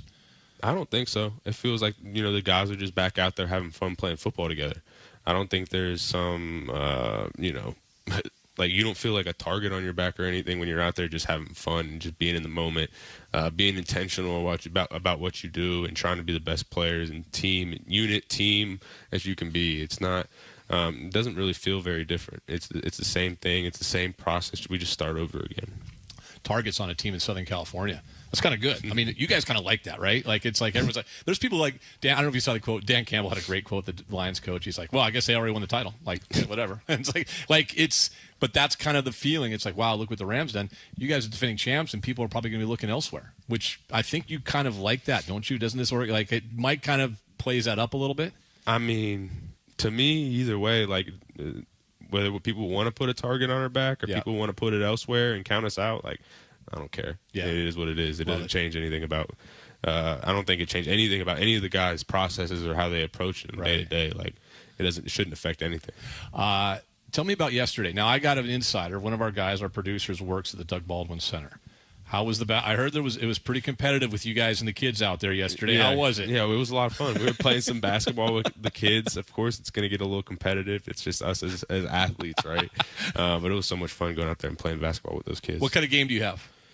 Were you a basketball player at all? Yeah, I grew up playing basketball, AAU basketball when I did the travel stuff and everything. I didn't play in high school, But I mean, I can play. Yeah. I'm not. It's been a while though. So like, how long did it take for you guys to kick in? Like, what did the kids say something? Like, how long? Because I heard it got fun. Like, it was really fun. Yeah. First of all, what a dream for those young people. I know. But what did it just like? Hey, we're gonna play you kids now. Like, we're not messing around. So yeah, we had a couple different groups, and then so there was a group that went into the gym first. I was going and touring some other places, and then I came in the gym and I saw they were playing. I was like, in my back of my mind, I was like, should I play? And it was like, yeah, I want to play. And so I ended up just saying, like, I'm trying to play next. And then we got into a game, and then went from there. I got next. Yeah. Exactly. Okay. I didn't, because I was wondering how much you play. Like you've heard the term, like, LA Fitness try hard guy. Yeah. Does that term, has it come in? Who's that guy? Who's that guy out there for you? I don't know. It might have been me. I don't know. It might have been me. I mean, it got competitive out there. It. So I mean, I'm not going to back down. Hell no. That's why you're out of the situation you're in right now. Two more things for you. One would be this: that what they did yesterday, what Mike did yesterday. I just listen as someone who's been in this community for a long time and as a parent and everything else. I thought it was awesome. And this is a time of the year. There's some football coaches be like, I only get X number of days and minutes with these guys. We're going to go every second we can on football. But he, short walkthrough yesterday, and then you guys go do that, whether the VA hospital, Children's, Ronald McDonald House, or Doug's place. As a player, what does that mean? Because getting out in the community is important, but at the same time, you have a coach that believes that's important too. Yeah. And it probably brings you guys together. 100%. I mean, this whole thing is bigger than just us. It's bigger than wins and losses. This sport has brought us a real platform and opportunity to make a difference and touch people in different ways, make impact on people's lives. So I think that's our responsibility in going out and trying to do that to the best of our ability. So to have a organization and coach that believes that and sees it the same way, I think it's pretty cool. I'll wrap it up with this. At some point when you're done here and get a bite to eat and shower and all that, you guys later on today get your rings. Mm-hmm. How jacked are you to get? It's all about that. Doesn't matter what sport you play, at what level you play. It's about winning a title. But when you know that there's a ring, and I know from what the last ones looked like, these guys don't spare any expense. It's like Jody and company. It's going to be something special. What's that going to mean when you get handed that ring? That's going to be super special. I feel like you're at the pinnacle of the sport, when you win the Super Bowl and finally have that moment to get that ring. It's what you dream of as a kid. So I'm super excited to go do that tonight and honestly, above all else, just celebrate and hang out with my guys. So what do you do with the ring? Probably put it in a safe and just keep it there forever. Yeah. I don't know. I mean, I probably won't be wearing it out in public very often, but wait for the next one. Yeah, exactly. Drake Thomas, I really appreciate you coming in. Again, all joking aside, you did 2 days this week, and this time it actually worked. Mm-hmm. Have a hell of a few weeks off, and we'll see you July 25th. Sounds good. Appreciate you having me. Drake Thomas, great story. Great play last year. Helped him get that home field advantage and on the way to a Super Bowl championship, and he, like all his teammates, including ex-teammates that were there last night, really everybody except for Ken Walker were there last night at the ring ceremony, apparently. All got their rings as well. So cool stuff. Thanks for him. Not just once, but twice coming to our little KJR closet there. The second time was a charm and it worked out. Thanks to the Seahawks PR staff as well. Take a break, come back, wrap up hour number 1 next.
Love it. Spoiler alert. When I say it's not going well, that's a handball. Bosnia they are. I'm not a fan. They kind of leave that extra foot in after every tackle. They're kind of greasy, man. Yeah, they are. They are kind of greasy. Do what it takes to win, man. Yeah, and I'm just checking Twitter here because I follow a lot of people north of the border, obviously. Of course you do. It's not going well. They do have an American coach, which I think is quite hilarious, by the way. And our coach is from Argentina and Canada's coach is from U.S. Yeah. In the World Cup? Yeah. That makes no sense. It is funny because is he a good coach? He's good. During the last World Cup in 2022, he was a lot of people's, why isn't this guy the U.S. coach right now? Yeah. And, I guess they had higher sights than this guy because he went to Canada. Well, and they're down 1-0 at halftime. Spoiler alert. Yeah, spoiler alert. Yeah, it's so. See, my buddy Jeff Patterson, J-Pat, spent $12 on a Canada T-shirt. Not money well invested.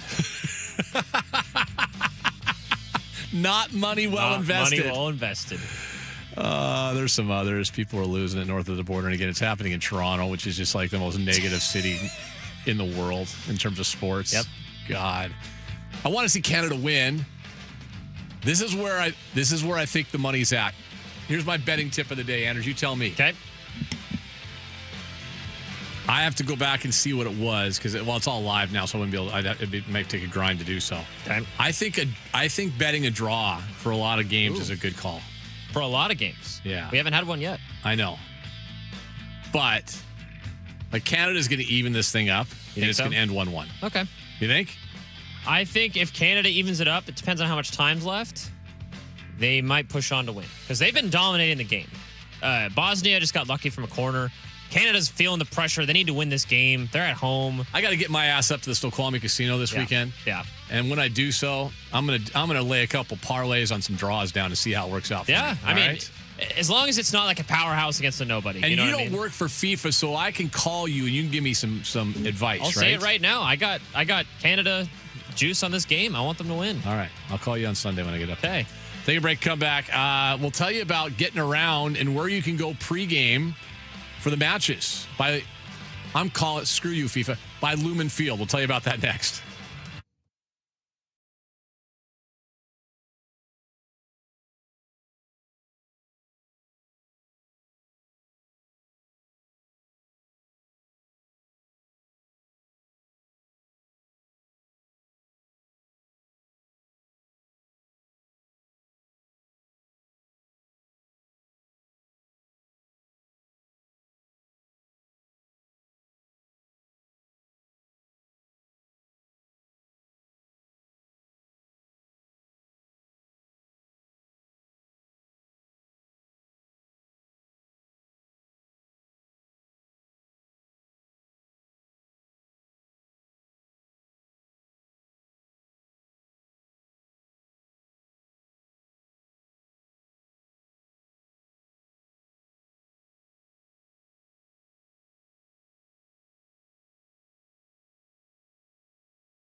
93.3 KJR FM Sports Headlines. Headlines are brought to you by Frost Brew Coors Light. Choose chill. Mariners have to settle for a series split versus Baltimore. 7-5 loss yesterday. Trailed 6-1, battled back, but fell short. 7-5 the final. Brian Wu was not good. Gave up 7 runs in that game. That would be all 7 they scored, Baltimore. They begin a series, hopefully with the Nationals today. Some weather issues there. Bryce Miller, Zach Littell is the pitching matchup. World Cup U.S. men's national team kicks off their campaign on home soil against Paraguay tonight. 6 o'clock down in Los Angeles. Pregame 5:30 right here on Sports Radio 93.3 KJR FM and the iHeartRadio app. Last night, South Korea came back from 1-0 deficit. They beat Czechia to win their opening game of the World Cup 2-1. Spoiler alert! At the half in Tirana, Canada. Bosnia leading Canada 1-0. Oh, and it ain't going well in Toronto. I think Mitch Marner's playing there. They're losing their mind. Storm take on Golden State tonight at CPA. NHL, Carolina wins Game 5 Stanley Cup Finals to take a 3-2 lead over Vegas last night. Game 6 is Sunday in Vegas. Should also mention coming up tomorrow, NBA Finals, Game 5 in San Antonio. Spurs trailing 3-1 to the Knicks. Let's move into hour number 2. Now back to Ian Furness on your home for the Huskies, Kraken, and the 12th Man. Brought to you by Seattle's closest Snoqualmie Casino and Hotel on Sports Radio 93.3 KJR FM. All right, welcome in. 2 hours to go here on a Friday. Gorgeous weekend coming up in the Pacific Northwest. They call it the PNW. Ian Furness with you. Listen, you guys hear me all the time talking about my friends at the Hall. And you say the Hall. Which Hall, Ian? How about all 3? Moss Bay Hall in Kirkland. My personal favorite, the Queen Anne Beer Hall. Just a stone's throw from here, but about, if you were playing golf, we'd be about a par 7 from here. And, of course, in fact, you're going to the Storm game tonight, make sure you stop by the Queen Anne Beer Hall. Any events at CPA, or just stop by there anyway. And the Occidental Hall opened up last summer. It is right next to the northwest entrance to, sorry FIFA, Lumen Field. Some would call it Seattle Soccer Stadium for the next couple of weeks. But the Ox is down there. I was driving by today, and we're getting all these. There's a story in the Times today. There was KJ from the Silver Cloud was on with Softy a couple weeks ago. It's kind of a gong show down there right now. And I say down there, I mean down around the stadium district, right? But there's going to be so many people, that, like 60+ thousand going to games. And then thousands of others that are just going to be wanting to hang around outside the games and watch the games. Well, listen, I mean, for my money, the best place would be the Occidental Beer Hall, right? Period. End of story. How do you get there? Can you get there? Is it open for everybody? Like if you're just wandering around. We know about the Bro Barge. You can go do on the Bro Barge.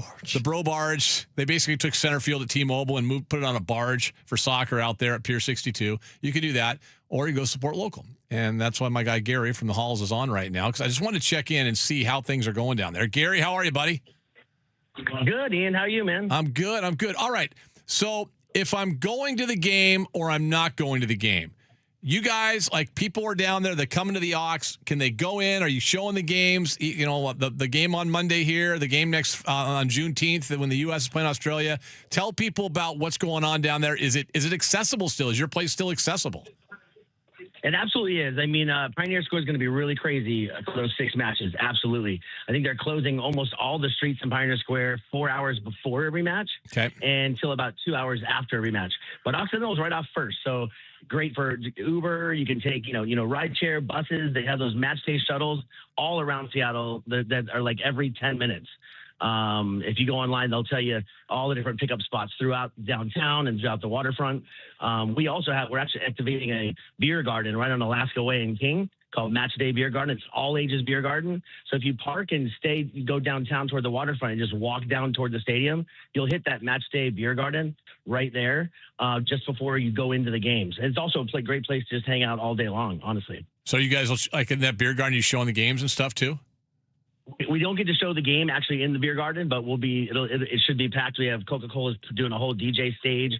We got nice. DJs day and night for all those matches as well. So okay, so like say I'm just hanging around. I'm not able to go to the game. Can I still come into the Occidental Hall right there next to the entrance to the stadium? You bet, man. You bet. In fact, like for those noon matches, we're going to be open at 8 a.m. We'll have breakfast. we'll be packed the whole day. We anticipate it being a super, super busy day for sure. Gary, how is this like the World Cup? Well, we always hear that sports. I say we always hear. We've heard in the past from city council people and others in our city that sports don't have any economic impact and all of that. And yet I'm looking downtown, the waterfront's bustling, the Bro Barge is what it is, but there's other places going on. Your place, maybe Jimmy's on First, wherever it might be. What kind of boost is the World Cup for you guys? I'll tell you, first of all, we've been scared that it wasn't going to be huge. I mean, there's all that hype and everyone's been worried. But I'll tell you, yesterday when the World Cup started, all 3 of our locations were full for both matches. And that's just a huge confidence booster for us. Like you said, I was driving to the waterfront yesterday and it's just bustling and packed all down there. So our outlook is huge. I mean, it's definitely millions of dollars. For us, all 3 locations are playing every single match. So we're anticipating after yesterday that we'll be busy all the time, especially those USA matches. I mean, tonight, Occidental Hall is going to be huge. We're doing a huge giant party for the first USA match as well, starting at 4 o'clock. Okay, that's at the Ox. What about the other 2 locations tonight for if people want to go watch the U.S. game? I would get there early. I think 4 o'clock is probably a great time for a 6 o'clock match. We're anticipating the other 2 to have lines outside for sure, but we're going to get as many people as we can inside.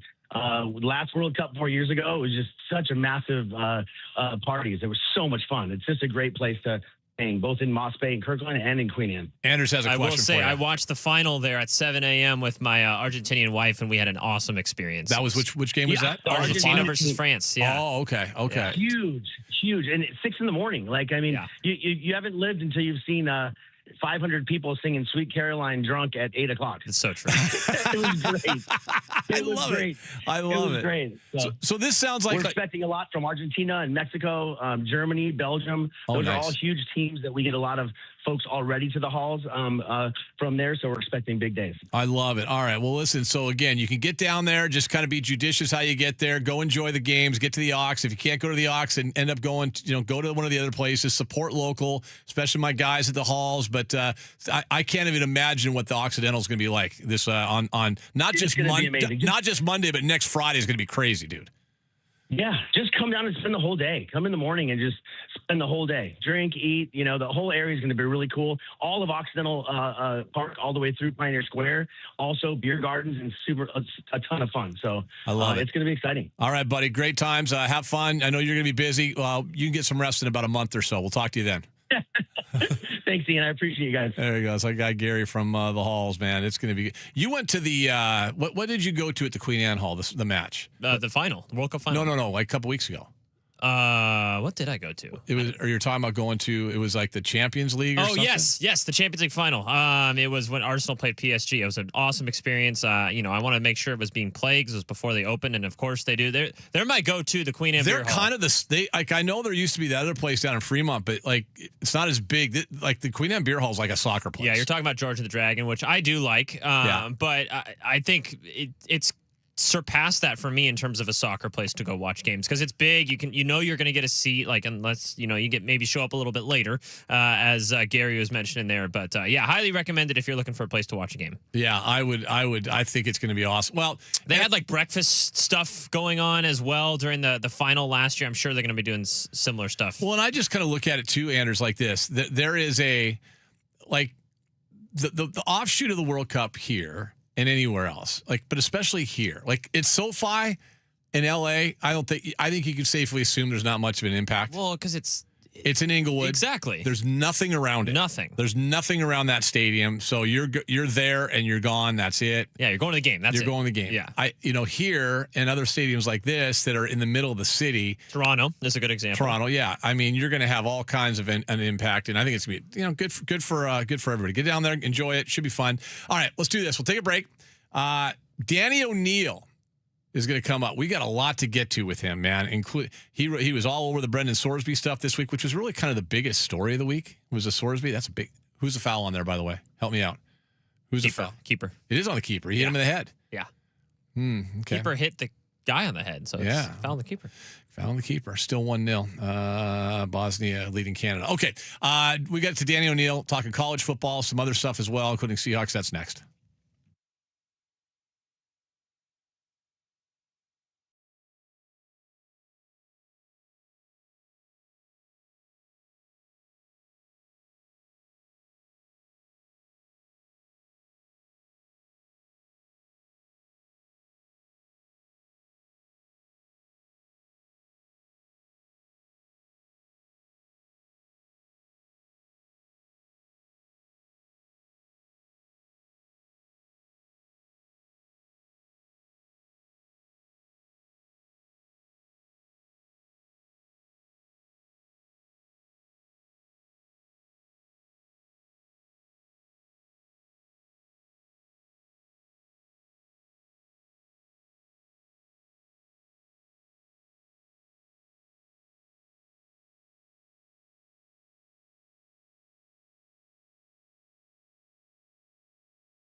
to pallet jacks, conveyors to loading dock equipment. We sell, rent, and service all your warehousing needs. Request a quote today at nwhs.com or call 425-255-0500. Now here's Ian with Danny O'Neill. Danny O'Neill, big thanks to Northwest Handling Systems. Our buddy Eric Gordon joins us every Friday. Danny, you back in the Big Apple, buddy? I am. I'm back in the belly of the beast. No more sandy beaches for me. No, well, belly of the beast. Have you had the stones to put on your San Antonio Spurs gear yet and walk down the street? If the Sonics, hopefully reincarnated, were to make the finals, I would feel obligated to, even if it was like running a gauntlet at an initiation, right? I would feel, but no, I'm not gonna solicit that sort of thing for a team that I don't even really care that much about, the Spurs. How bad is it there though, in terms of what's going on? Like Mike Greenberg's yelling and screaming in top of his lungs about, what's going on. And I mean, I know that there's been some riots, and, you even wrote about it. What are the rules of fandom? There's a lot of different rules we can look at. Where do we start? Well, let's go with that. The answer to the question, how bad is it? It's not very bad. And in fact, most people here who are celebrating are doing things like just going out in the street and yelling, "Let's go Knicks." The other night in my neighborhood where I live, which is the Upper West Side, as people were outside on Wednesday night following the comeback, a UPS, one of their semi-trucks, rolled by, and everybody started chanting UPS. Because they're just excited. They just want to be crazy. Like, let's go with that, the first part of it. Now, the other end of it is, this is an occasionally dangerous city. And the reason it's occasionally dangerous is because there are 8 million people here. And just by the law of percentages, when you have 8 million people, some slice of those is going to be an idiot, just like a slice of every city's population is an idiot. Because we've got so many people, we just have more idiots. And you know what makes idiots act out is being around other idiots. So yes, in some concentration, generally around cameras where people are documenting this sort of thing, you have people that are behaving like absolute idiots. And I'm sure most people have seen, apparently when the Spurs went back to their hotel, I think they were staying at the Ritz-Carlton here, somebody hit Wemby in the head with an egg, which is lame as hell. Like, it's just stupid. And then that gets into, that's not really New York. And I'm like, no, it's not most of New York, but it is New York. It is a crazy place. There are lunatics that live here. Danny O'Neill joining us. You wrote something that caught my attention. In a city of 8 million people, and basically every team has two sports. I mean, there's the Nets and the Knicks. There's the Giants and the Jets. There's the Rangers and the Islanders, the Mets and the Yankees. You get choices all the way around. You wrote something about the Knicks being the one team that kind of everyone roots for that's a New Yorker. Is that like they're kind of the exception to the rule in some ways? Yes, it's like the differences that exist between Jets and Giants fans. I have yet to meet a Nets fan here, and it's not for lack of trying. I've even gone to a Nets game. I just haven't met someone I would consider an actual Nets fan. I've heard. I don't think I saw him. But I heard Jay-Z was at the game the other night, and I think he at least at one point owned part of the Nets, or they said he did. The Knicks are New York's team, and it is a very funny fan base that is, if they win, are going to become quickly annoying. Like right now, they're still kind of funny and endearing.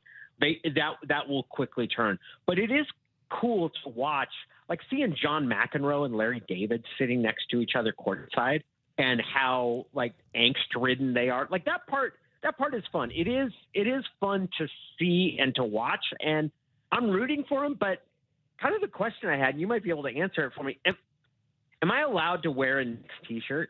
I have one. My wife gave it to me. I wore it last week when I was in California, but that's a little bit different because I live in New York, but being here in New York feels a little weird. It feels kind of phony.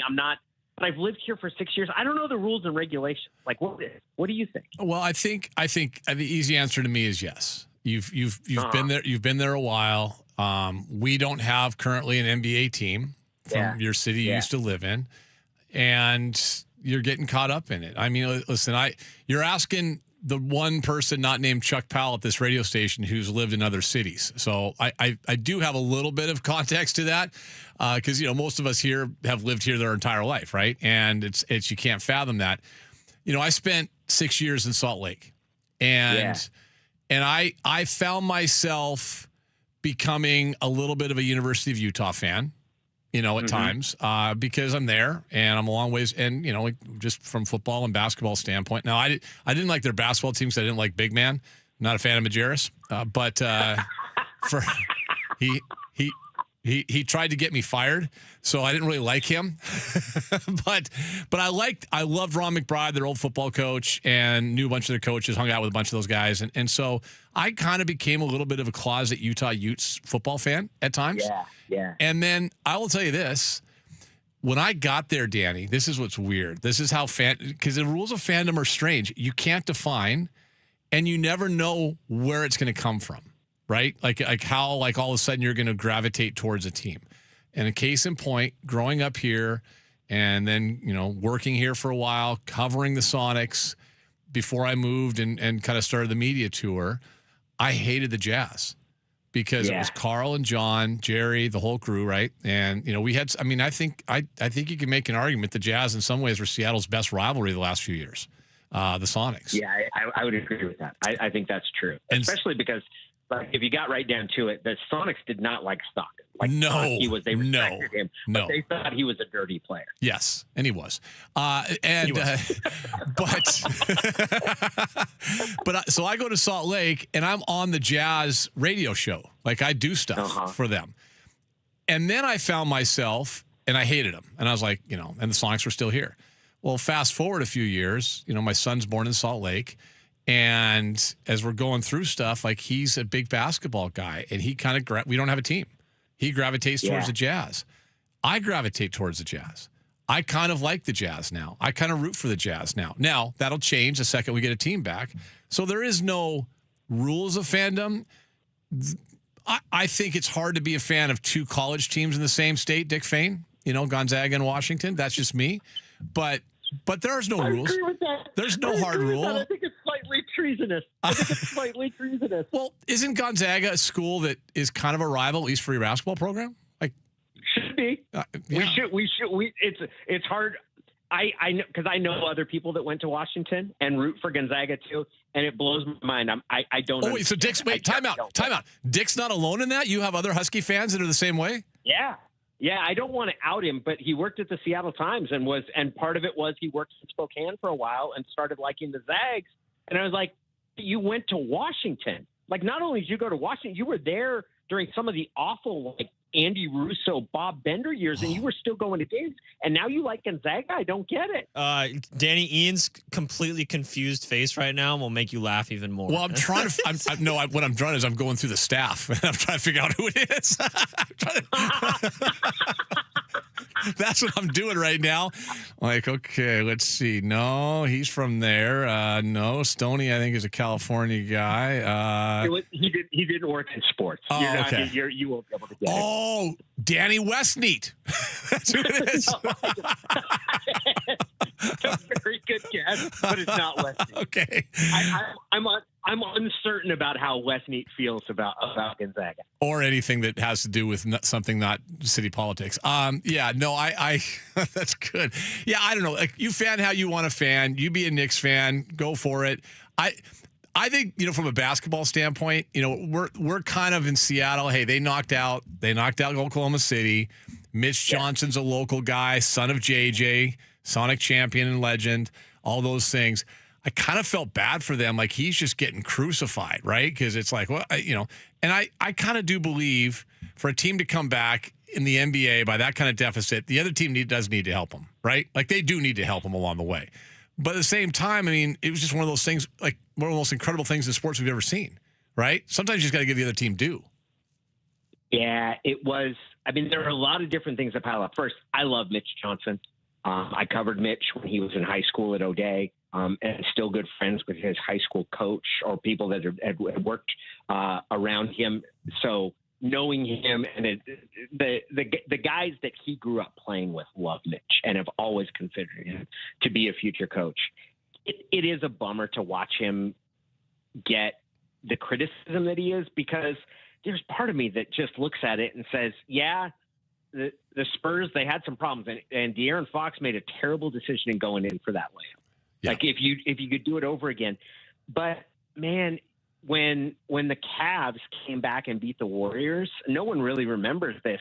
Kyrie Irving did something very similar in Game 7 of that series where the Cavs beat the Warriors, where LeBron has that block. Yeah. But the loose ball ended up bouncing off of a Warrior, and so the Cavs retained possession. But it was a very similar type circumstance. So the idea, he made a bad play. And looking back, the fact that San Antonio went so cold from the field, there's all sorts of things you could say they should have stopped shooting so many threes, because we know what they did do didn't work. Yeah.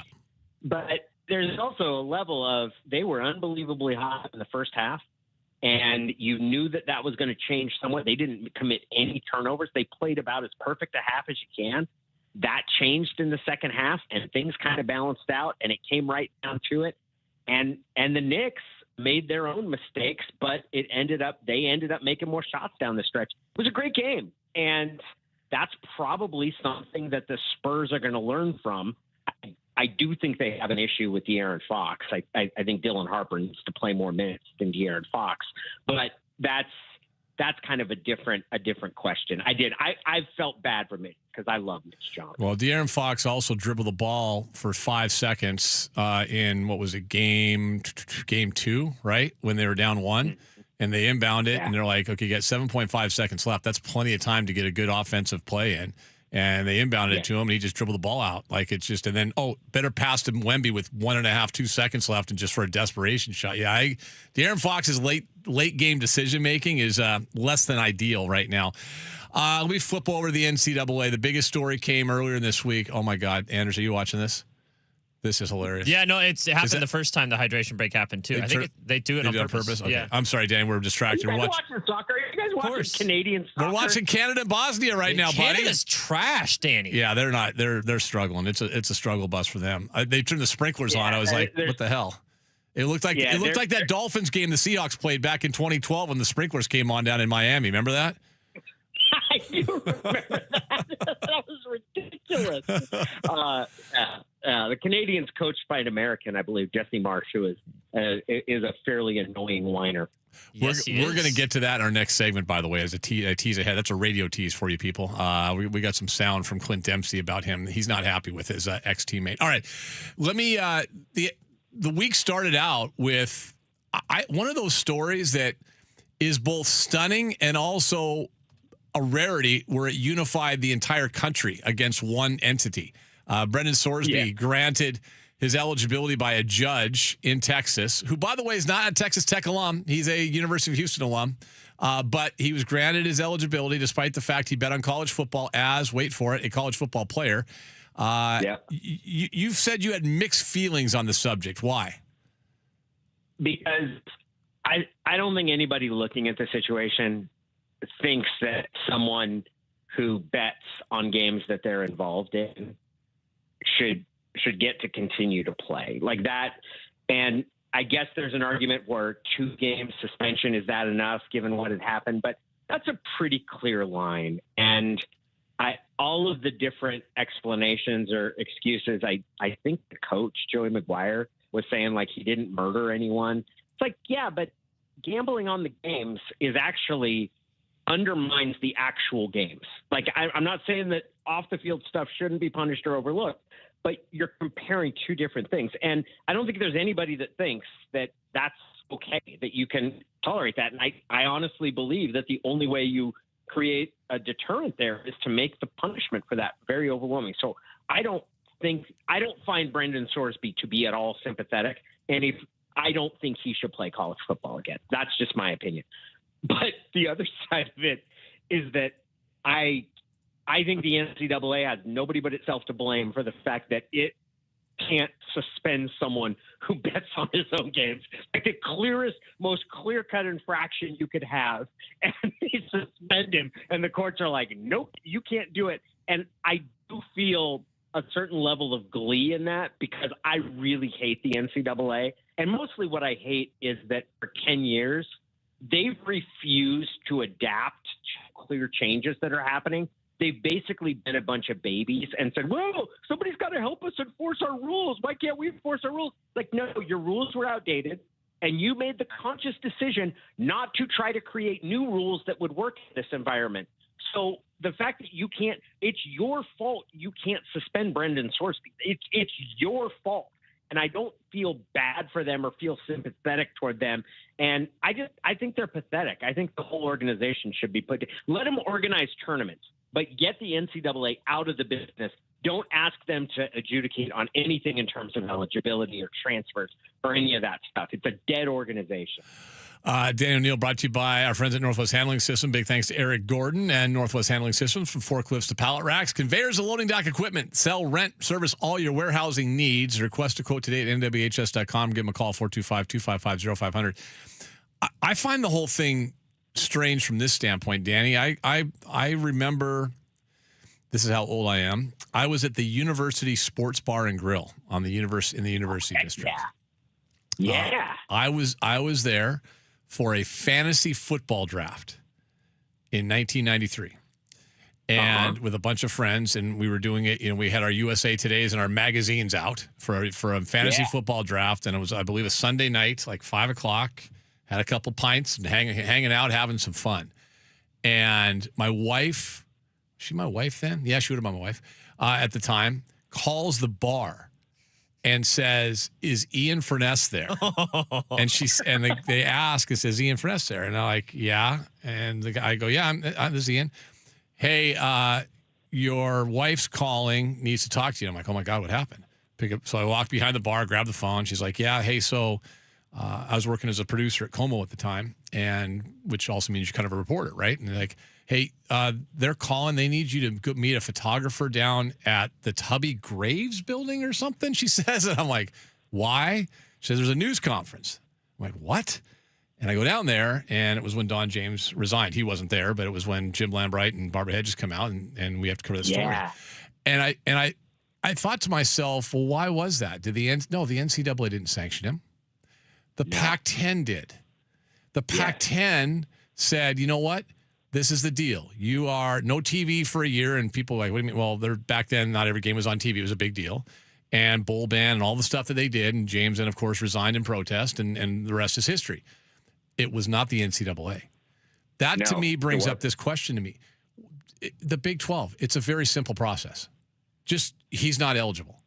And you want to fight us in court, so be it. Like, I can't understand for the life of me why Brett Yormark and the Big 12, when 15 to 16 members say this is wrong, do what's right. Just say he can't play. Just like they said the Huskies can't play in a bowl game. It's not that hard, right? I 100% agree with you. And I'll go a step further, is that the stuff that Texas Tech officials have been saying recently about saying he had an addiction, and that Cody Campbell, who's their big money booster, was on with Dan Dakich, essentially said, like, we should let him play. We need to let him play, as in basically saying because he had a gambling problem that you need. No, like, that's not. I completely agree with you. The Big 12, and honestly, if Texas Tech's not going to do it, then the Big 12 really should, because it's not right. It's not. It makes no sense. And because the NCAA can't do it because of its own ineptitude doesn't mean that somebody shouldn't. And the idea that Texas Tech has no choice but to play him or to honor this decision that's been passed down, that's absurd too, because that's not how accountability works. And I have a lot of sympathy for people who have issues with compulsive behavior, both personally and in my family. But that's not how accountability works, which is that, like, look, I had a problem, so you have to overlook. No, you had a problem, and you have to deal with the consequences of the things that you did while you were suffering from that problem. That's part of the deal. Danny, I'm going to ask you, we talked about your battle with alcohol a couple weeks ago. Gambling, what the addiction part of it, can you relate to that? What do you think? Yeah, for sure. Yeah, okay. I can, in the sense that I know that I know that there are behaviors where you can know this is bad for me. I shouldn't be doing this. And whether it's a lack of willpower or a desire for the feeling you get while you're doing that activity, whether it's drinking or gambling, like there is a compulsive element to it. And it does get slippery when you start kind of comparing different types of behaviors. Like, can you be addicted to fattening food? Probably in a certain sense. Can you be addicted to like taking revenge? There are some people that'll make that sort of argument. So there's a spectrum of things, but I think what we know is that gambling is an activity that a number of people can do, and they might lose some money doing it, but find it overall an enjoyable part of their experience, and they don't suffer. Like, it's something that they enjoy doing. Much like alcohol, for a small portion of the population, that activity becomes something that is compulsive and that you do in spite of the recognition that this is really bad for me and for my life. And it gets complicated there of like, how do you get out of that? How do you correct for that? And how do we as a society show compassion? Because what everybody should want is for the behavior that is hurting you in your life. And I don't know the full depth. I think what I've read is that it's something like $60,000 that he gambled and a ton of money. And it certainly sounds incredibly reckless. And I don't doubt that he had a compulsive gambling problem. Like, that's not part. I'll take them at their word or him at his word when he says that. But the question of how you deal with the results of that is that you did do those things. And it's not a get out of jail free card for the consequences of that. If I had, and I never got arrested for DUI, but if I had 2 or 3 DUIs, you don't get to go to rehab and say I'm all better, so none of that counts. Like, no, like you still like there are things that you do, and that is part of the accountability and recovery from it. And I'm not saying that he's saying this. I'm just saying that the things that I'm hearing from some of the Texas Tech officials, I'm like, oh, this is you want him to play, and you're trying to find a way to make you feel justified in that decision when, like you said, on its face of it, I mean, this is a really clear line. Like, you can't bet on games, and you certainly can't bet on games that involve your team. I agree. Tell people about the dang apostrophe, sir. It is a newsletter that comes out in New York. I promise I won't be throwing eggs at anybody wearing San Antonio garb or otherwise. I perhaps may slip on a Knicks t-shirt. If you go to DannyO'Neill.com, you enter your email, I will send you some emails, including my various thoughts and observations. I'm writing about luck next week. How do you get more lucky? I've got a process for getting more lucky next week. I love it. Go do that right now. Go subscribe. Check it out. We'll talk to you next week, my friend. Thank you. Take care of you. That's Danny O'Neill. Love having him on every week. Great stuff from Danny. We'll take a break, come back with, we're going to do something different with the Daily Power Play. We got some great sound to play for you from Landon Donovan next.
Back to Ian Furness on your home for the Huskies, Kraken, and the 12th Man. Brought to you by Seattle's closest Snoqualmie Casino and Hotel on Sports Radio 93.3 KJR FM.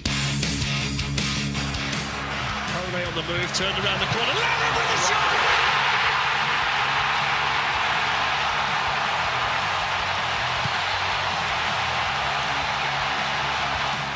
Canada has drawn even. Oh, Canada, our home and native land. True patriot love in all of us command. With glowing hearts we see thee rise, the true north, strong and free. All right. In what has turned into a really ugly, sloppy game, 1-1, Canada and Bosnia. There's 6 minutes of stoppage time going on right now. It's if you're saying this is a clinic on how to play soccer, this would not be the video you would show ever. No. This is just a gong show. It looks like, honest to God, it looks like a hockey game. Like there's more body checks, guys falling down. It's true. Dudes are hurt. What's going on? Everyone yelling at the officials. It's like, God, is it Kelly Sutherland? Is it Wes McCauley? Who's like, it's just awful. Anyway. Compare this to the 2 games yesterday. I know. Those were so great. High skill, Yep. All these things going on. Fast pace. This is just. So set this with that in said, yes. Set this up. Canada's coach is an American. Yes. His name? Jesse Marsh. All right. So that sets up the audio you've got for me. Go ahead. Yeah. Oh, before you play it, tell me. So this is actually Clint Dempsey. Yeah. And so what's he talking about? This is Fox's coverage asking about something that Jesse Marsh said in the lead up to this game against Bosnia and Herzegovina. This game against, wait for it, Bosnia and Herzegovina, not the United States. And this is a former American player on the national team who's now the coach of Canada. Reminder, Jesse represented the United States, not only as a player, but as an assistant coach as well. Yesterday, he had a comment that caught our attention. He said that when he was an assistant with the U.S. under Bob Bradley, Clint, he had to beg the players to sing the national anthem. He really said that? He said that. Man, I can't take this guy too seriously. I mean, it was an honor for me growing up and representing my country. And when the national anthem happened, I wasn't someone who normally would sing. I put my hand over my heart and I'd pray to the good man upstairs. I'm someone who's bled for this country. I broke my nose playing for this country. I've come back from 2 heart procedures and played for this country. So I'm not going to take advice from someone who switched to the other side and singing another country's national anthem. And as my boy TT would say, stay in your own lane. It looks like he's in a dang moped, so worry about your own team. Wow. Clint not holding back. Not holding back. From far and wide, oh Canada, we stand on guard for thee. More context. During the 2022 World Cup, this guy, and we mentioned this earlier in the show, this guy was what a lot of American fans kind of wanted the U.S. coach to be. He's had some success in the Premier League. He's coached at other teams in Europe. And he was an American coach who didn't have a job at the time during the 2022 World Cup. And when there was like criticism of Greg Berhalter, the then U.S. men's national team coach, everyone was like, oh, why don't you have Jesse Marsh as your coach? And he ends up going to coach Canada instead. We got a much better coach anyways, so I'm so happy that didn't end up happening. But it's a lead up to the game against Bosnia and Herzegovina. Why are you talking about the U.S.? Is my question. I love Clint Dempsey just hammering the guy. Dude. Good for him. Yeah. Do we like Clint Dempsey on the air? I love him. I think he's fantastic. Was he'd be like the number one. They're still trying to make Alexi Lawless like the star. No. He's just not good. No. He's good at saying things that get people riled up if that's what you're into. Yeah. But Clint Dempsey is kind of a good combination. Him and Taylor Twellman are probably my 2 favorite analysts. So and Taylor's with MLS. And that's who he's referencing when he says, my boy TT would say, Taylor Twellman. So it's just. What are we doing? Yeah, what are we doing? But it's combined, like, he'll say stuff. But there's good analysis involved, too. It's not like Stephen A. Smith just trying to get a soundbite. You know what I mean? Yeah, well, that guy. Jeez. All right, we'll take a break, come back. Corbin Smith, we'll wrap up mini camp with our guy, Corbin Smith from Emerald City Spectrum next.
from the Star Reynolds Sports Desk, your 93.3 KJR FM sports headlines. Headlines are brought to you by Frost Brewed Coors Light. Choose chill. Just over about, 4 hours away until the U.S. men's national team kicks off their World Cup on home soil for the first time since '94. They'll take on Paraguay tonight in L.A.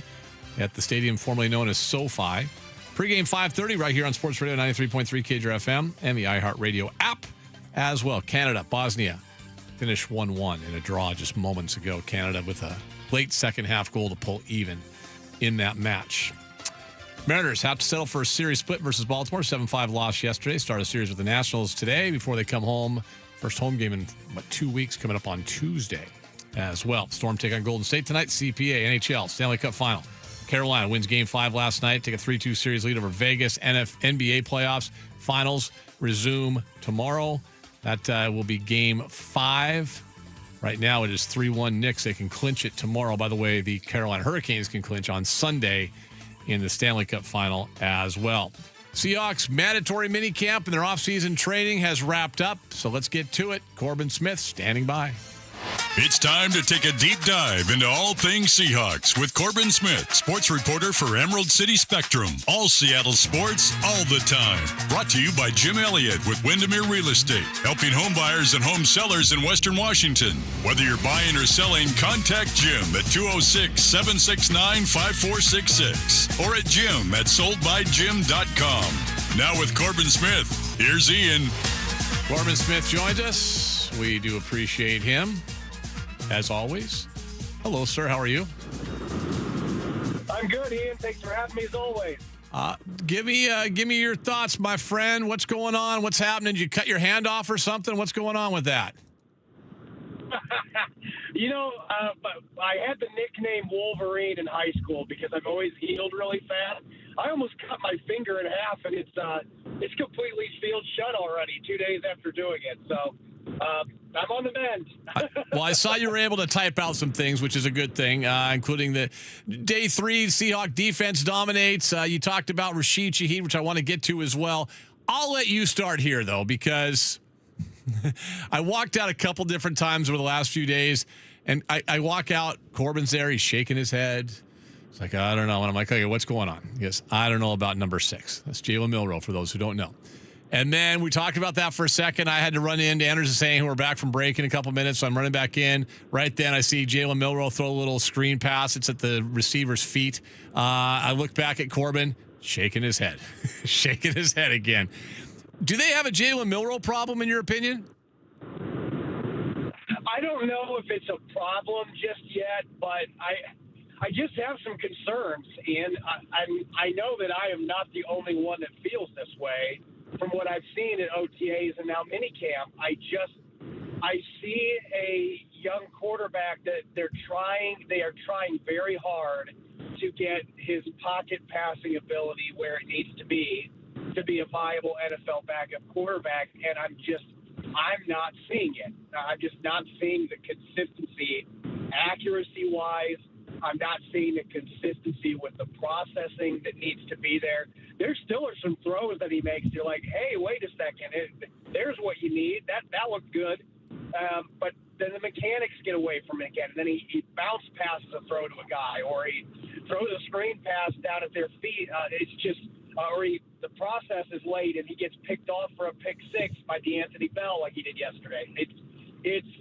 I'm sure the coaching staff, there's going to be growing pains. They understand that. But you're also in year 2 for this young man, and you were hoping to see more progress than that. Just being brutally honest, from at least my assessment. Corbin Smith joining us, Emerald City Spectrum.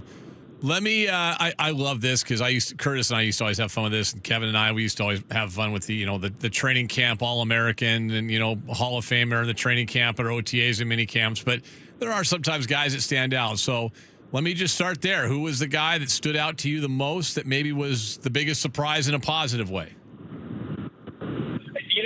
If you would have asked me this coming out of OTAs, the player I'm going to mention wouldn't even have been in consideration. But I thought Noah Igbenogany had a fantastic mandatory minicamp, and it just seemed like the light switch came on. He didn't look like he was fully comfortable with Mike McDonald's defense during the OTA sessions we got to watch.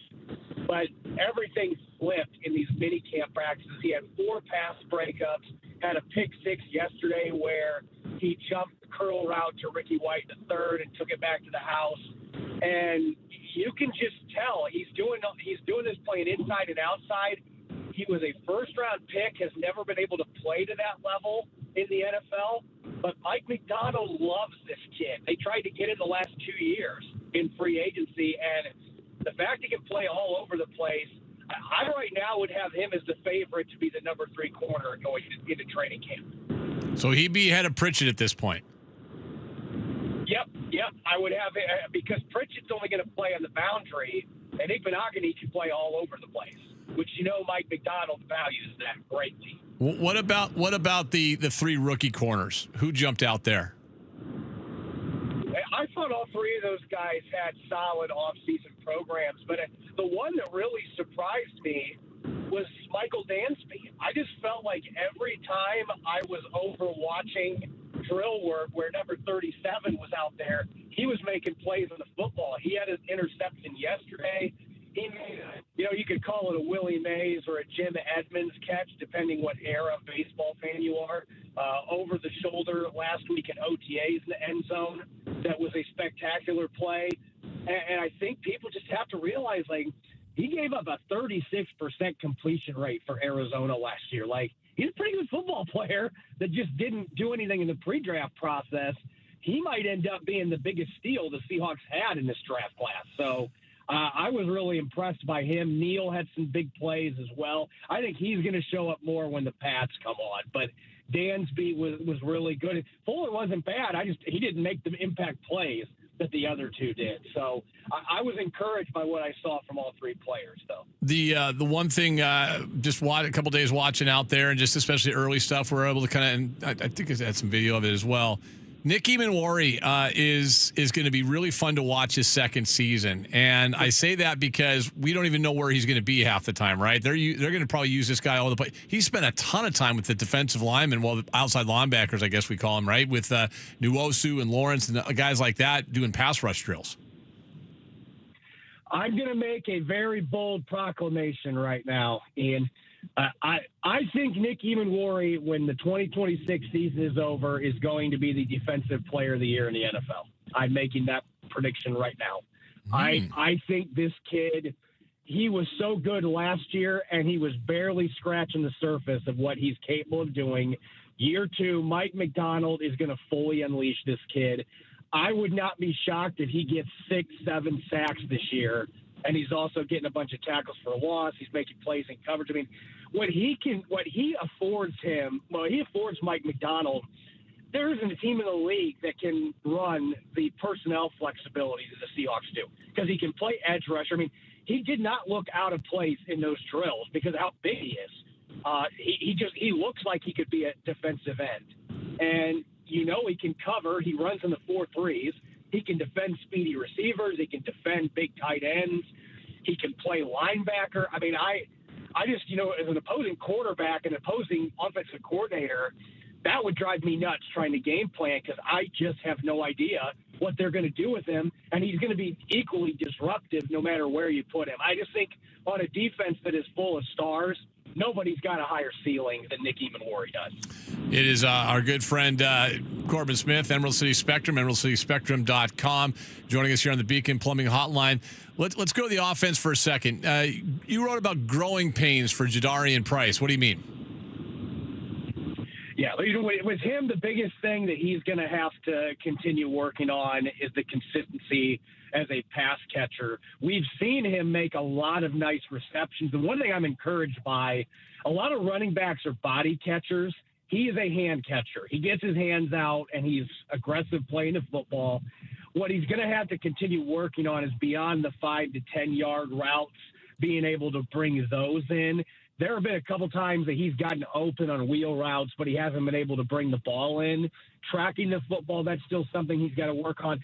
The growing pains are going to be there and when they get the pads on and pass protection. I don't have any doubts about his ability to run the ball. It's going to be the other aspects that he needs to fill to be able to get full-time starting duty as a rookie.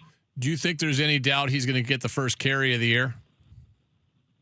No, I think he'll be the starter. I think George Halani is going to get quite a bit of run, but I don't think Halani is going to win the starting job, though. I think it's Jadarian Price's to lose. Let's talk about the chemistry we're seeing from, this is weird to say, the quarterback and the offensive player of the year that you wrote about. It's funny. I talked to a couple of PR people on the sideline yesterday, and I just kind of, smirked a little bit like, that number 11 is pretty darn good. I mean, all he did was score 7 touchdowns in the 2 open mini camp practices that were out of the practice field. I mean, he is so smooth. He's so much fun watching. And Sam Darnold, like, if you think you've seen the best from number 14, I'm afraid to break it to you, but you have not. Like, he looks like one of those players that getting over the hump to win a Super Bowl, like, now he's Thanos and he's got the glove on and he's got all the stones. Like, he is playing with chemistry with his receivers. He's in full command. He's throwing the ball with incredible timing to get the ball to his receivers. Like, there was a couple of times Josh Jobe had Jackson Smith and Jigba. It looked like he had him completely locked up, and the next thing you know, blink of an eye, Sam Darnold's throwing him open for a touchdown. Like that, and he did it with Rashid Shaheed a lot in this offseason program too, which that is an incredibly encouraging development because the timing was not there for those guys for most of the time after that trade happened. Those guys are on a different page now, together on the same page, I should say. That is the one big thing I'll say is not, it's not an overreaction. Like Sam Darnold looks even better than what he did last year. You mentioned Rashid Shaheed. We should go down that road for a second. I kind of was mentioning this on the air the other day. If, and it's a big if, because he hasn't, whether it be college or now 1 year in the NFL, if Torrey Horton is healthy, if he can get healthy, and they have and we saw what he was able to do, especially red zone last year. If Torrey Horton's healthy and they have Rashid Shaheed that's involved in the offense, that's a pretty good situation, is it not? I think the Seahawks can have a top 3 to top 5 caliber receiving core that isn't just about Jackson Smith and Jigba.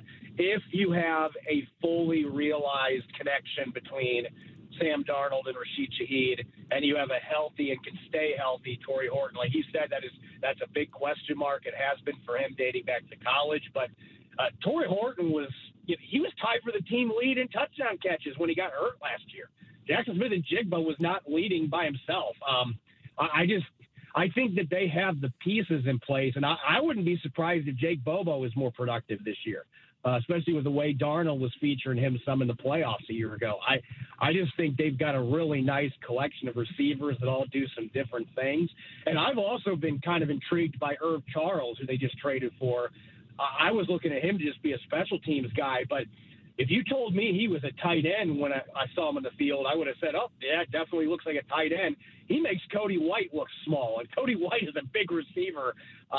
They've got a lot of fun pieces out there. Emmanuel Henderson had a nice touchdown yesterday, so we got to mention him too. So they got a good problem at that position as long as they can keep guys healthy. Yeah, they got a really good problem there with an embarrassment of riches. All right, I'll wrap it up with this. Greg Bell and I were talking about this earlier in our crosstalk.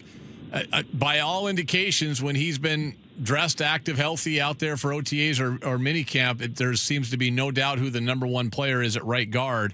How far away is Bo Stevens? Is he truly the number 3 guy there?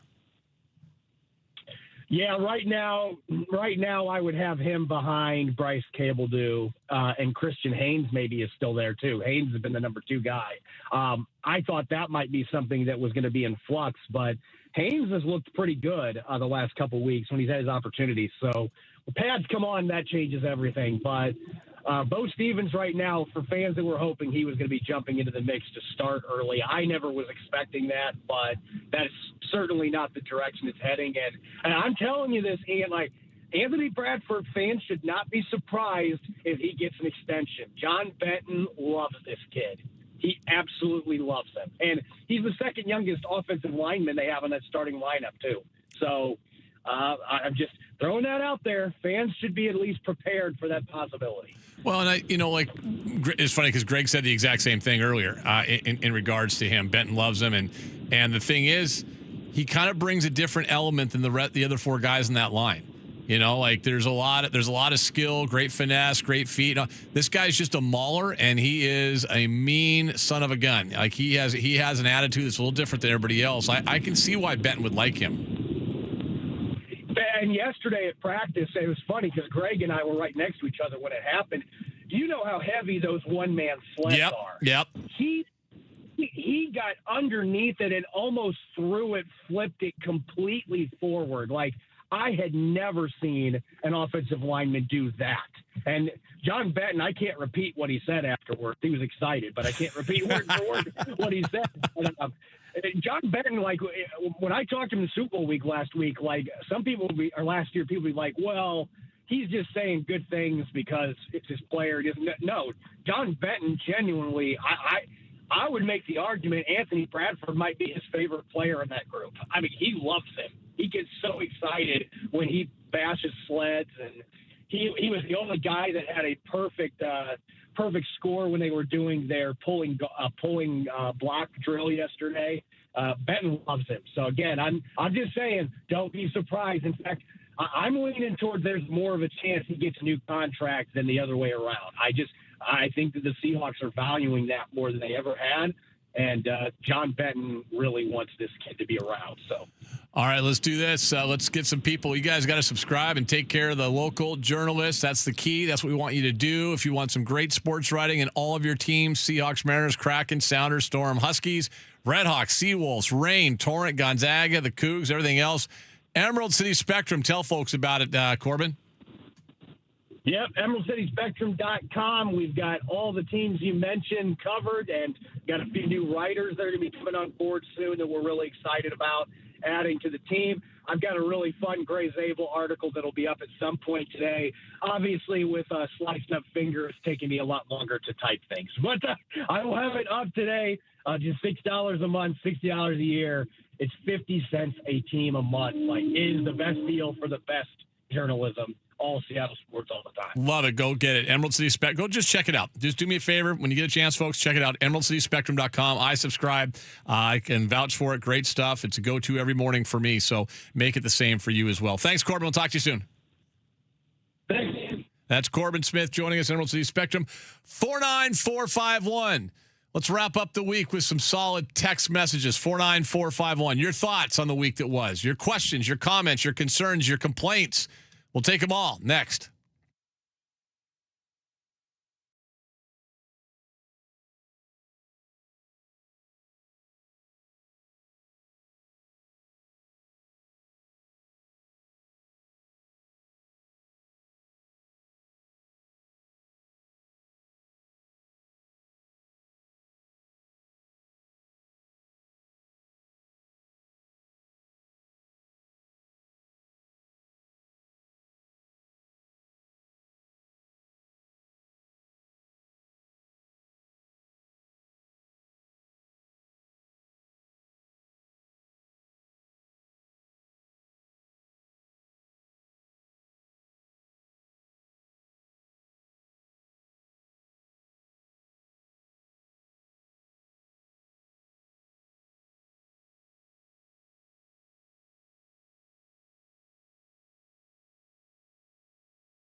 FM.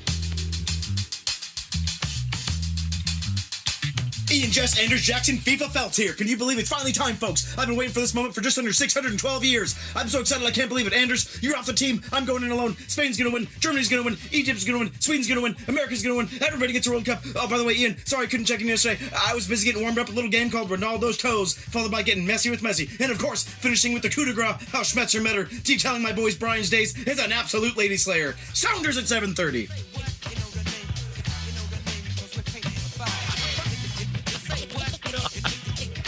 FIFA Feltz. We've now got... That might be the best talkback of all time. We've got FIFA Feltz with us now. Oh, that is good. That is good. Everyone gets a World Cup. You get a World Cup. I get a World Cup. Oh, man. Okay, well, we'll be playing that for Softy at 2:45. I want Jackson here, too. He's got to be in here for that. Oh, man. FIFA Feltz. He's gone from Furious Feltz to FIFA Feltz. I got one more. Okay. Hey, Ian. Depressed Seattle sports guy here. I don't know. The Mariners winning percentage is 54%, so I guess they're doing the fan base a favor. They just lost another series to Ballard High School or Baltimore or some mediocre team. I don't know. We have more starting pitchers than we do relievers, but no light at the end of the title. Go World Cup, go U.S. Oh, my God. By the way, they're at 51% winning percentage right now, not 54. 51.4%. I wonder if it was yesterday. Could have been. They lost to Ballard High School. I don't think so Pete good. Alonso plays for Ballard High School, but okay. I feel you. Fair I enough. got you. I'm still getting over. That was good. That was really good. Jackson FIFA Feltz. Normally that would be like just an absolute winner, but FIFA Feltz just came flying through on us. So I'm going to read this real quick, and I'm going to counter it with something, just some proof. Okay. 253. No one cares about soccer, but they care even less because they know we don't have a chance to win it all. So the answer is never. Country will never be good at soccer. All right. I'll follow this with another one, 206. I don't follow soccer. I could probably name 5 players total, but why would anybody hate on the World Cup? Just a sports fan, I don't understand dismissing that level of competition. Go USA. That's from Chip. Love that. Here's the thing. For the guy who says no one cares. I was just watching in between the Is there a game before the U.S.? Nope. There's only 2 today total. Okay. So they're doing like a 3-hour pregame show on Fox and on Fox 13 here locally. And my friend Lauren Donovan's at the Seattle Center, where I think that Fox 13 is doing some stuff there. Fox, like everyone's doing something. First of all, when you say no one cares, all right? Look downtown. First of all, you may not care, but to say no one cares is, and I'm not talking about the world, I'm just talking about our city. Yeah. To say no one cares, you're just got your head buried in the sand and you're just being that guy that wants to hate on things.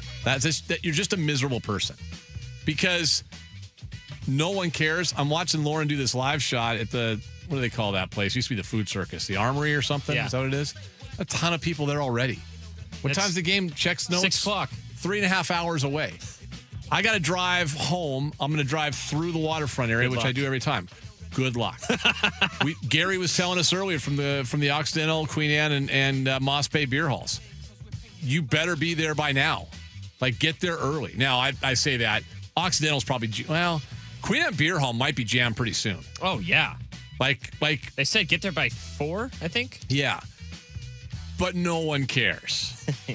Okay, buddy. It's like, hey, you know what? I'm used to this. I work in sports radio, and I'm a huge soccer fan, right? Yeah. I'm not going to act like everyone loves soccer. It's not, people always ask about, like, what we do on this, like, how we come up with things to talk about.